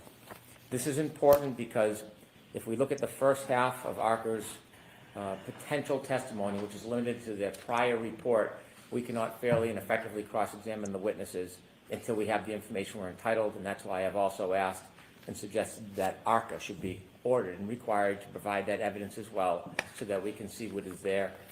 It is concerning that there are this many texts, this many phone calls, and the fact that this is totally in contrast to what was represented in the past. So before there's even a thought of ARCA testifying, I think we're entitled to the full discovery that we asked for, the full discovery that the court has ordered. I don't see anything to do with billing or anything else beyond these text message and phone call logs. I want whatever content is available. I think it's relevant material. It's pursuant to your order, and this is woefully incomplete. Should I dive into the second motion? Yes. So I can move quickly. The second motion, part of it is moot in some respects. I won't go through the tortured history of discovery. We've gone through it too many times. We don't have time for it. But inevitably, it is clear that we have played by the rules, met our discovery obligations, and as we stand here now, the defense is proposing new opinions, new testing, and they don't even have the parts of that testing yet. This is 2 weeks into trial after we picked a jury. This is at the time of the opening. It is ambush. It is unfair, and we have no ability at this point to reconcile or deal with new opinions and new information. Importantly, the defense's position is they may or may not have a report by May 1st. Our expert will be testifying somewhere at the beginning or middle of May. He is away. He is not available. And so anything we receive at the beginning of May or end of April, we'll have no opportunity to look at, vet, test, reconcile, or even engage in our own testing. This was my concern all the way back in November. I'm not Nostradamus, but this obviously was something that worried me that actually occurred. And so at this point, it would be fundamentally unfair for the defense to get a benefit for failing to comply with discovery orders by waiting until February to seek permission with ARCA. They could have called any expert, asked for any expert they wanted. They didn't. They chose this method, and this is the consequence of it. And at some point, the defense has to bear the burden of their decisions. We will not have the ability to rush through, have Dr. Retrial come in days before his testimony, try to reconcile, be inadequate. I've had a brief correspondence with him. It's simply impossible. That's why we suggested, although we certainly didn't want to move the trial date, that was the only remedy if the court was going to allow any new opinions, evidence. I say to the court, that they should not be allowed to offer absolutely anything new, not only because they missed the discovery deadline, that's technical, but the reality is we're all trial lawyers, we've all tried a lot of cases. It would be a disadvantage, fundamentally unfair, and because of their own choosing. And so anything new we will not be able to reconcile. We would not be able to proceed with our expert in a fair manner. Thank you. Okay. Mr. Alessi's issue, I'm going to ask you to be as brief as you can be, please. Of course.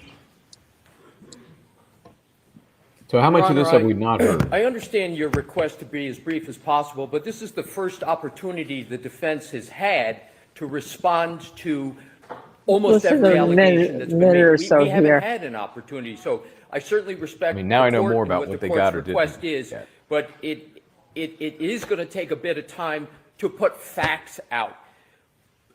And I want to separate two categories that the Commonwealth has conflated.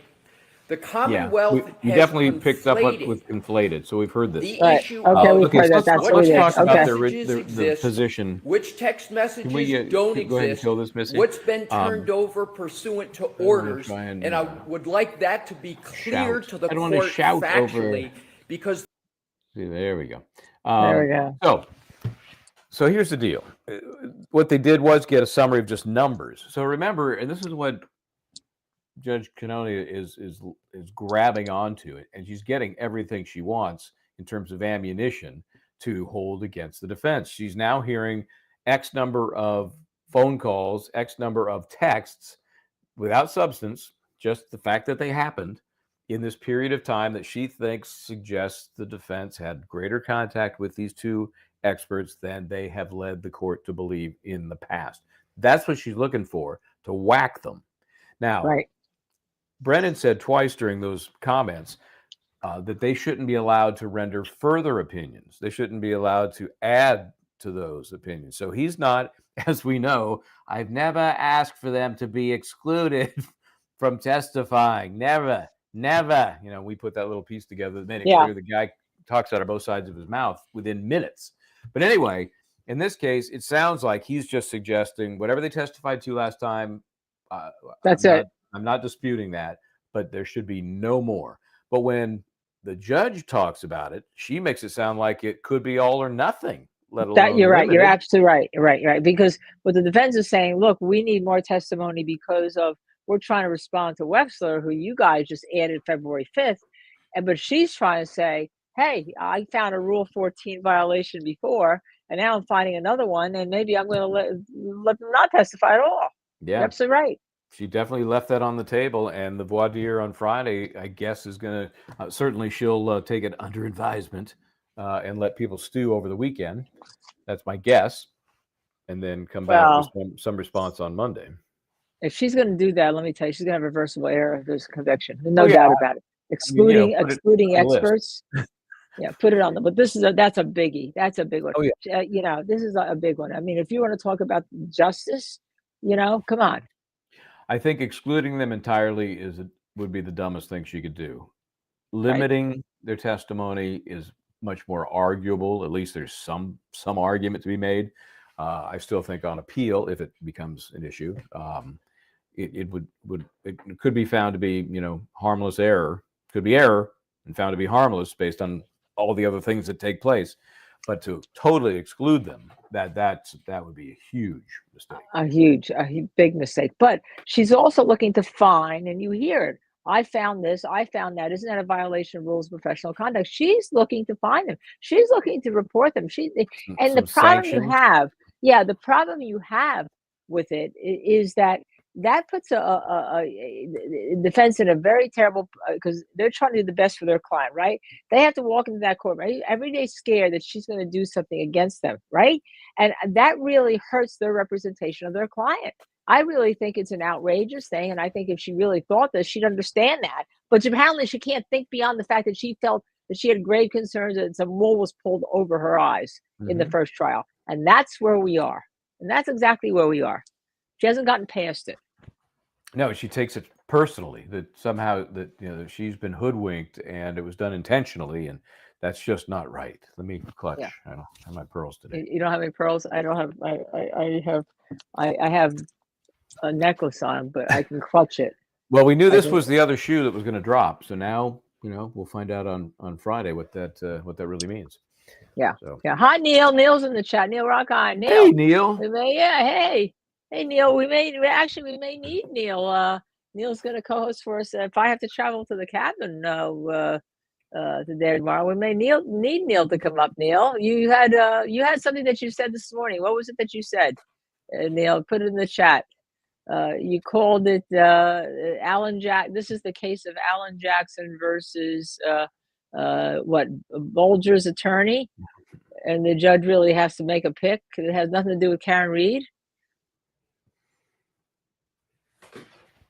He's gonna put this somewhere in the chat. But I'm really concerned about this whole ethics issue. By the way, just so everyone remember, Michael, we tell everybody tomorrow night we do have for a quick hit Chris Fabricant, who heads the Innocence Project on the bite mark issue, to explain this whole issue of why that whole bite mark matching that the Commonwealth wants to use as a matchy bite mark, is bullshit. Science. And we believe it's going to be so they can say it wasn't Chloe, so therefore it's either some other animal or not an animal. Or not an animal. Because I think their position is going to be the only way it was an animal is if it was Chloe, right? That's what the prosecution is going to be saying, because the theory is if something happened in the house, it would be Chloe. Right. Okay. Well, that'll be interesting to get their take on the junk. Yeah, the junk, just so that we understand what the junk science is about. We will have it. I don't have a time yet for Chris. I think he's in California, so I'll work on that tonight to get it all to everyone out. And then we got to figure out what we're going to do. You guys got to tell us what you want. Do you want us to come on? Michael's going to be up there early afternoon Thursday. Do you want us to wait? SCOTUS is looking at the Karen Reed case in 3 days. I have no indication they're going to take the Karen Reed. Not a chance. Yeah. So ain't gonna happen. I could schedule it in a way that I'm up there for what we anticipate to be the lunch break. The 1 o'clock, and I can maybe travel to the cabin in the morning, and Thursday we could start at 1. Yeah. Assuming there's no fireworks witness tomorrow. Yeah, you like a seat at my I like a seat at my final poker table also. This summer I may go play the ladies tournament. We'll see. I'm playing so hot right now. We'll see. You know, Yeah, uh, you're jinxing yourself. I'm the only thing I lose is aces. I can't win aces. I'm a great player when it comes to playing cards that don't mean anything. Okay, Hmm. give me aces, kings, queens. Forget it. It ain't happening. I'm always losing them on the river. I don't know what I'm doing wrong, but whatever it is, they don't like me. So we'll see. But we're discussing with you guys all because you are watchers and you watch. Tonight we're not going to have a nighttime show because we've been streaming all day. Tomorrow.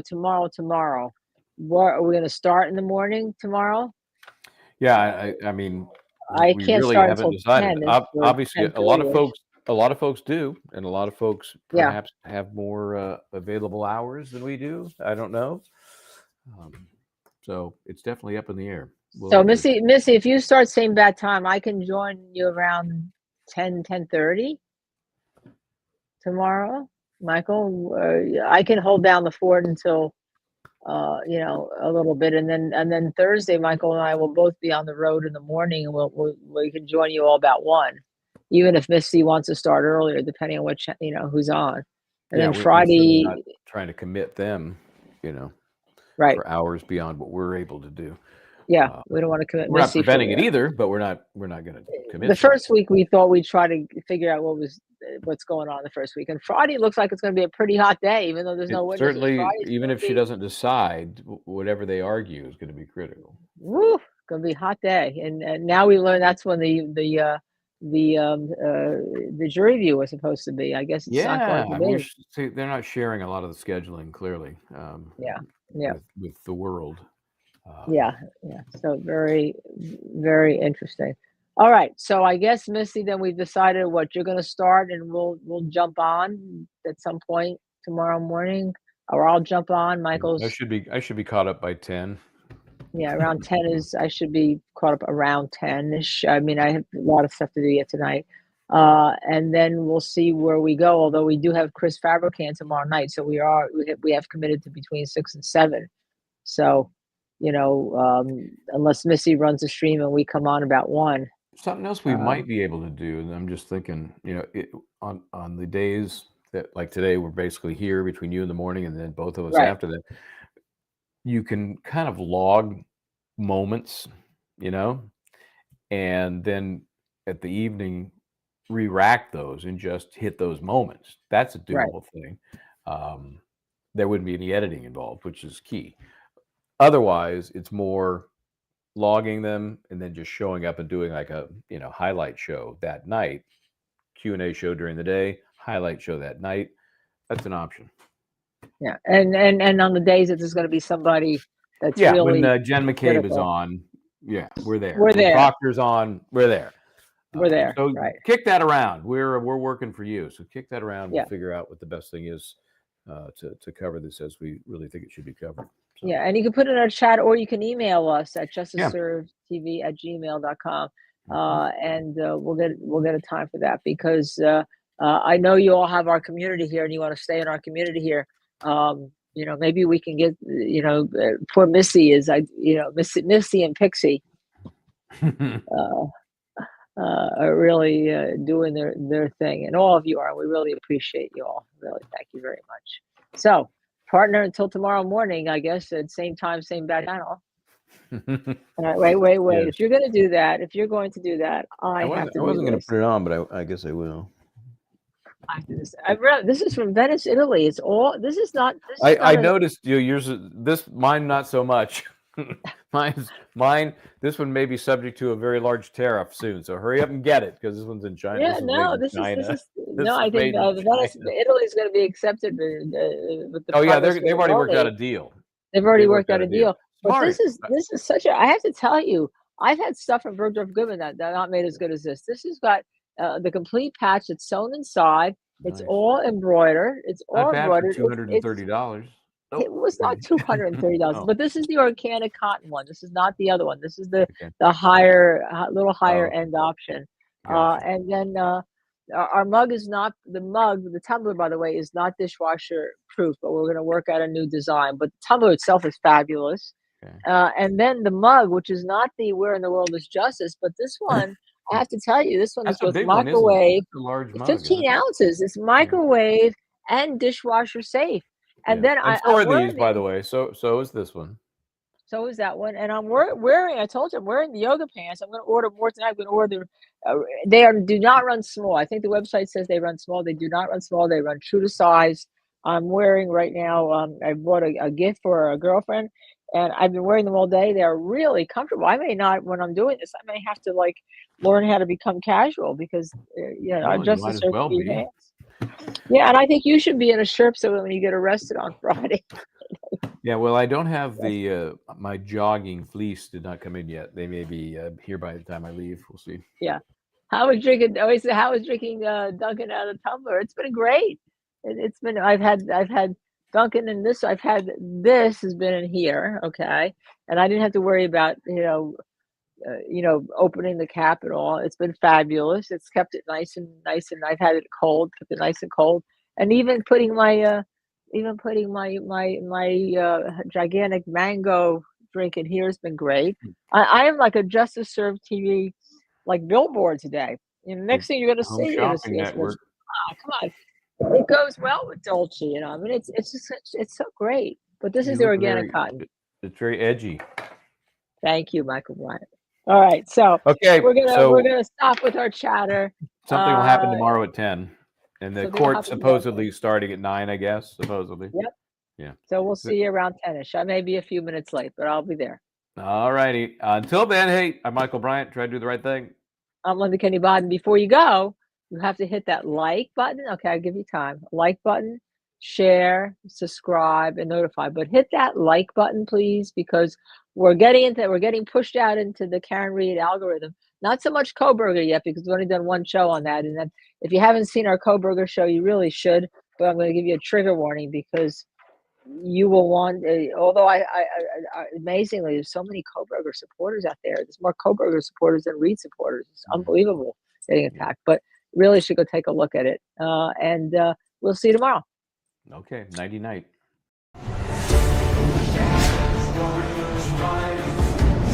Ashes on the sky.